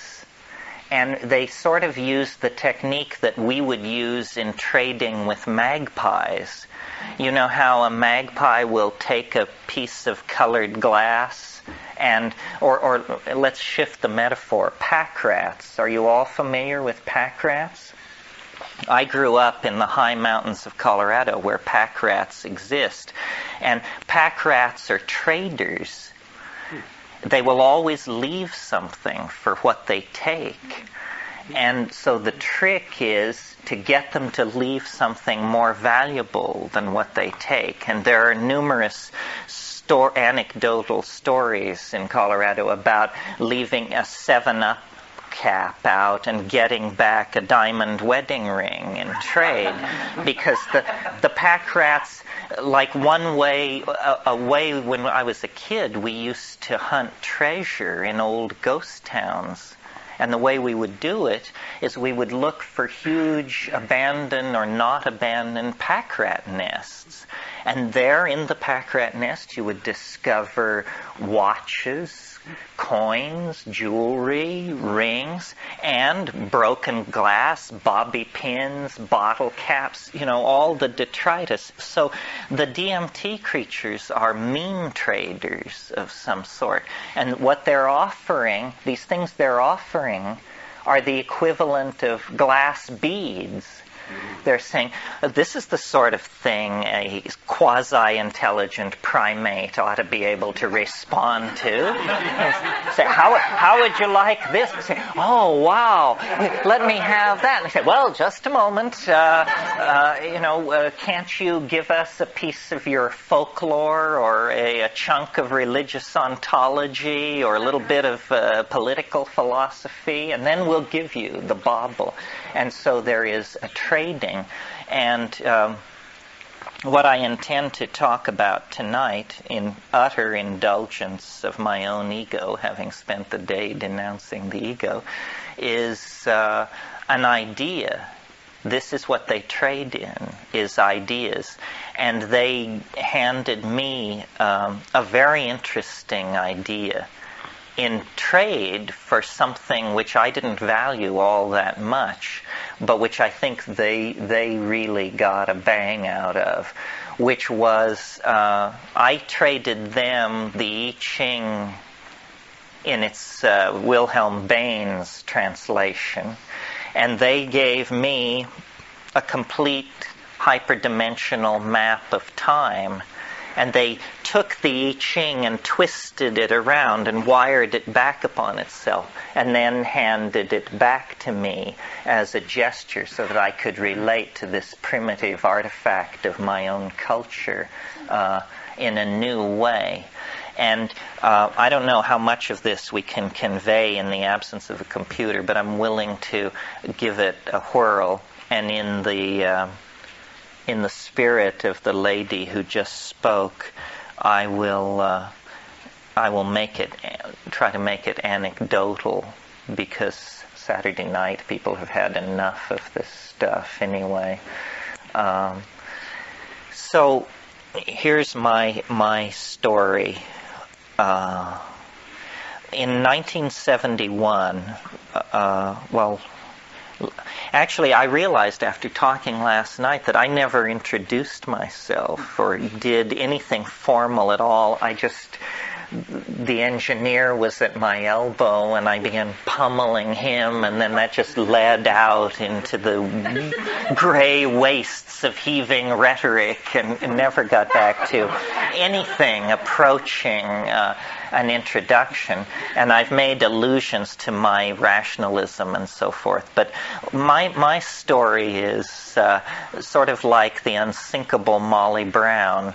I grew up in a coal mining town in Colorado, and I was always a weird kid. While everybody else was playing Little League baseball, I was off in the dry arroyos near my home digging up fossils and,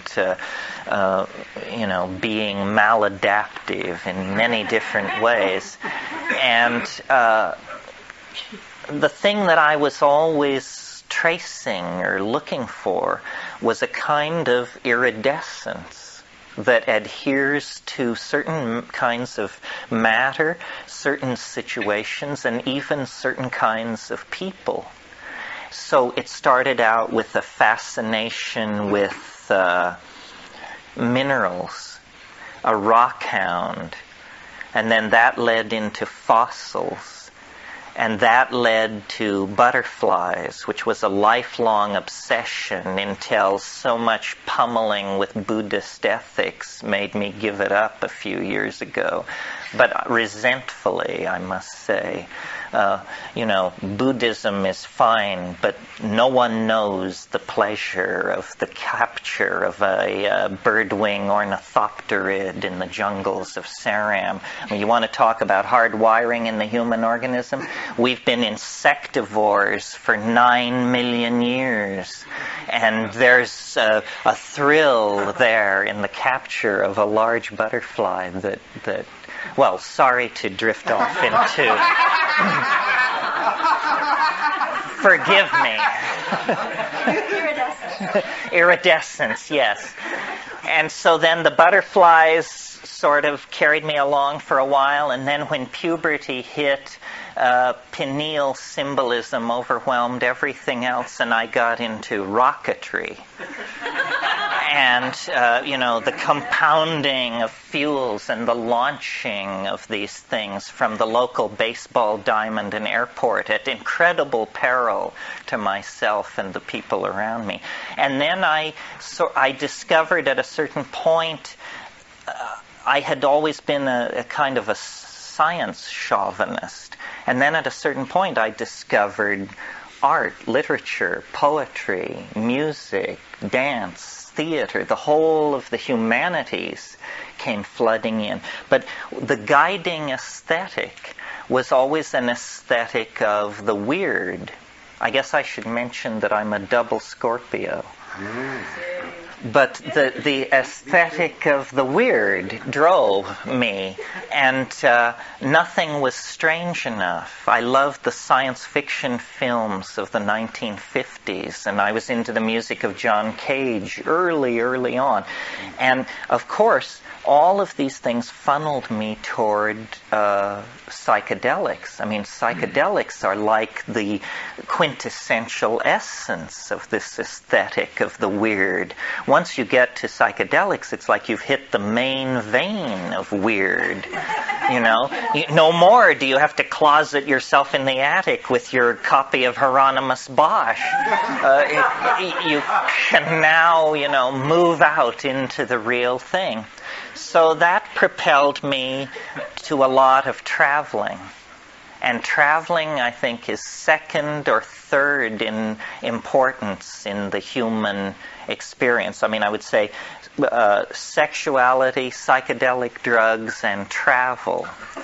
This is, my prescription for, destroying your digestive tract or something. And I went first to Africa, and then to the Seychelles Islands, and then to India, and lived in Japan for a while, and then eventually went back to Asia. And I had encountered LSD in Berkeley, where I went as an undergraduate in the fall of 1965. That was the other thing about me. I was incredibly lucky in that a kid from a cow town in Colorado, I was able to find my way to ground zero of the cultural scene. I was able to put myself at the corner of Shattuck and Bancroft in the fall of 1965. So the whole thing was just being staged for my benefit, I thought.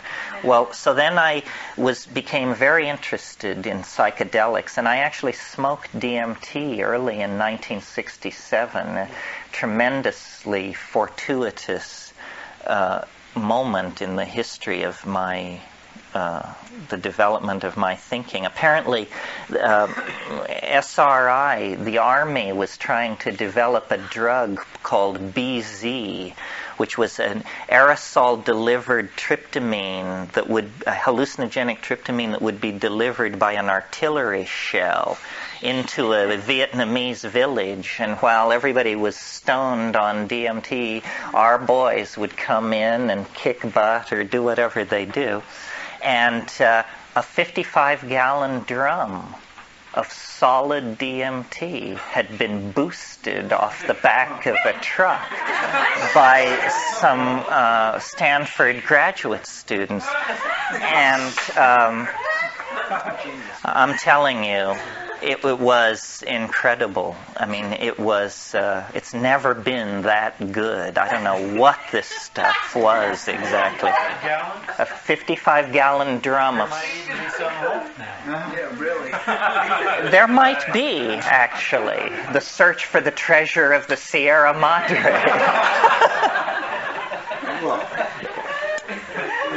So I had this benchmark, DMT. And I took a fair bit of LSD in those undergraduate years at Berkeley, but I have to confess, it was never easy for me. It always seemed like psychoanalytic Drano, kind of. And after each acid trip, I would say, my God, I'm not going to do that again. Well, of course, then 2 weeks later, I would be back to it. My style has always been to be a reader and to inform myself. So I read The Doors of Perception and Havelock Ellis and Weir Mitchell, all these people I mentioned this afternoon. And what fascinated me was how they insisted on visions, particularly Havelock Ellis's descriptions of his mescaline experiences, where he says, architectural ruins dripping with globular jewels, strange statuary leering from darkened doorways. And I said, hey, I want it. How do I get that? And LSD didn't really do it for me, although my most satisfying LSD trips, and this is just maybe a practical suggestion, were in the presence of good hashish. Hashish seems to be able to pull the pure translucency of LSD toward a much crazier, more psychedelic, more mushroomic-like place, at least for me. So then I went to India and I knocked around for a while, and I quickly became incredibly disillusioned with all of that. I mean, I don't know, folks. Everybody has different experiences, and you can only judge your own path. But I just thought it was the most outrageous con that has ever come down the pike.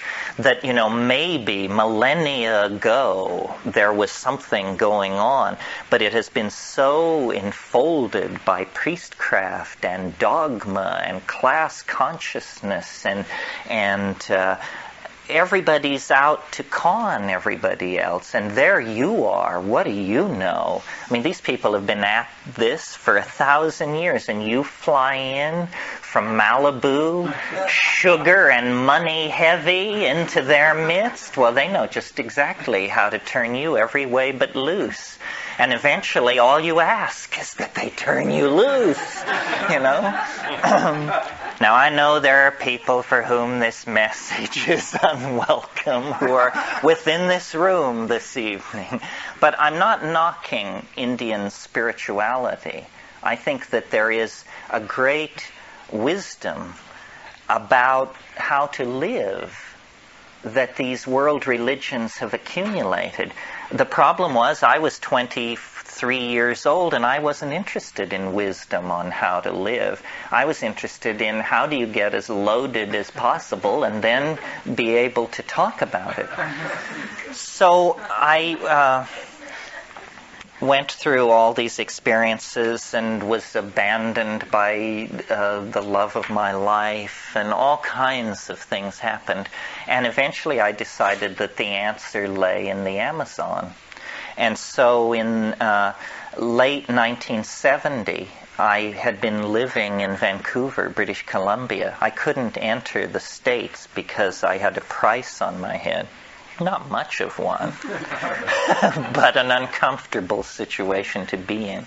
So then I went to the Amazon for the first time with my brother and a couple of friends who came with me from the States, and then we quickly made common cause with a woman down there, and she came with us. So it was 2 women and 3 guys, and we were considering that I was the oldest and I was 25 years old. As I look back on it, we were an incredibly serious and well-informed group of 22 through 25-year-olds. And our intent, we had all graduated from the school of DMT. We were all post-revolutionary Berkeley communard types. And we had collectively decided that the only hope lay in somehow getting into the DMT flash for longer than a minute to a minute and a half. And that the strategy for doing this must be then to go to the Amazon and explore these psychoactive drugs. And the one that we were interested in is one that even today has yet to become an item on the Malibu consciousness circuit, a drug called ukuhe. Ukuhe, it's used only by the Witoto, Bora, and Muinani tribes of the lower Putumayo of Camasaria, Amazonas in Colombia. Very limited geographic area in a completely remote part of the Amazon. And what was interesting to us was the anthropological reports were that they rolled it up, it was the resin of a tree, and that they rolled it up into little pills, and that they took the little pills and then they would lie in their hammocks and they would speak to the little men. And so we said, this has got to be it. And Dick Schultes, Richard Evan Schultes of Harvard, had already published on the chemistry of ukuhe, and it was definitely contained DMT. So we said, okay, these people have found the way into what we then called the beta level, just for shorthand. So the way into the beta level was to be achieved by ukuhe. So we put together this expedition, and we descended the Putumayo River, which is the border between Colombia and Ecuador and Peru, to a place called San Jose del Encanto on the Rio Igaraparaná, which flows into the Putumayo there. And at that point, it's a 120-kilometer overland 5-day walk to a remote mission called La Chorrera. And most places in the Amazon are historyless, but La Chorrera had a very dark history behind it, which I didn't really know at the time. And probably very few people in this room have ever heard of or know anything about what's called the Putumayo rubber horror. What this was a rehearsal for for Hiroshima, Auschwitz, you name it. It went on from 1912 to 15 in the Amazon, when, in a frantic effort to get natural rubber to fight the First World War, British banks bankrolled an episode of genocidal brutality that is remarkable both for the depth of the horror and for how thoroughly it's been completely forgotten. And what they did, these British banks, is they financed this Peruvian mafia called the House of Arana to basically enslave Indians over a vast area of the Amazon and force them to extract the natural rubber under pain of death. And there are endless stories of the atrocities. People had the soles of their feet removed by machete if they didn't meet the rubber quotas, and just nightmare after nightmare. If you want to read about it, there's the British Royal High Commission under Roger Casement. And that was another story. You see, Roger Casement was the last man hung for homosexuality by the British Crown. He had been the British Consul General in Rio de Janeiro and had exposed this rubber atrocity and all the collusion of British banks and stuff like that. But a few years later, he expressed Irish sympathies with the Easter Rising of 1919. And immediately the Foreign Office came forward with love letters between him and Parnell, the Irish revolutionary, and he was hung for being a homosexual. But anyway, La Chorrera had this very dark history of these rubber atrocities. Well, we rolled in there, and immediately there began the unfolding over just about a 3-week period. I mean, a very short length of time, from the 27th of February 1971 until the 22nd of March. So a period of just under 4 weeks. It was like the doorway was standing open.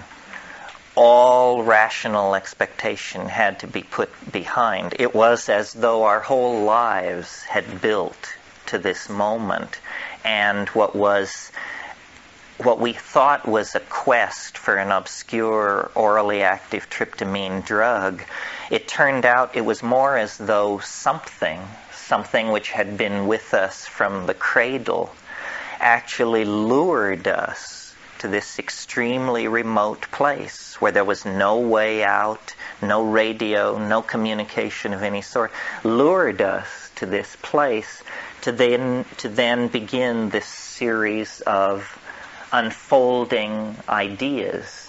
And these ideas that were released in that 3-week period are basically all I've ever worked with. I haven't had an original thought since March of 1971, essentially. It's just been endless recension and reworking of what happened there. Well, what happened was taking a lot of mushrooms and being in this incredibly natural, beautiful, low toxin environment. I mean, there was barely even radio waves in this place. It was so remote. It was like our minds began to dissolve back into the order of nature. And we began to discover what the order of nature actually is. And it took the form of an idea, which my brother Dennis, who's the pharmacologist of the gang, although he wasn't at the time, he has gone on to become the person he most was before he studied the subject.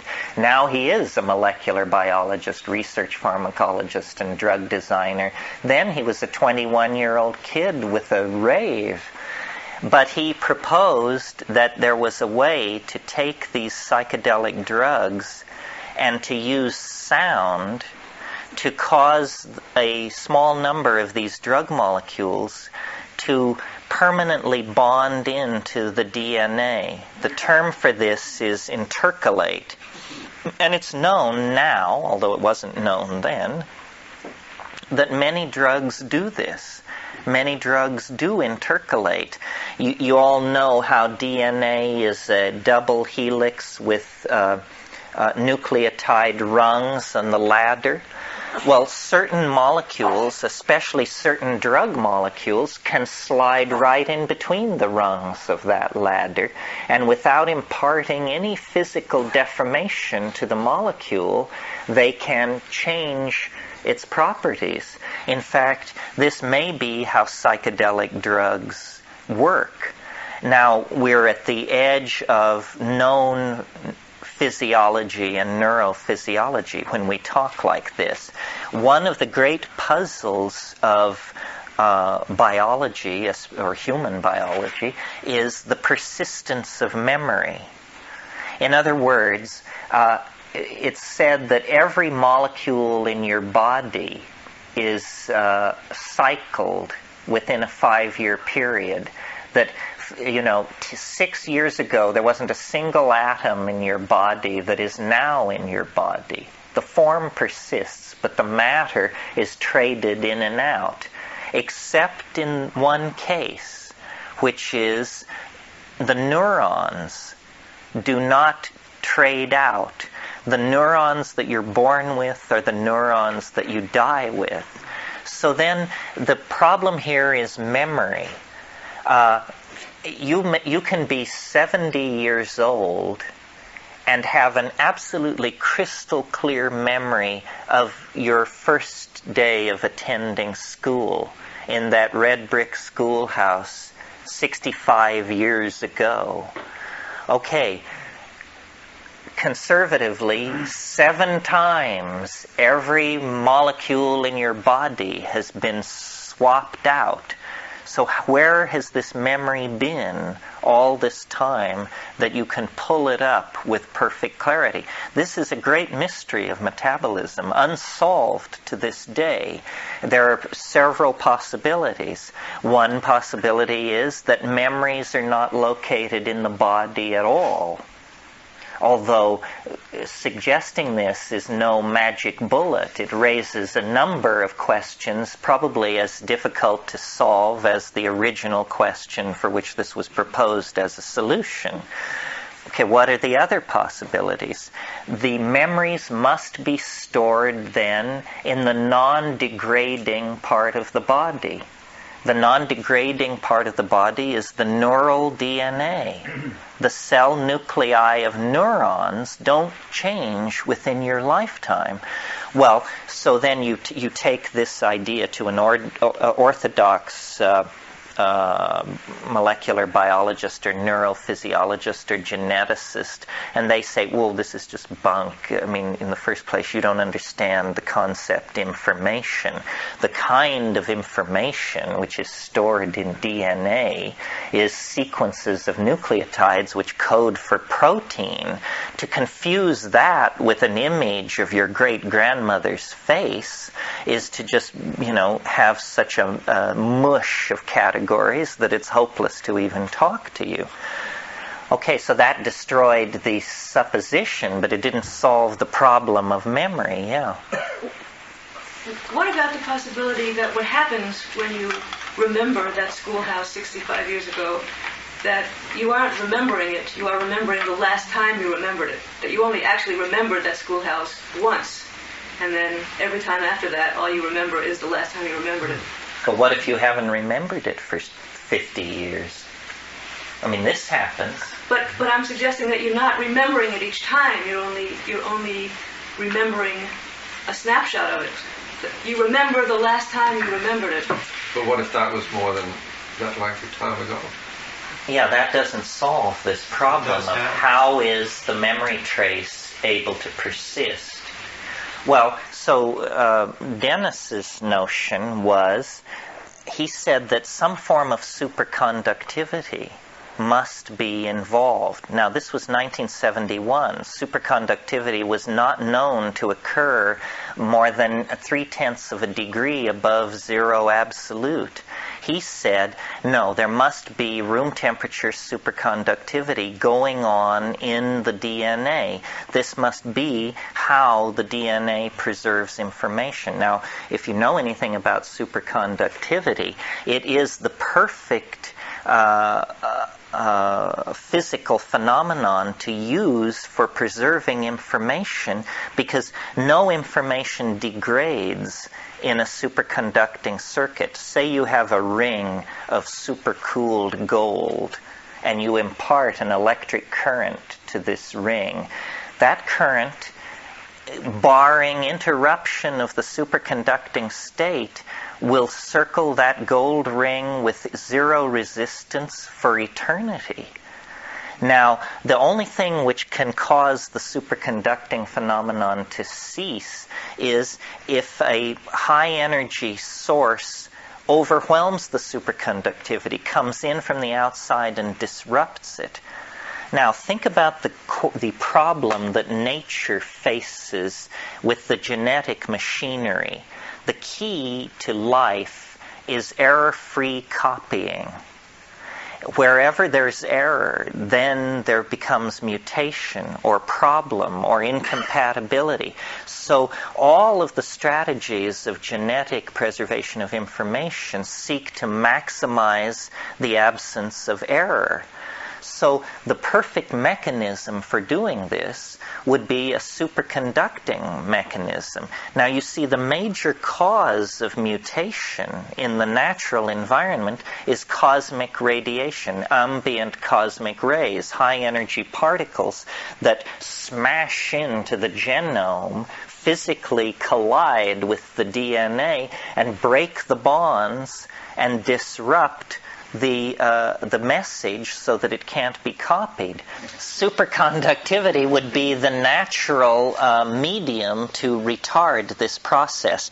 So Dennis's notion was that the DNA was a kind of superconducting storage device, and that in fact what we call the Jungian unconscious or the racial memory or the genetic memory could be tapped into, and that what a drug trip is a neurotransmitter that competes with serotonin that then broadcasts off this genetic memory bank a slightly different slice of the catalog. Serotonin broadcasts are the equivalent of traffic and weather reports, where it tells you how to get around in the world and where not to go and how to avoid problems. If you swap out the serotonin channel for the psilocybin channel, suddenly it's the equivalent of Pacifica Radio. It's running philosophy discussions and classical music from another planet, you see, because the efficiency and the emphasis of these neurotransmitters is different. Well, so we went through a series of startling revelations and experiences using this idea, because he was dead serious about doing this and decided that I would be the likely candidate for what he called hypercarbylation, and that, you know, we would saturate me with drug molecules, and then he knew how to do the thing to make an ordinary trip turn into the forever trip by locking these molecules into their bond sites. Oh, and that's the piece of the puzzle that I didn't explain that you might not realize. When a molecule is superconducting, when a molecule is at 0 degrees absolute, it becomes superconducting. So if you can cool a molecule to that level, it will immediately bond permanently to whatever is physically nearby. So Dennis said, what you do is you take all these, you saturate your body with these drug molecules, and then using a complex theory of harmonic canceling, which I won't regale you with this evening, he thought there was a way to generate sound that would affect a very small number of these drug molecules and cause them actually to superconductively bond into the DNA. And then the trip would be permanent. The trip would be scripted into the genome, or at least for the life of the organism. And he suggested that if you make the DNA superconducting in this way, that eventually death is no problem. It's just sort of like a shedding. And you go into the rivers and the water and the air, and you become very tiny. You become the size of your DNA nucleus. Well, I thought that this was a very highly unlikely notion. so unlikely that since he was so gung-ho to try it, the best thing to do would be to just let it rip. And if there was something there, that would be interesting, but that I was willing to bet dollars to donuts against it. Well, he set up the experiment, he did the experiment, and he had made very extravagant and inflated predictions about what would happen. He thought that you would literally give birth to your mind as a physical substance. I don't know whether it would flow out of your nose or where it would come from, but he thought that there was a kind of superconducting, hyper translinguistic matter, he called it. He thought there was a way to dissolve the boundaries between matter and spirit and create an obsidian fluid that would be obedient to your own imagination, that would in fact be you. You would just preserve your body as a convenient reference point, but you would actually become this stuff. What were you guys on? Yeah, really? I'm telling you. So I thought, sure, so try it. So, what's to lose? Yeah, what's to lose? We didn't come all this way for nothing. You say you know what you're doing. Nobody else has a clue, so go for it. Well, what happened was not what he predicted, but not nothing. And that was the great puzzlement of this experience, because what happened was immediately after this procedure was carried out, I could tell that something had changed in me. And it was very hard. It took me a few hours to figure out what it was. And what it was it was though a switch had been thrown. And I began to understand. That's all it was. It was, Whitehead defines understanding as the apperception of pattern as such. And suddenly, I began seeing things very differently. I began to see the relationships between things on one level and among levels. And I stopped sleeping. I didn't sleep for 11 days. Effortlessly. And every night during this 11 days, in the late evening, I would just become very, very impatient for all these people to go to bed, my companions, because the chatter of the camp would interrupt my thoughts. And what I just wanted to do was I would just go in the jungle and I would just put my hand on a tree and I would just stand and think. And think, and think, and think, and think. And it was this endless cascade. It was not like a psychedelic trip. There was no hallucination. There was simply this unfoldment. And it was like as though I was just filled to overflowing with gnosis. I would sit down on the ground and begin thinking, and I would lose myself in my thoughts. And when I would come back to my situation, I would look down in front of myself and see that while I had been thinking, my hands had built a fire out of small sticks. It was as though everything was cognitive activity. Dennis went what would be conventionally called a psychotic episode, but it wasn't a typical psychotic episode. It was a kind of turning inside out, so that he became, in a single moment after the hypercarbylation, it was like he ended up at the other end of the universe, turned inside out and headed backwards. And over the next 14 days, he came through a progressive narrowing of his what he was identifying with, So that first it was the whole universe, then it was the galaxy, then the solar system, then each of the planets moving in, then all life on Earth, then all mammals, then all human beings, then all Irish, then finally all the McKennas there ever were, and then finally the question was he him or me? And then he got that sorted out finally, and then he was fine.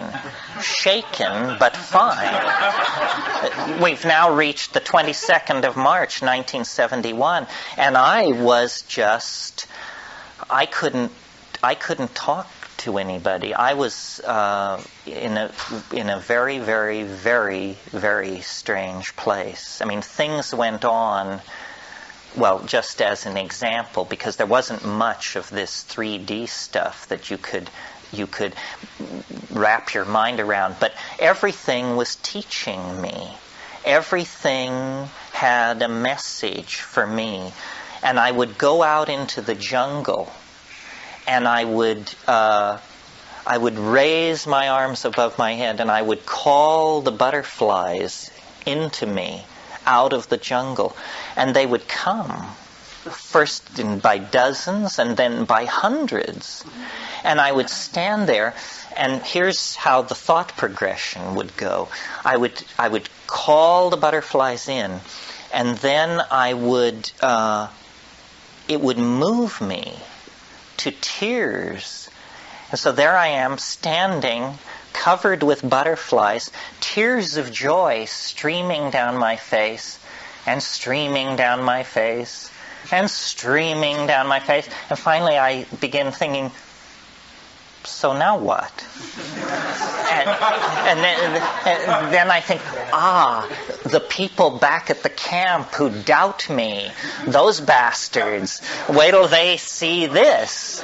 So then I would go to the camp, and I would, smiling, the tiny smile that only Buddhas can manage, and I would invite them into the jungle to see something unannounced.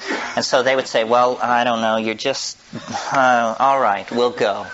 So then we would go into the jungle, and I would raise my hands above my head, and I would call the butterflies in, and none would come. And these people would just say, oh, God, it's getting worse and worse and worse. Your brother is nuts. You have delusions of this is pathetic. I mean, this is a mind in wreckage. This is the green hell. This is the thing we feared the most, you know? And so eventually, and any of you who are self-diagnosed as schizophrenic will agree with me on this, I'm sure. The key to surviving schizophrenia in one piece and avoiding massive intervention by the mental health care authorities is shut up. Shut up about it. Do not talk about it. Of course you can raise the dead and heal the sick and divine distant event, but just shut up about it, or you're not going to make it through. Well, eventually everybody else sort of renegotiated themselves back to some kind of reality. My brother flew back to the States, and I was, in a sense, left in the Amazon to mull all this. So is there unfinished business from last night? Yeah. Was the voice that was directing you on the time wave stuff, is this something that's under the influence you hear this voice, or it's just your natural, you just hear this voice whenever? Or would you... Well, it's sort of, we talked last night about Dennis had this notion that he could bond these molecules in permanently. And everybody you only get to be one person, so it's very hard to know what it's like to stand in someone else's shoes. But going into that experience in the Amazon, I was a fairly disorganized I don't think I had a very bright future, actually. And I spent my last dime to get in there.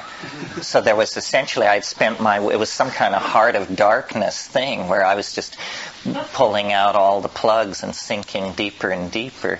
And since then, my life has the character of pure science fiction.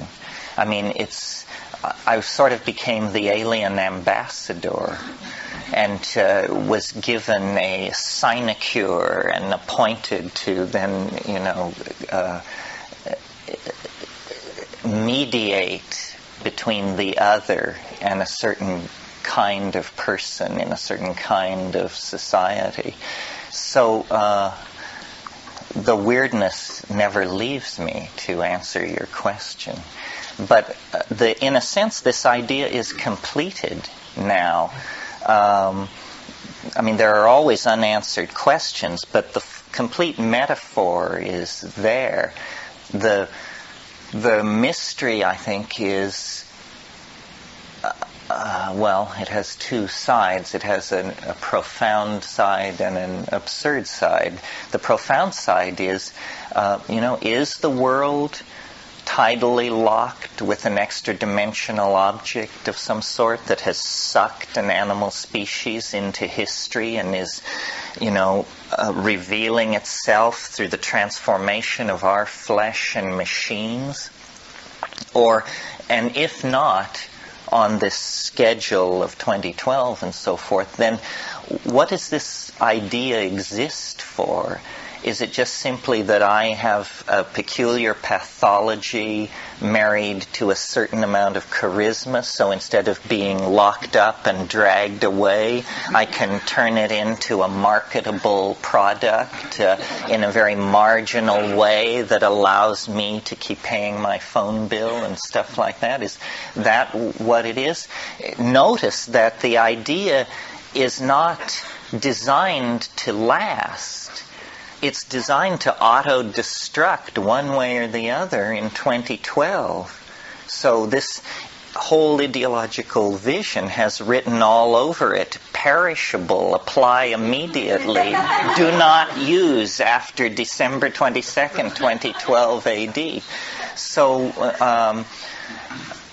I don't really understand much about what's going on. It seems to me there are levels and levels and veils and veils. It puzzles me that life seems to have become some kind of story. It's much more a literary construct than it is the product of the stochastic motions of atoms under the impingement of the four basic forces of physics. Everything appears to me to be authored in some strange way. And I wonder if this is not, the spreading assumption of the psychedelic illusion, delusion, revelation, that life is in fact art in some very profound way. And then,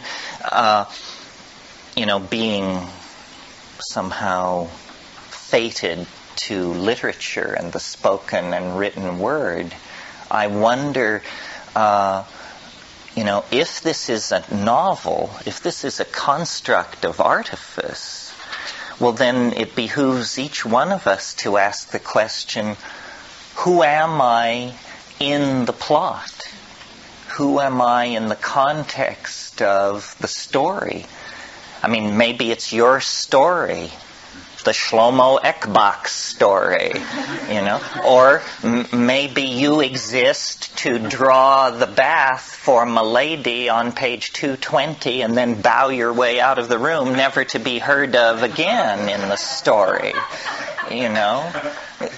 That wonderful line in Prufrock, I am not Prince Hamlet, nor was meant to be, am an attendant lord, will do to start a scene, swell a procession, advise the prince.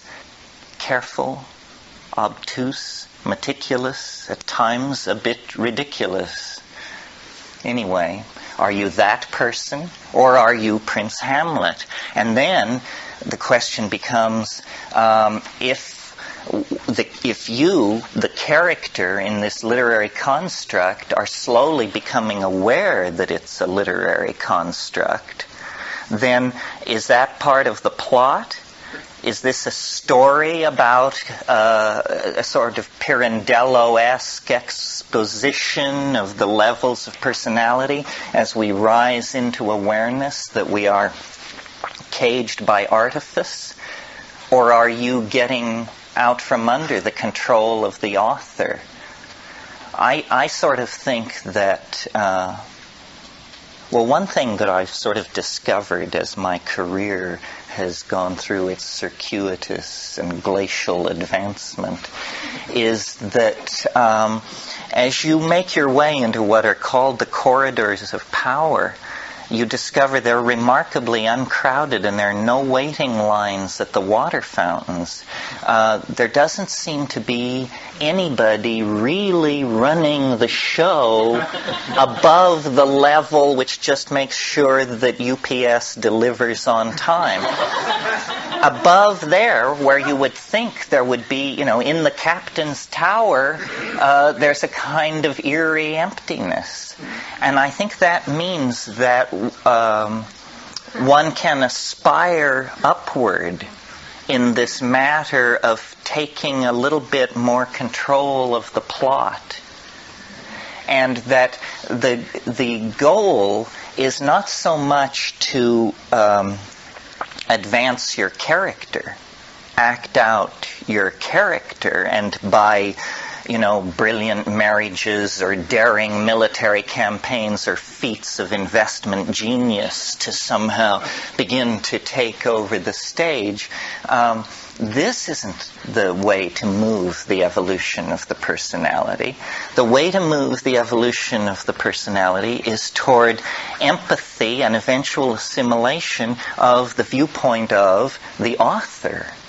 The author is the one who is in charge of the pattern and has some kind of a vision, which, if the author knows what she or he is doing, this is all being woven toward a hierophany, a catharsis that illuminates, educates, leaves us in a better place.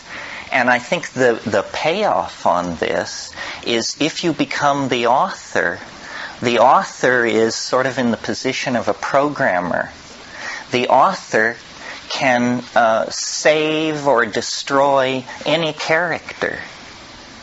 So if you become the author, you can write an ending that will save your character from the destruction that was inevitably built into it for you to get into this mess in the first place. You see? So it's now, what lies behind such raving as this? Can this coffee really be that strong? Terence, when you were in the jungle and Dennis had his 14-day psychotic episode or whatever it was, did he take the same drug that you did? Did you both do the same thing? Well, very shortly after we got into it, he didn't do any drugs because it was perfectly clear that he had no need of them. The way it worked was we had a series of mushroom trips. Well, we had walked all this way through the jungle, and later I had occasion to walk that trail again, 110 clicks, and it was so difficult the second time that I had to face the fact that the first time we had actually had like wings on our feet or something. We accomplished an impossible physical feat without even noticing that we were doing it. And then when we got there, we had a series of mushroom trips, and on the third mushroom trip, we were talking in the hut. It was in the middle of the night. and he was saying how he regretted that he hadn't been able to reach our father by telephone before he left for Colombia, because he hadn't been able to really say goodbye properly, and he was, this kind of unsettled trip, and we were all sitting in hammocks in darkness, and you could hear a Witoto walking on the trail because his transistor radio was on. You always know when an Amazon Indian is nearby because they're tuned to anyway. So not El Paso, but so we could hear this Indian with his transistor radio winding up the trail toward us. I remember it was an ad for Costeña, la cerveza más mejor de Colombia. And then as it came and faded, then Dennis made this very strange noise, which was like a metallic, a very strange noise. And it was like that was really for him the moment. It came in a moment. And then we talked, and he was agitated all night long, and he kept wanting to go down the hill to where these other people were sleeping, and by morning he was saying, you know what we could do with this? And then he just laid out this whole theory of molecular canceling and molecular intercalation. But drugs had a surprisingly little amount to do with it once he caught the wave. So you never used to kuhe? We went through this whole thing at La Chorrera and left at the end of March. And the woman I was with and I stayed in Colombia another month. Everybody else went back. And we wrestled with it another month. And I was quite out of it, I think. I believed that she would give birth to the word itself. And I believed that it would be a little glass fiance bead that I had lost in Laos 5 years earlier. And when she began to develop a round sore on the top of her mouth that was exactly the size of this thing, then I realized that this little object would drop down onto her tongue someday soon, and she would deliver it to me, and that it would be the Word made flesh. It would be the... Now are you alarmed? Now do you begin to get the drift that we've attempted to suppress so long? And I thought that this thing would essentially be a suitable second body, a reposit. I can't explain it. I mean, it was the Philosopher's Stone. It was everything. We were nuts, let's face it. But on the other hand, there was concentrically surrounding this whole thing, there were immense synchronicities. I mean, the world around us seemed to be mad as well. It seemed like we were caught in the infundibulum of the concrescence or something. I mean, it's now what I would expect to happen just days or hours before the final closure on that wave that we looked at last night. But in our local domain, it seemed to be happening for us then. And I was flaming, and it took me years and years to dial it down so that it's even as friendly and packageable as it is in the present moment, because for a long time it wasn't. I mean, it just drove people to the walls. I mean, they just said, I don't know, and I don't want to hear and I've had it, and call me when you're better, Did you say, though, that there was a monoamine oxidase inhibitor reaction? Well, we did brew ayahuasca, and take it.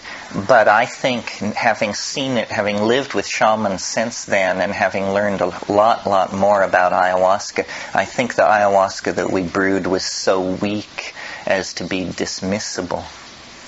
Yeah. Yeah, you had mentioned the transformation of flesh and machinery. With your understanding of shamanism, could you speak a little bit to shape-shifting, their idea of shape-shifting, and how that may occur as far as our endpoint here, our common endpoint, and also the computer technology that allows us to pattern these theories and perhaps bring us our own notion of authorship due to that, and what that means for our own flesh transformation.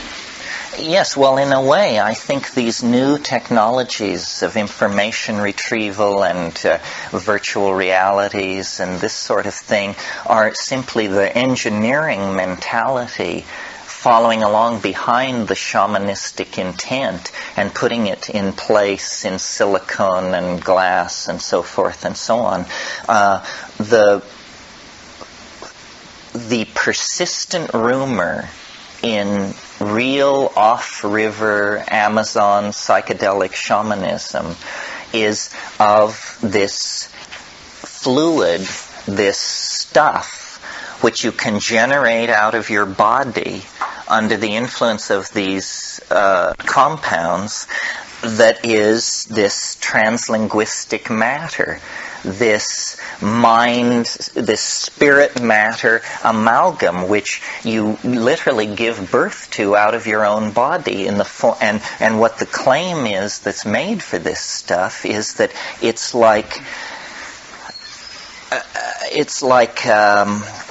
a collapse of ordinary geometry. There are stars inside this stuff. You can also look into it and see who stole the pig. You know, you can look into it and you can see how the fishing would be if you moved upriver.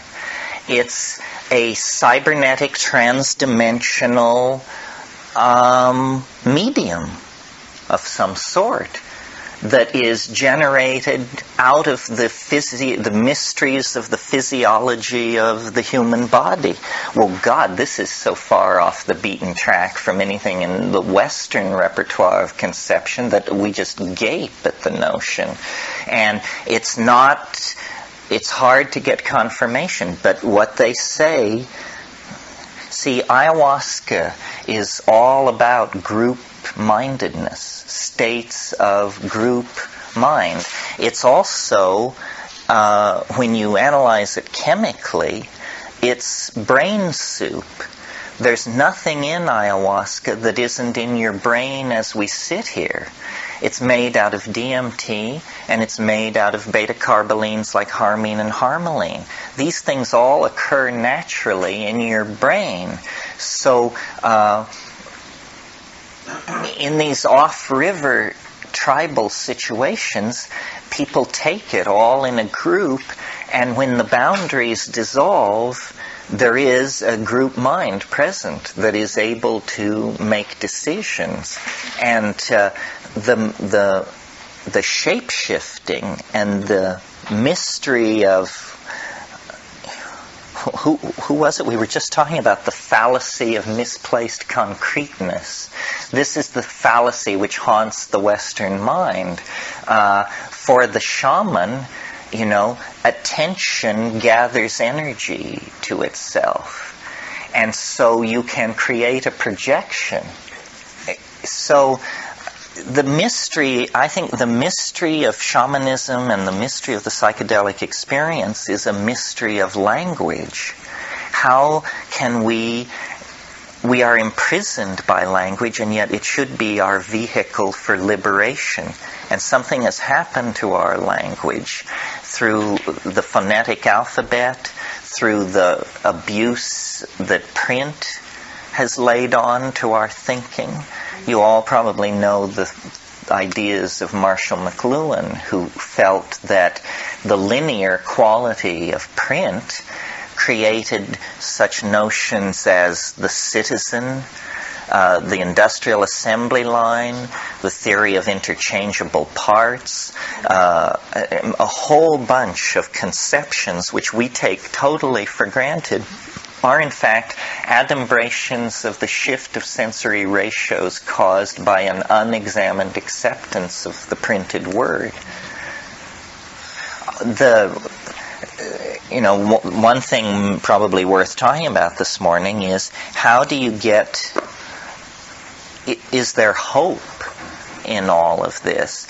And some people find my rap very ambiguous because this meltdown point in 2012, which we slapdashedly sometimes refer to as the end of the world or so forth, seems number one, irrational, number two, despairing. Well, I don't think we can do too much about its irrationality, but I think living in the light of the expectation of something like that orders your priorities. And in case you didn't notice, we all have our own mini-apocalypse built right in. You may miss the end of the world, but you definitely are going to have a front row seat for the end of your world. So, is that any less profound? Are you such a selfless Democrat that you're more interested in the end of the world than the end of your world? I think it's a sort of lighthearted way to follow the Tibetans into the notion that life is a preparation for the big D, although we don't have to think of it like that. We just say life is preparation for the inevitable collapse of the state vector into a biological hyperspace. I heard a doctor on NPR last week, and they were talking about cancer or something where a lot of people die, and he was saying, yes, well, it isn't easy to prepare people for the mortality experience. And the interviewer said, did I understand you to refer to death as the mortality experience? I thought that maybe that's a good idea.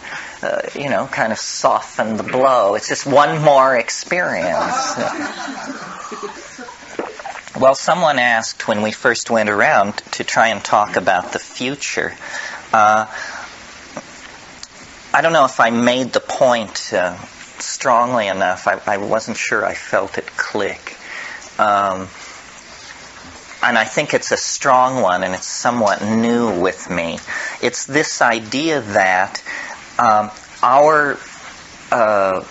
that we represent some kind of singularity, or that we announce the nearby presence of a singularity. That the evolution of life and cultural form and all that is clearly funneling toward something fairly unimaginable. I mean, I really don't think we can imagine our future, because when we try to project some little science fiction scenario of our future, we inevitably select a very small number of trends, and then we propagate them forward without integrating the forward propagation of everything else that is going to be happening simultaneously. There are options such as nanotechnology, the building of super tiny machines. Space migration was once an option. This seems to be fading. It seems to have been written off the menu by the powers that be. As the Soviet Union cracks to pieces, the human race's ability to leave this planet becomes a memory of ancient times. I mean, we could not return to the moon in less than 15 years if we committed ourselves to it tomorrow. So the space thing seems to have been taken off the agenda. There's nanotechnology, there's virtual reality.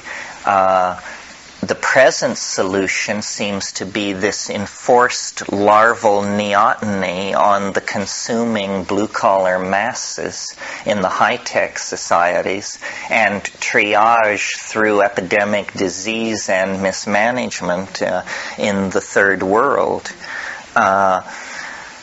it's a huge mix, this problem of saving the world or halting the forward thrust into catastrophe.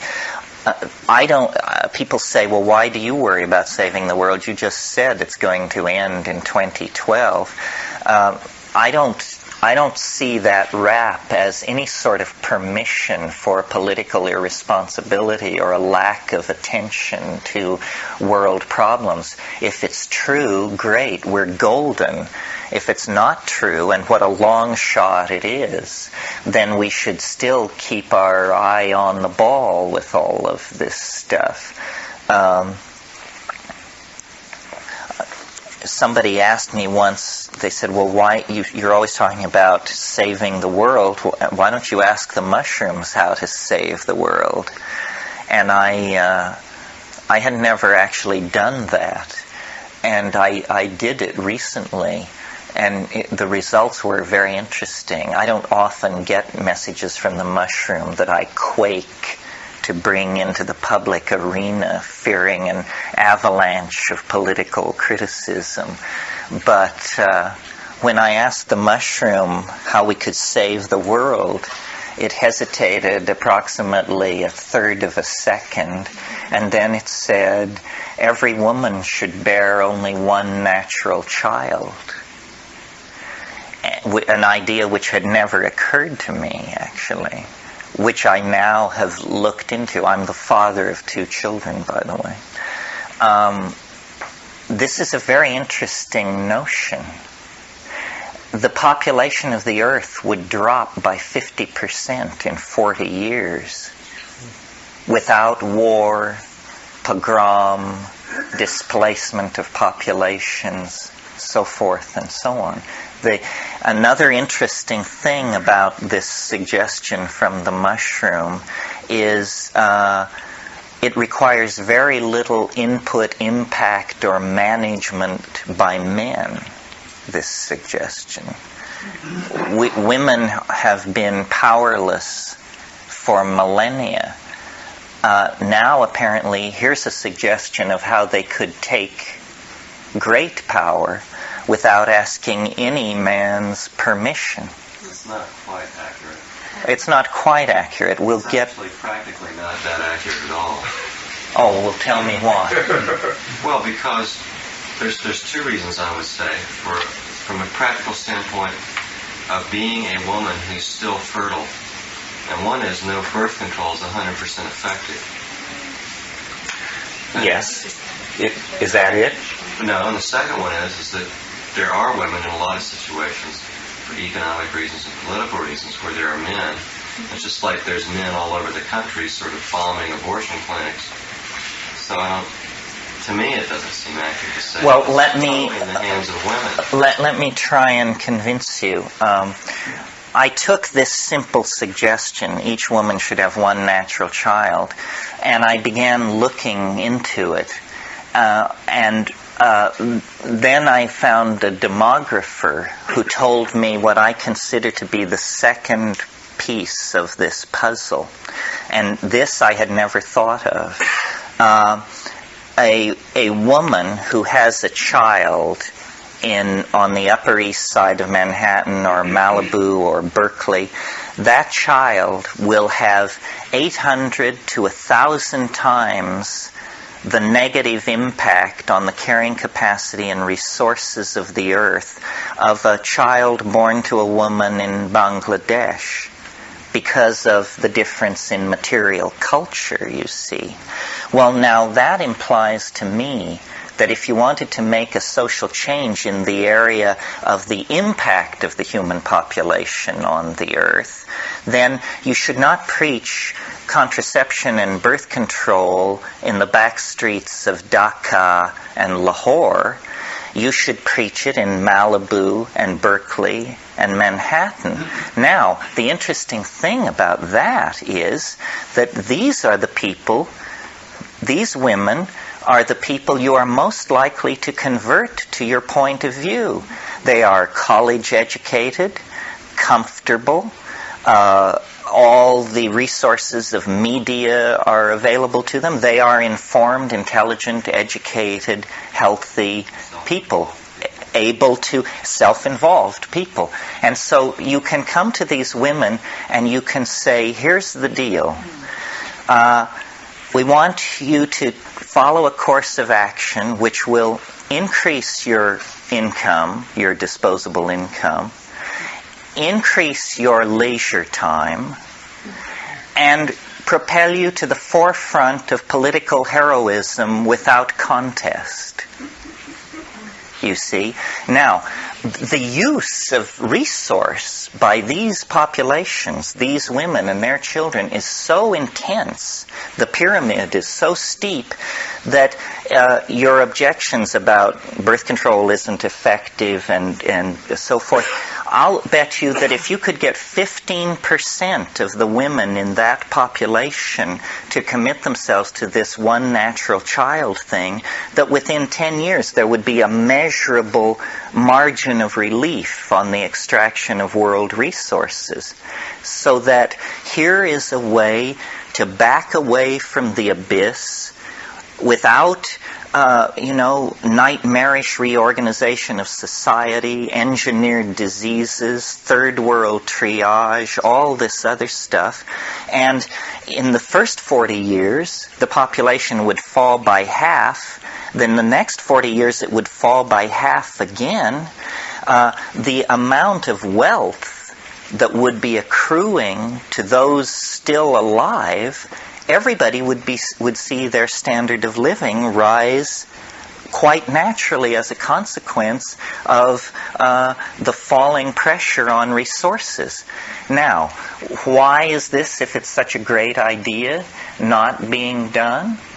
Here's why, as far as I can figure out. It's because nobody can figure out how you make a buck in that situation. All the men have vasectomies after they fathered one child. Well, yes, the method, how you achieve it, is debatable. I think men should cooperate with the effort, but the point is this one natural child per mother. Now, you see, the first argument you hear is that this is bad for children, but the average American family is under 3 children. Most people have 2 children. Now, what's the history of having 2 children? Having 2 children has nothing to do with traditional family patterns or human child rearing. 2 children is a compromise between the natural family of 6 to 8 and the demands of the Industrial Revolution and the guilt of Christian civilization. 2 children is a horrible number of children to have. Mostly when you have 2 children, they fight like cats and dogs. And it's just a horrible compromise between the way people used to have huge extended families and the Industrial Revolution's preference for you're having actually as few children as possible to make you a more efficient worker.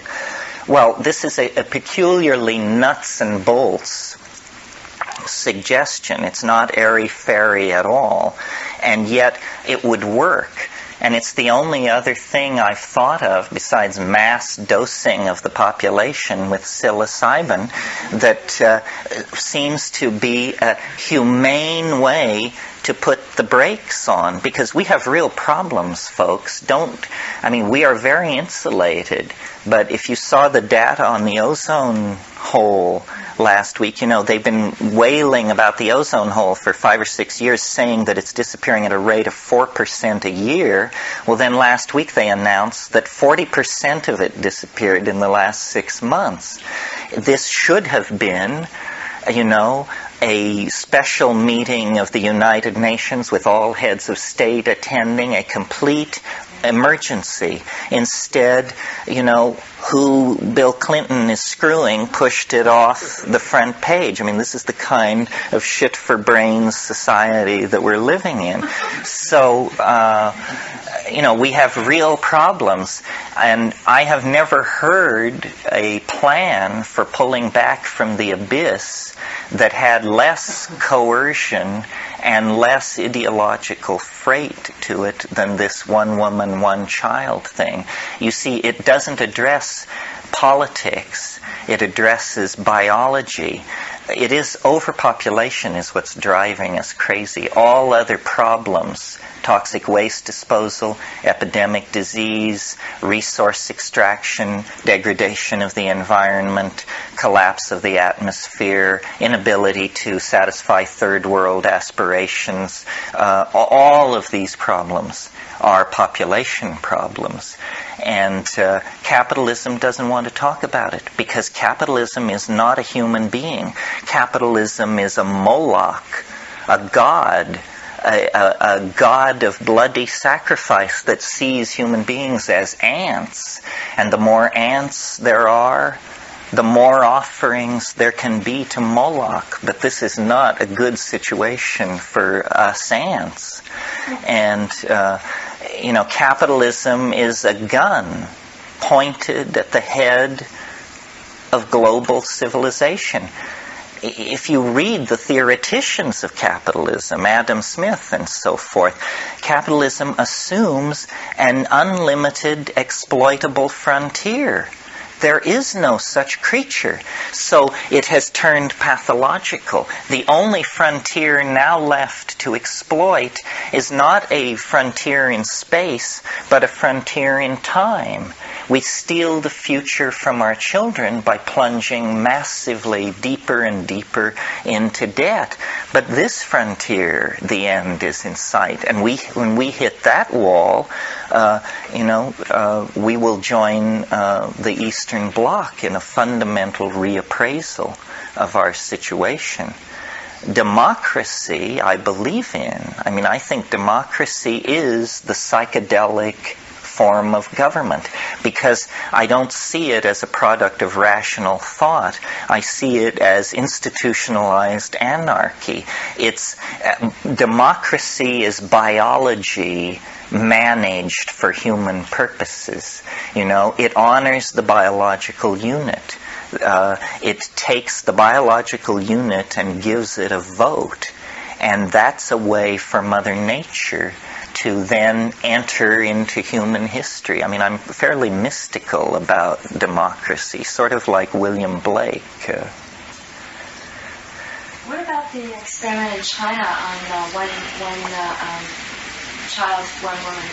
Well, I think it was very coercive, and I think it shows that it's silly to preach it to poor women in rural populations.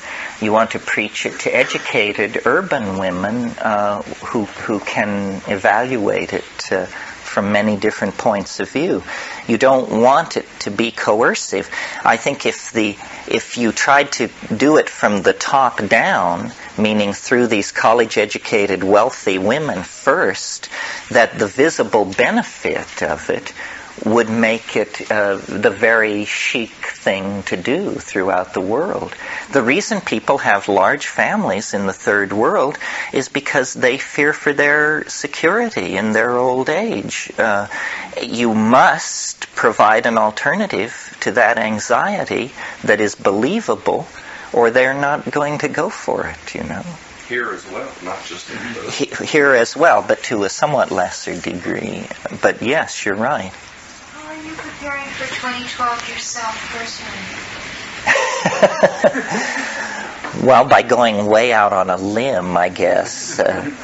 People ask me, what'll you do if nothing happens in 2012? Well, by God-sent coincidence, my 65th birthday occurs a month before the date, so then I think I'll just steal away in disgrace and find myself a girl on an island who runs fish traps and disappear forever. As to what I do in the meantime, I should make it clear, I don't believe this stuff. I find believing in these high-flown, complicated synthetic systems to come off sort of like pathology. So I entertain ideas, but I don't give belief over. I'm very amazed by the time wave. It continuously surprises and delights me, and I don't know, very few people are obviously as into it as I am, but it's proof enough as far as I'm concerned. I mean, it's all I ever would have asked for. It's a gem from the other. It's Aladdin's lamp. It's what I wanted, and I got it. At one point in La Chorrera, naturally this question arose in our group: why us? Why us? Why are the aliens revealing the unified field theory of space and time to us? And the mushroom just replied without hesitation, because you don't believe in anything. And that apparently is what's required. Do you all know that Van Morrison song about no guru, no method, no teacher, just you and me and nature in the garden? In the garden? I think that's actually where it's at. So what I do between now and 2012 is I'm a meme spreader, a meme replicator. A meme is a terrible thing to waste. A meme is a terrible thing to waste. And the purpose of these teaching things is to turn you into fellow replicators of the meme. I mean, I see it all in the metaphors of molecular biology. I have a new sequence of codons here, and I want to insert it into each one of you without error in copying, and then you should go forth and tell other people and copy it into their head, and this meme will spread, because we cannot evolve faster than our language. The edge of being is the edge of meaning, and somehow we have to push the edge of meaning. We have to extend it. Because if we appear to be confronted by insoluble problems, it's because we have the wrong language for dealing with this problem. You learn that with computers. Certain languages are good for certain kinds of problems.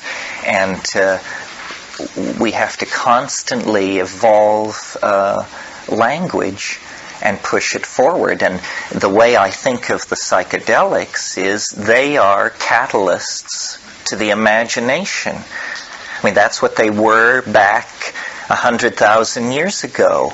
The imagination, which was just this glimmering, this iridescence on the surface of ape cognition, was under the influence of the reciprocal feedback of self-reflection, that is created by watching your own mind, because it has suddenly become interesting, because it has suddenly been flooded by a psychoactive amine. That iridescence has been coaxed into language, art, architecture, music, poetry, the whole ball of wax.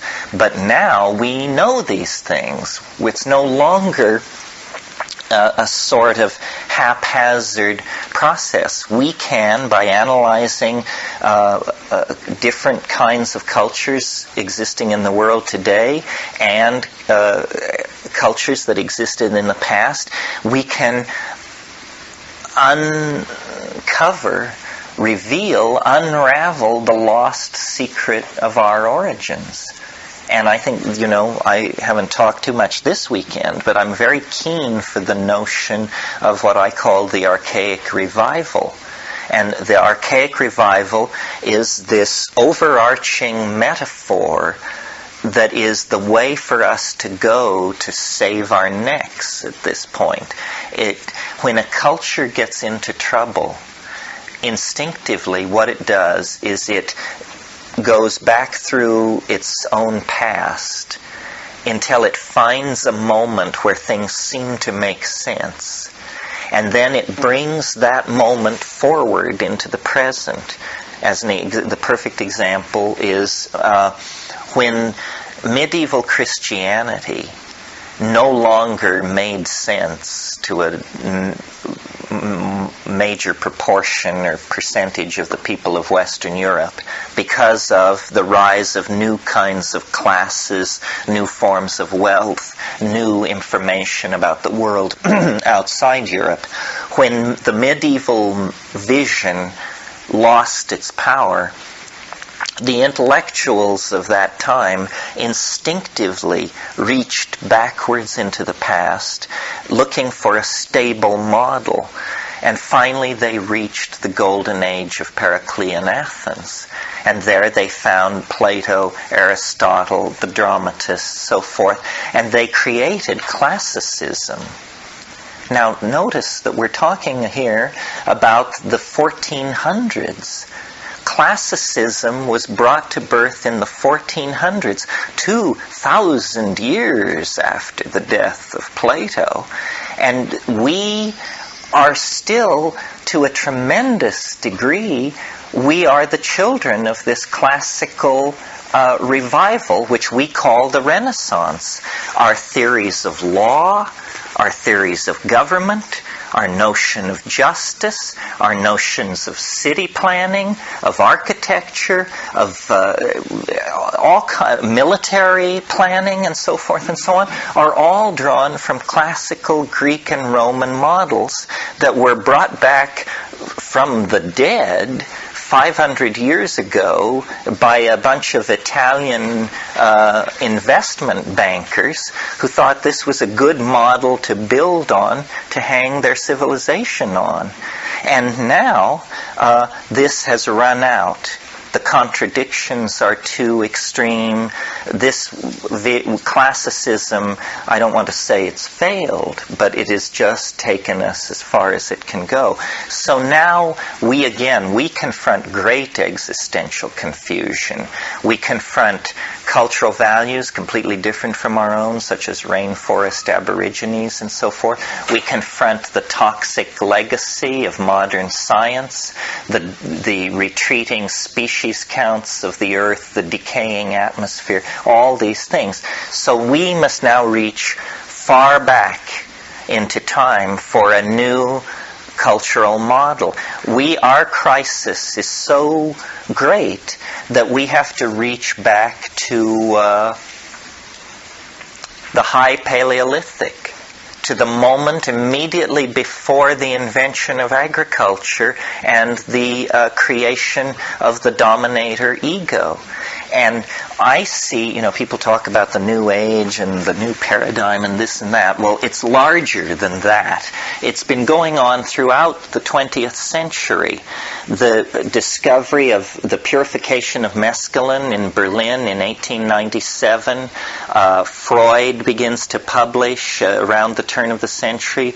Jung, they are discovering the primitive unconscious. They are revealing to Edvardian and Viennese ladies and gentlemen of great culture and breeding that they have inside them, brawling, incestuous, violent, lust-driven animal natures. In other words, they are reintroducing an awareness of the primitive into this tremendously constipated, male-dominated, late 19th century, post-Victorian cultural milieu.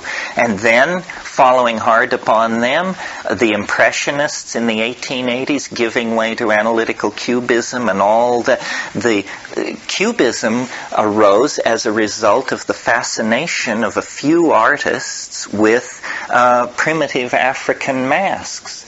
Picasso and his circle, and when they brought this stuff back to Paris in 1905 through 15, nobody had ever seen this kind of thing. And these guys began trying to deconstruct the pictorial space of people like Degas and those people into the pictorial space of the primitive mentality. Meanwhile, anthropologists were bringing in, and Fraser published The Golden Bough, which laid before the European intellectual community this vast repository of integrated mythology. National Socialism, Surrealism, all of these things, some negative, some positive, are all aspects of the 20th century fascination and revivification of the primitive. Rock and roll, the rise of sexual permissiveness, the rise of styles of dancing which were not this, the minuet and so forth. All of this signals this fascination with the primitive, but at the center of it stand two phenomena, or two integrated phenomena. The personality of the shaman and the fact of the psychedelic experience. And we've come late to that. The 1960s is when this theme was first announced for any large number of people. And I think, that we have to consciously deconstruct this constipated, classical, industrial, linear, dominator civilization that we're trapped inside, because it's a vehicle we can't steer. It's glued to the tracks which run right over the cliff. If we cannot alter the assumptions of this society, if the George Bushes and Helmut Kohls of this world are going to continue to run things, then, head for the bunkers, folks, and pray, because the bunkers aren't going to be any consolation. Yeah. I'm listening very closely to you for a few days. And I hear what you're saying here, and I'm trying to formulate a question. I guess my question is, and maybe it's a political question, because there's so many people who at this moment, although they recognize that not all is well in Dodge, they're reasonably comfortable still. They have a certain amount of self-image and wealth and personality invested in this terrible, corrupt system. And by and large, they're the ones who are at the reins and control the resources. How does the Archaic Revival be made attractive and seductive and pleasurable and ecstatic to these people especially? Not to mention, the influx of sort of Latino economic refugees into the country who just want a television set, man. Yeah, well, this is a real problem, that the third world people can only aspire to the example they've been given, and it's an example of consumerism and so forth. And it's may I just say? Yeah, go ahead. It's an example not only of consumerism, but of a certain freedom and liberation of human expressiveness and spirit that they perceive. It's not all that people are fucked up. They look at America and this consumer culture, and they see the good parts. Well, I think that you can't reform human nature. So what we have to do then is dematerialize the culture in some way. And I don't talk too much about this because, frankly, I haven't really got a clue as to how you would do that. I mean, I know there's nanotechnology and so forth and so on, but what we need to do is take the matter out of thingdom, so that everybody can live in the Frank Lloyd Wright waterfall house. I mean, it costs $9.95, and you buy it at the 7-Eleven and take it home and slap it on, and you can live in it. So that's why I'm interested. That's why I, in spite of my nature boy thrust in most contexts, I'm very interested in virtual reality and the idea of making the imagination explicit or interiorizing the exterior world. I mean, one vision that I've had of a kind of future utopia is, it opens on a world which looks like our world of 10,000 years ago. I mean, people live tribally, they are physically perfect, they are naked, they want for nothing, but they appear to have no material culture whatsoever. Then when you shift your point of view so that you're inside one of these people's heads, you discover that when they close their eyes, there are menus hanging in space in front of them. And by glancing at these menus with a certain intensity, they are able to make their way into a culture that is entirely three-dimensionally present for them, but which nowhere impinges on the world of three-dimensional space. It's sort of the idea that you could have the Vatican Library installed optionally when you have dental work, and then just by pushing your tongue over there, why, you could view the Fabrianos or whatever. I don't think this is that far-fetched. I mean, a lot of money is going toward this. Money can be made from this. And remember, I was saying that we have to figure out, unless we're ready to,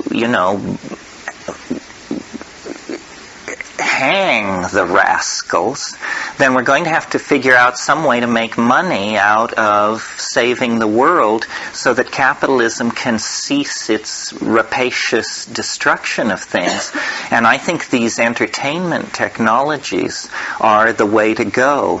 I think that what we should all be trading in 15 or 20 years from now is ideas. And ideas should be worth more than anything. And this is happening. I mean, I was impressed at this. There was a virtual reality conference here last summer, and a number of people came from Fujitsu. And the Japanese are not dragging their ass on this stuff the way we are. They understand what it is. And Fujitsu has a research team of 30 people who work full-time on virtual reality. And their data sampling rates and their equipment was far superior to anything here. The Japanese culture is an excellent model for this future that we're trying to move into, because what the Japanese seem to understand that nobody else understands is they've had centuries of experience with limited resource management. And, our style is, cut it down, dig it out, and when it's gone, move on. And now we're at the end of our rope with that. We have to manage this thing like a spaceship, limited resources. Yeah. Isn't looking at the context of the purpose that events, a presumed purpose for the sequence of events or history or transformation, and technology and the evolution of technology being the driver that's now allowing all of these things as being, what else can you expect to have happened that with that kind of power and with a monkey brain, what else would it do than just what it's done? That's right. And do you see this as a not necessarily something to take apart to undo a wrong, but as a necessary intermediate or mediation toward a future that is being created through these stresses that this technology has set up? Yeah, history is just a 25,000-year dash from the trees to the starship. And while it's going on, it's wild and woolly. But it only lasts like that. And then you're in the starship. because we are like bacteria or something in the shortness of our lifespan, to us, 25,000 years, you can get lost in the middle of that and you can't see either end. But from the point of view of a species, it's just instantaneous. Anyway, these are the ravings of an unhinged mind. I noticed last week, speaking of unhinged minds, did any of you see Science News with the cover Cretaceous catastrophe that shows an asteroid impacting the Earth? You know, this thing happened 65 million years ago. It's now pretty well confirmed that a very large object collided with the Earth and laid down a layer of iridium isotope that you can find in sedimentary material all over the world at a certain stratigraphic level. It's called the KT boundary, the Cretaceous Tertiary boundary. 65 million years ago, everything on this planet larger than a chicken died. And some people think in a single moment, in a single cataclysmic impact. But what was interesting about this Science News article was they were saying there is puzzling data on the KT boundary, because it does appear that there was this immense impact and catastrophe. But what's peculiar is there appears to have been a major dieback of species underway before the impact. That in the million years preceding the impact, there was some kind of echo crisis on the planet. And then this asteroid struck. And I thought, it had never occurred to me before, I thought, well, two possibilities occurred to me. Is it possible, the dinosaurs that we find are the lumbering, enormous ones, but it's always agreed that there were a vast number of small-boned, gray-seal dinosaurs that were much smaller. Is it possible that there was a breakout of intelligence in the Saurian line, and that as we were able to emerge in just under 3 million years, is it possible that there was an intelligent species of a reptilian sort that was actually evolving a technical civilization, which then caused this dieback of species? I mean, this had never occurred to me before, and then it was wiped out by this impact. Although whenever you have intelligent life in the presence of large explosions, a safe bet is that the intelligent life is responsible for the large explosions. So it may be that there was war in heaven 60 million years ago. The other possibility, which occurred to me second, was one scenario for solving our problem is a mass migration into the past.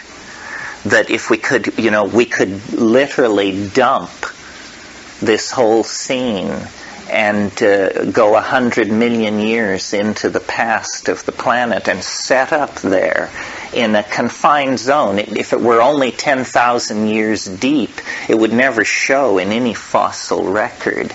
It would just be, this, if we held ourselves to a 10,000 year wide window, that's such a brief period of time and so long ago that we would basically just appear to have disappeared. Anyway, I'm constantly churning through this stuff, trying to understand. I think this is a haunted planet, and we are a haunted species. This business of these asteroidal impacts, you see, as an aficionado of novelty, somebody who can project 500 million years on a computer screen, and at 500 million years, the only kind of novelty you're tracking is biological novelty, the sudden punctuated forward surges of evolution and so forth. Well, every solid body in the solar system is heavily cratered. Some of these craters are planet smashers. There is considerable and ever-increasing evidence that the cosmic neighborhood is fairly unstable. One of the scenarios that I've had to entertain in trying to understand the voice inside the mushroom, the time wave, the 2012 thing, and so forth and so on, is it possible that biology is somehow prescient, that biology somehow exists in eternity and knows the fate of the planet, and that what we are is a desperate strategy of escape, and that the planet actually can sense the possibility of a complete life-destroying asteroidal impact. And so a species, a bipedal monkey with binocular vision, has been led into the antechamber of nature's secrets in order to build machineries and unleash energies sufficient to either deflect that incoming object or flee the planet in anticipation of it. I think life is tremendously tenacious and has an immense capacity to organize itself to meet any crisis, provided it knows it's coming. And, there are scars on this planet, enormous scars. There's a scar 1.5 billion years old on the Canadian shield that is twice the size of the lunar crater Copernicus. This thing that came down 50,000 years ago out near Flagstaff, Arizona, that was a tiny object. It was something like 30 meters across. It was moving 9 times the speed of a rifle bullet. It was 6 miles into the Earth in the first second of impact. Everything within 800 miles died instantly. And this was a nothing burger, this thing. An object 500 meters across the planet would ring like a gong for 10,000 years. And the thing at the KT boundary, the thing which killed the dinosaurs, they now believe they have the impact point. Oh, in fact, this is interesting, and it reflects on our psychedelic mix. They've searched the planet for the impact point of the KT killer, whatever it was, and now they've located it, and ground zero is at a little town called Progreso on the northern coast of Yucatan. At the time of the impact, the entire area was a shallow ocean. But what I find eerie about the location of this impact point is 65 million years afterwards, on this exact spot, a civilization will arise obsessed with the end of time and determined to give a date to it. I mean, it's within 110 miles of Chichen Itza. It's near Zebel Chaltun. It's right in the heart of classic Maya country. So it's almost as though, the question that I would like to have you leave here with is, a new appreciation of how hard it is to figure out what is going on. I mean, what is going on? It's very easy to smooth it all out and say, that the Pentagon runs it all and so forth and so on. But once you start digging, I mean, the world is a labyrinth, a sponge of interconnected labyrinthine interstices, the weirdest connections, who knew who and what they were doing about it. And then, these reports that come in, and some are false and some are true, but the sum total of it all is to paint a picture of excruciating weirdness. And people are just not pushing the right buttons. I mean, I guarantee you take 5 dried grams of psilocybin in silent darkness in your own living room on a Saturday night, and, Ferdinand Magellan, move over.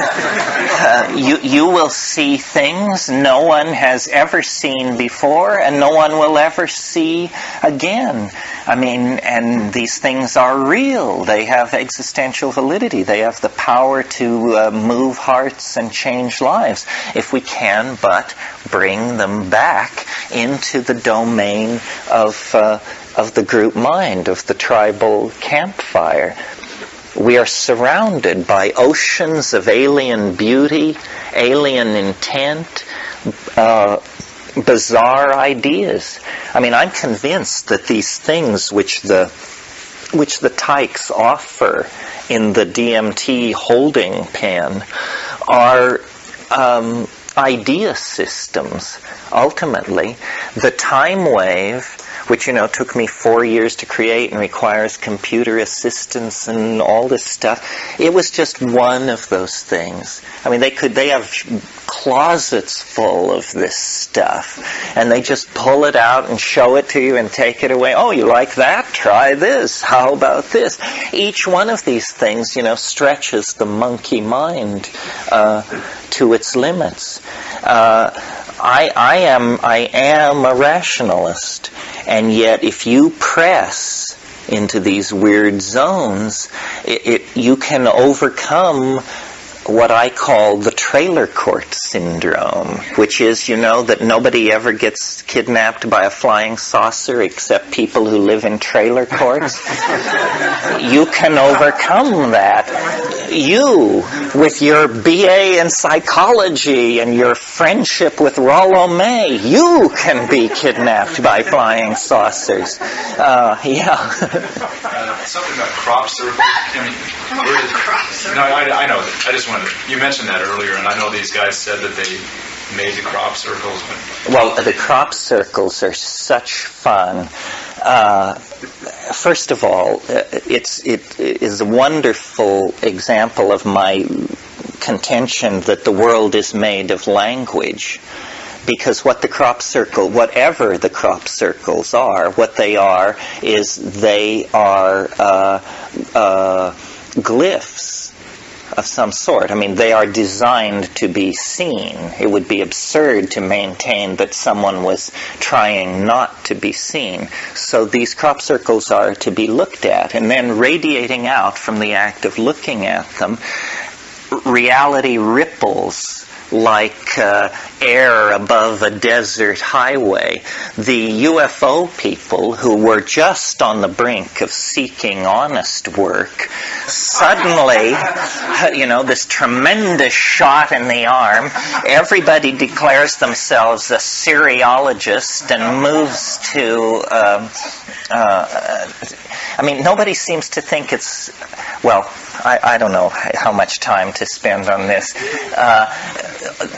No one seems to think it's weird that all of these Earth Mysteries people in England, John Michel and so forth, that this tremendous mystery just happens to be within a 3-hour drive of their front door. I mean, why isn't it happening in the steppes of Central Asia?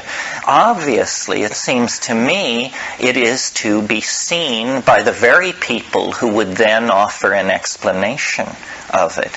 Rupert and I have spent a fair bit of time trying to understand the psychology behind the crop circles, and here we have come up with 2 ideas which I'll try out on you.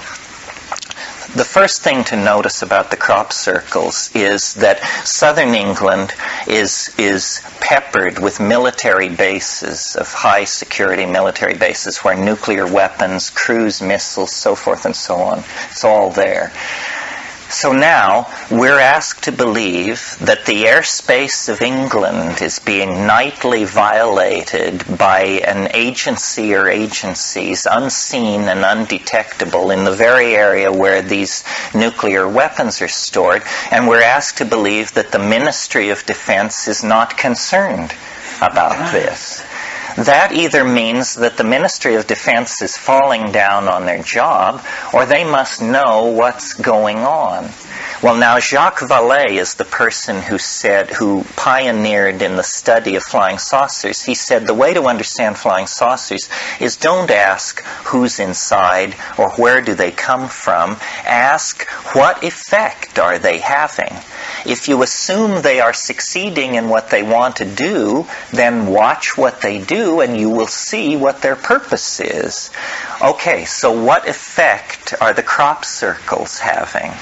Well, what they have done is they are a magnet for the fringe establishment of the British Isles to come out of the woodwork and proclaim the imminence of some great event. And they have come more and more out on this limb. And what I speculated to Rupert was that MI5, which is British intelligence, it's possible that they could actually view the New Age as a resurgence of paganism that threatens the Christian establishment of Anglican England. And so what they have done is they've created a disinformation program. They will lure all these people out onto this limb where they are all saying, couldn't be done by human beings, absolutely beyond the power of science to explain. And then they will reveal a team of MI5 folks who say, watch, we'll do it for world TV. You people are all flakes. You should never have gained the power in this society that you have. And now you do have to go find honest work. There were those two guys who... Those two, yeah, they seemed like that. Well, so then we came up with a yet more elaborate theory, which I somewhat prefer. The only country that has really taken an interest in these crop circles, other than the English themselves, are the Japanese. And this has gotten immense coverage in Japan, in the popular press. And when you go to these crop circles, the number of Japanese is astonishing because it has been written into all these tours, apparently, and it's a photographic subject, and it's very au courant, and so forth. So it's a big deal. So what I suggested to Rupert was MITI, which is the Ministry of Trade and Industry, is obviously carrying on a clandestine project in the study of semiotics, in the study of the Western mind and how it relates to the manipulation of certain symbols, because they are in charge of marketing and advertising and creating marketing psychology in Japan. So what I think we're dealing with here is a ultra-clandestine team of ninja stem snappers who pose as Japanese tourists and television crews and so forth, and then at the drop of a hat can flash into this Zen stem snapping mode and create these things. And the press that it generates and the discussion provides a very deep index into the English mind. Notice how eerily appealing to the English mind this is.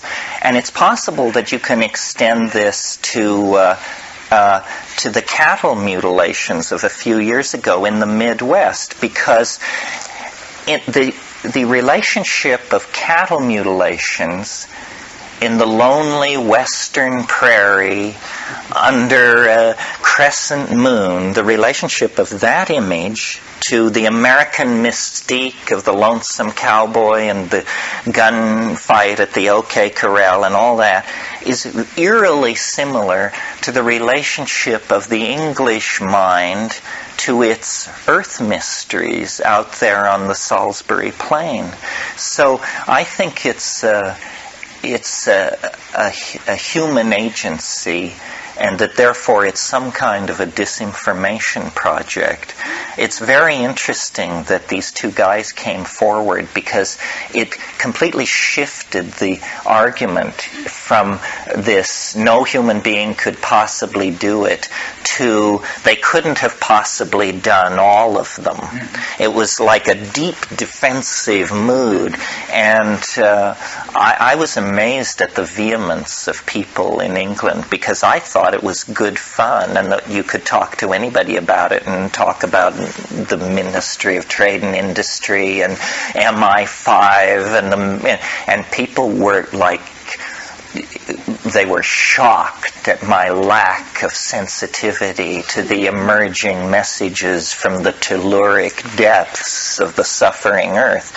Hey, maybe it's happening, but I was raised in the tradition of Occam's razor, which says hypotheses should not be multiplied without necessity, and I saw no necessity of reaching out to that.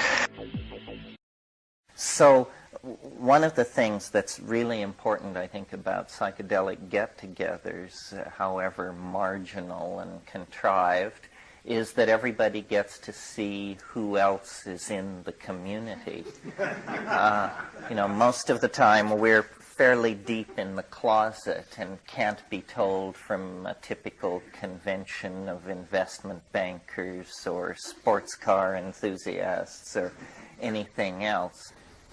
Well, I won't keep you too long tonight because, as I said, a lot of people came a long distance. I always think about these things before because I wonder, is it changing? And what's my role in relationship to it? Have I sort of fallen into being some kind of gatekeeper, or in a worst case, dancing bear? This issue of infotainment, and recently I found myself in clubs at 4 a.m, raving at people at high decibel with the perfect knowledge that they couldn't understand a word I was saying. And I wonder, this is a strange thing to happen to a philosopher. Is this what my daddy raised me for?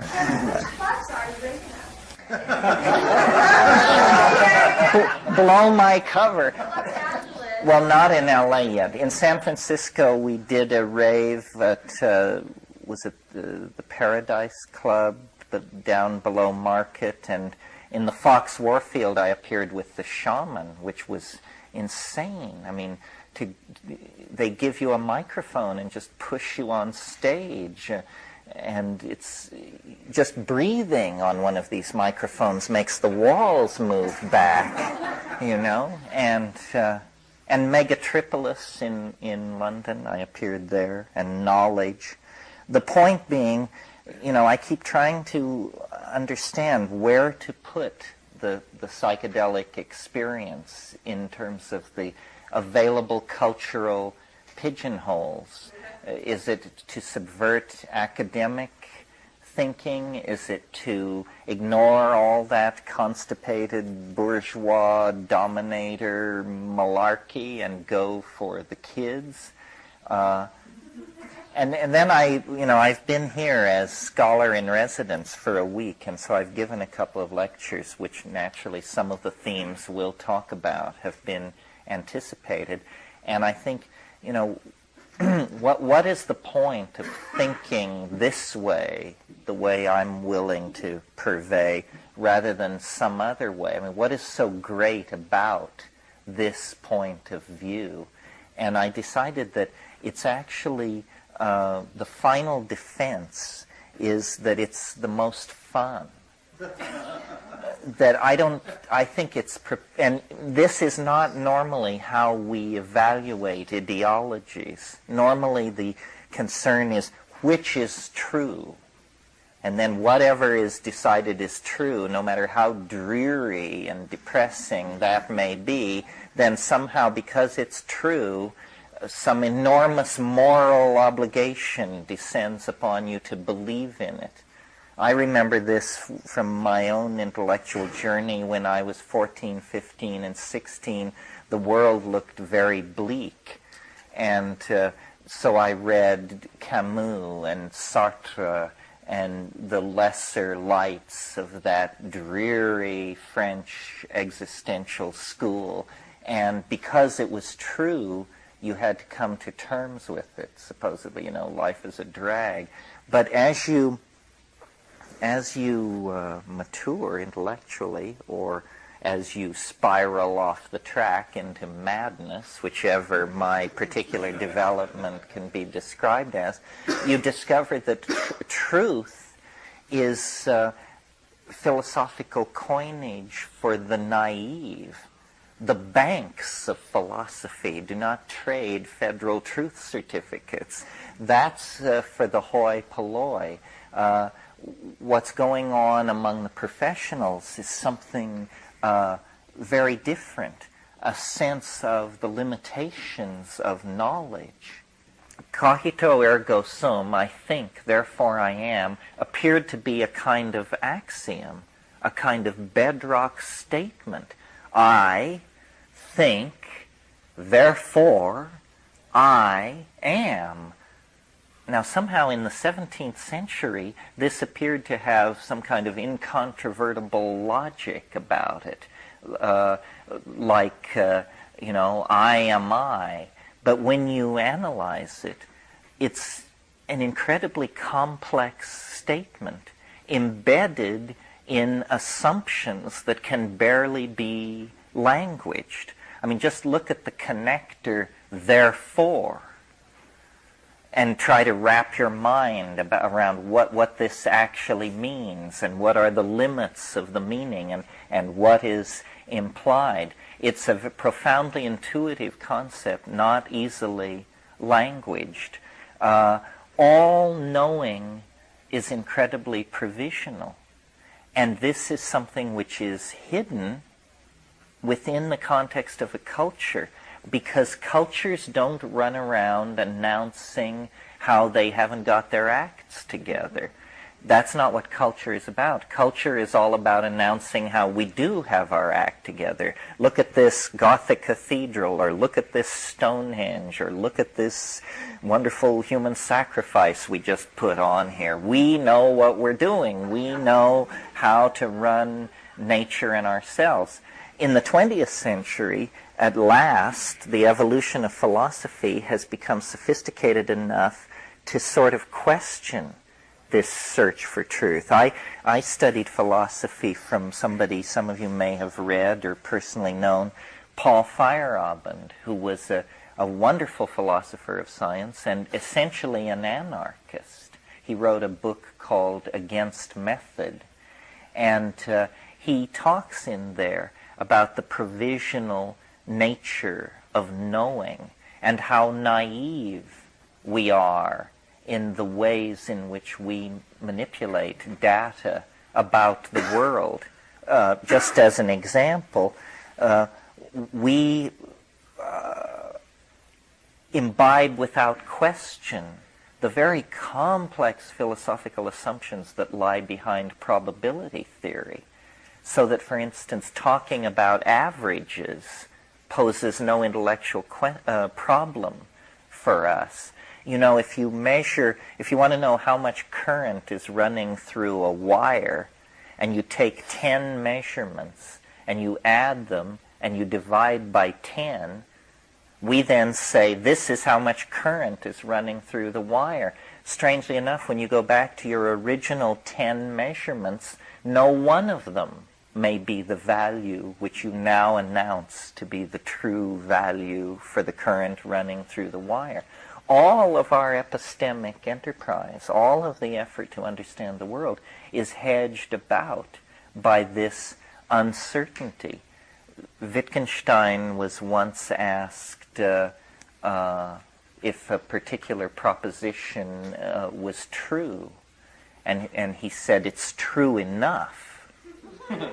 And this is the voice of modern philosophy, where at last enough simple common sense has sunk into the philosophical enterprise, that we're now talking about things being true enough rather than, the revelation of God's truth. I mean, good grief, if you met a termite wandering across the floor of the jungle and interviewed him on his life's work and he announced that it was the discovery of certain truth, you would be fairly condescending in how you related to that. Well, but do you believe that you are greatly different in your cosmic positioning than that termite? What, monkeys are better at this than insects? I don't think so. So I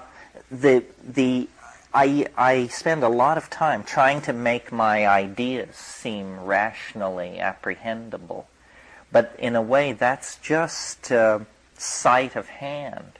Their attraction for me, and I hope for you, is not their rational apprehendability, but that they're fun. That you can't top this for fun. I mean, if you can, I'll convert to your way of doing it. Because, the phenomenal world is delightful. It's humorous. It has locked within itself all the adumbrations and reflections of its aspirations, its past, and its unfulfilled possibilities. I really think this is what the psychedelic thing is about, or at least for me, is it's a kind of sensual glorification of multiplicity.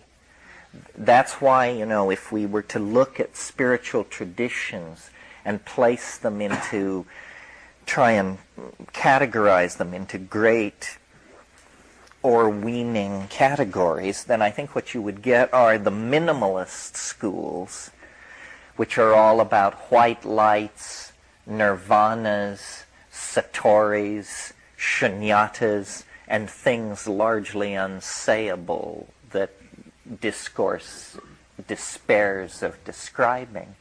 And those ontologies that glorify the phenomenal world. And that would be paganism, psychedelic thinking, shamanism. Notice that these are more nitty-gritty positions, not driven by a thirst for abstraction, but driven by a thirst for sensation. And to my mind, the centerpiece of the experience of being, and the centerpiece of the psychedelic experience, and the point around which the great issues of modernity revolve, is the issue of the felt presence of experience, the relationship of the individual to the sensorium of the body. I mean, we see it in all kinds of subtle ways and unsubtle ways. Unsubtle ways, the whole issue about a woman's right to control her reproductive processes. Subtle ways, the way in which the entire society is an engine for producing certain behavioral outcomes in the marketplace. Everybody is being programmed and manipulated. And I think the antidote to that, in some sense, is this wider appreciation of complexity and experience. The reason the psychedelic thing is so powerful and can touch so many people of so many different classes and outlooks is that it's an experience. It's not an ideology. I mean, so we're not talking something which competes on a level with, like, say, Marxism, behaviorism, deconstructionism. This is something which is more operating on the level of sexuality, emotion, devotion. It's a feeling, and it's a birthright of the organism that has been socially restricted and controlled in a very weird way. We are literally a schizophrenic species. I mean, we are at war with our own nature.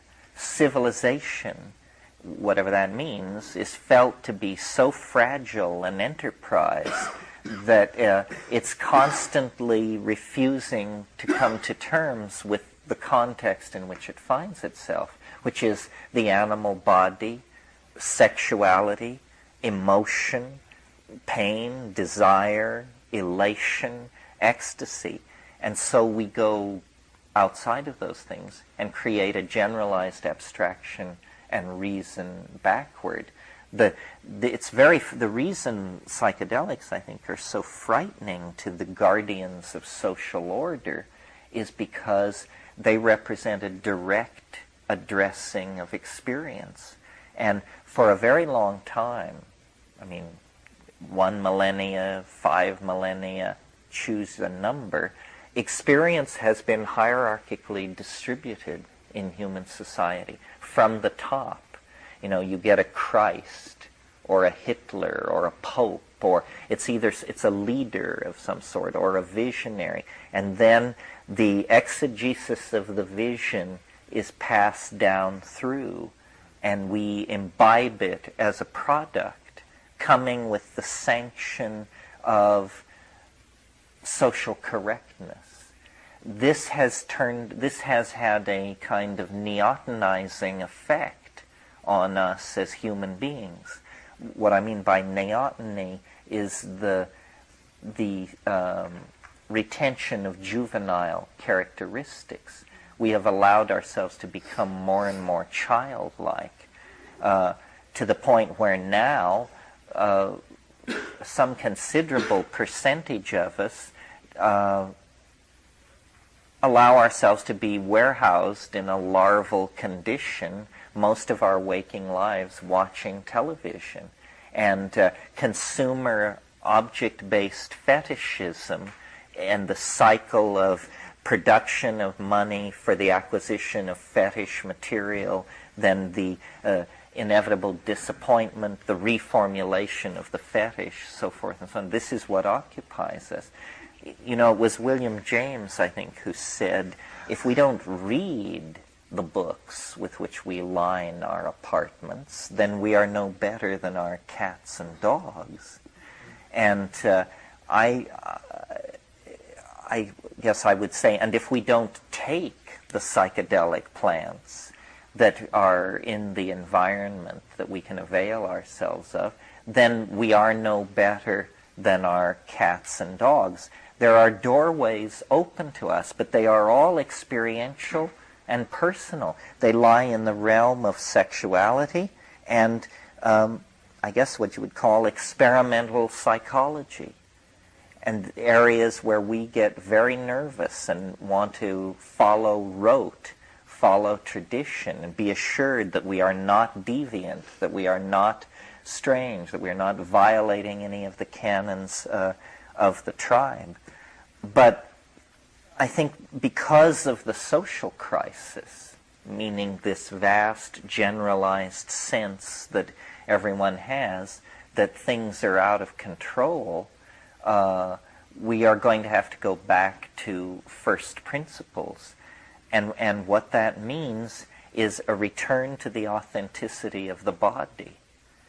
You know, McLuhan wrote about how media distorts human self-images. One of the reasons that I'm involved in virtual reality and electronic media and all of that sort of thing is because I think that the age of the distortion of the human self-image by media is coming to an end, that the medias of the future will be largely transparent, and that this is very important because it's going to allow us to discover who we are. You know, a person who can read is a person who possesses an ability that is tremendously distorting of their essential relationship to their humanness. I mean, if language is a bizarre activity, and no question that it is, reading is orders of magnitude more bizarre yet, because, you know, abstract signs are being manipulated at close to conversational speed, in some cases faster than conversational speed. So much of culture is complex behavior. And I think that what the psychedelics show that is a secret that some people don't want told is that we can redesign our behavior. We can change very, very quickly. The image of ourselves as somehow the rigid inheritors of evolutionary programming and therefore doomed like lemmings or monarch butterflies to enact a programmed pattern of behavior and destroy ourselves isn't what I see happening at all. The whole history of humanness is a history of unexpected adaptive response to unusual circumstances. And I believe that's because the imagination has played such an important role in defining who and what we are. And whatever the imagination is, psychedelics catalyze it. Psychedelics enhance it. The thin bandwidth of interior self-monitoring that goes on in normal consciousness becomes much more clear, three-dimensional, and intensified under the influence of psychedelics. If, these things used to be called consciousness-expanding drugs. It was just a good old phenomenological description. Well, consciousness, or the absence of it, is what is pushing our species toward some kind of crack-up. So if there are factors in the rainforests, in the Arctic tundra, in the toolkits of pre-literate and Aboriginal people that can act to transform consciousness, then this is where we have to put our attention. If we could feel the consequences of what we are doing, we would stop doing it. The reason we don't stop is because we are partially anesthetized to the consequences of, untrammeled population growth, unregulated capitalist market-oriented behaviors, so forth, and so on. We are semi-conscious. This is our problem. We're like someone half awake inside a burning building. Are we going to suffocate and become a crispy critter? Or are we going to sufficiently integrate the situation to grope our way to an entrance and call 911? In our case, I don't know who comes when you call 911. But it's something like that. During the weekend, we'll talk a lot about human history, because I think human history is something that we are far too blasé about. We take it for granted because our own lives are so ephemeral, last 70 years or something. We think of history as something that was installed with the rocks. But in fact it isn't. It too is a behavior, very recent, like language, another behavior, very recent. Physically, human beings have been about the way we are for 100,000 years, much the way we are for 500,000 years. But the behaviors have changed radically, from nomadic partnership, from societies based on shamanic intoxication, orgiastic sexuality, no fixed abode, to a massive, integrated, global, electronically based civilization. These are extraordinary modifications of behavior. It's as though hummingbirds were to begin assembling locomotives. That's the kind of radical transformation that we see inside our own species. Well, then the question is, what's it about? what we are doing by replacing one behavior after another, never resting, never satisfied, is, in practical terms, we're accelerating the entire temporal continuum. We seem to be pushing process toward some kind of dimensional apotheosis of some sort. We're not content to let things rest. And human history is the record of this process, which begins as a kind of random walk across the epigenetic landscape of culture. But the random walk finds a compass heading, and this compass heading has many names. I mean, you can call it unity, you can call it God, you can call it a chicken in every pot, you can call it completion. But whatever it is, freedom seems to be its central feature. We want freedom. We want freedom from the constraints of the cycles of the sun and the moon.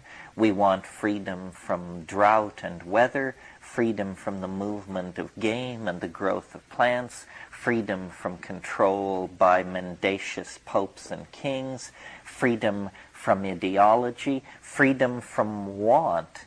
And this idea of freeing ourselves has become the compass of the human journey. That which doesn't free doesn't serve.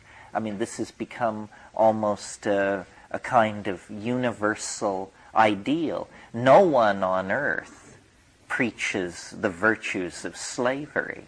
I mean, there may be people who practice slavery, but they have the decency to keep their mouths shut about it, because the defense of slavery has become impossible in polite company. Slowly, there has been, I think over time, the growth of an ideal of what human perfection is, first worked on by the great religions, and then sometime, I suppose, around the time of the Italian Renaissance, handed over to secular forces that begin to say, freedom is more than the right to wear wool and pray 24 hours a day. Freedom means the acquisition of property, of the visible manifestations of wealth, the acquisition of information. Freedom with the publication of the first books becomes associated with accessing the database of the culture.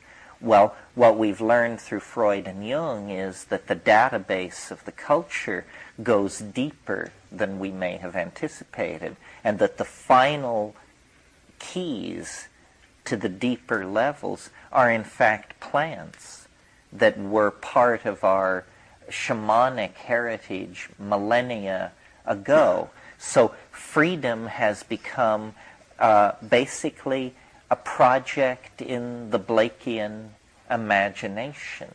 That Blake called it the divine imagination. We now dream of transcending the constraints of matter, space, time, and energy themselves. I mean, this is what stuff like nanotechnology and virtual reality and this sort of thing is about. We wish to find ourselves in the imagination.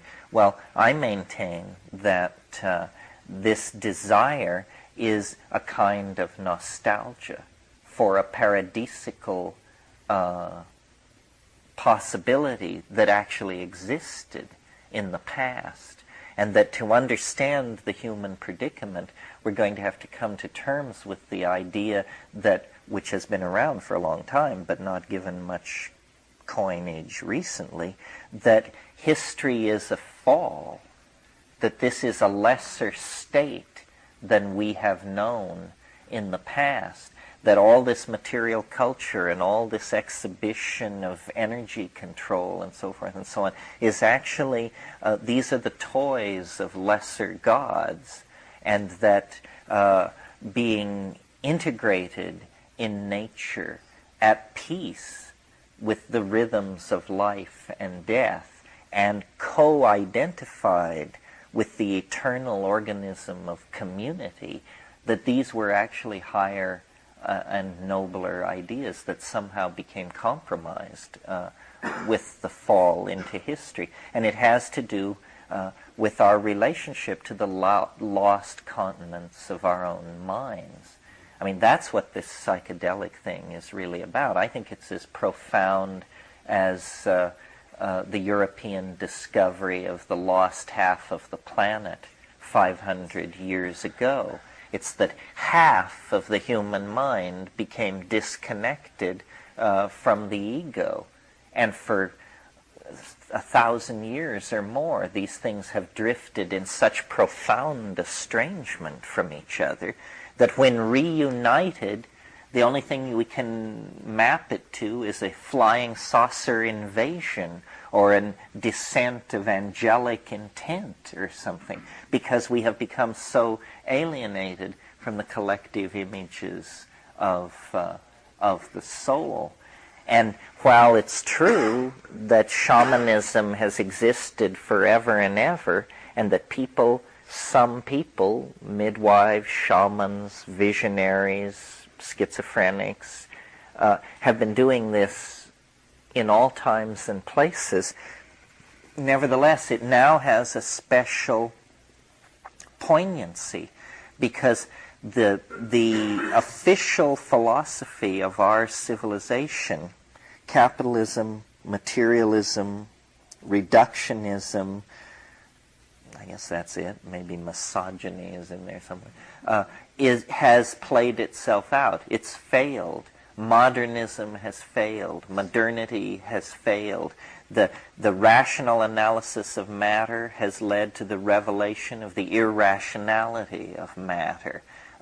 The attempts to create systems of perfect deterministic prediction have led to the revelation of the chaos that haunts all systems and makes all prediction in principle impossible.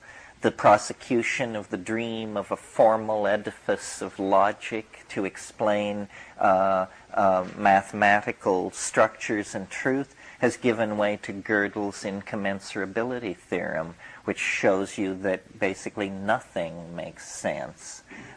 Everywhere where reason has shown its light, the greater darkness has been revealed. And so I think a turning point has come in the human enterprise. Childhood's end is upon us. We have to drop the naive assumptions of certain truth, perfect understanding. The conjuring rod of reason turns out to be a fairly weak magic after all. And we have to begin to cultivate a sense of mystery, a sense of living without closure, because that, in fact, is how the world is. The world is a mystery. It's not going to yield to the fragile constructs of the human mind. Some portion may be rationally apprehendable, but the basic facts of the matter are that we do not know where we come, nor why, nor where we're going, nor according to what plan.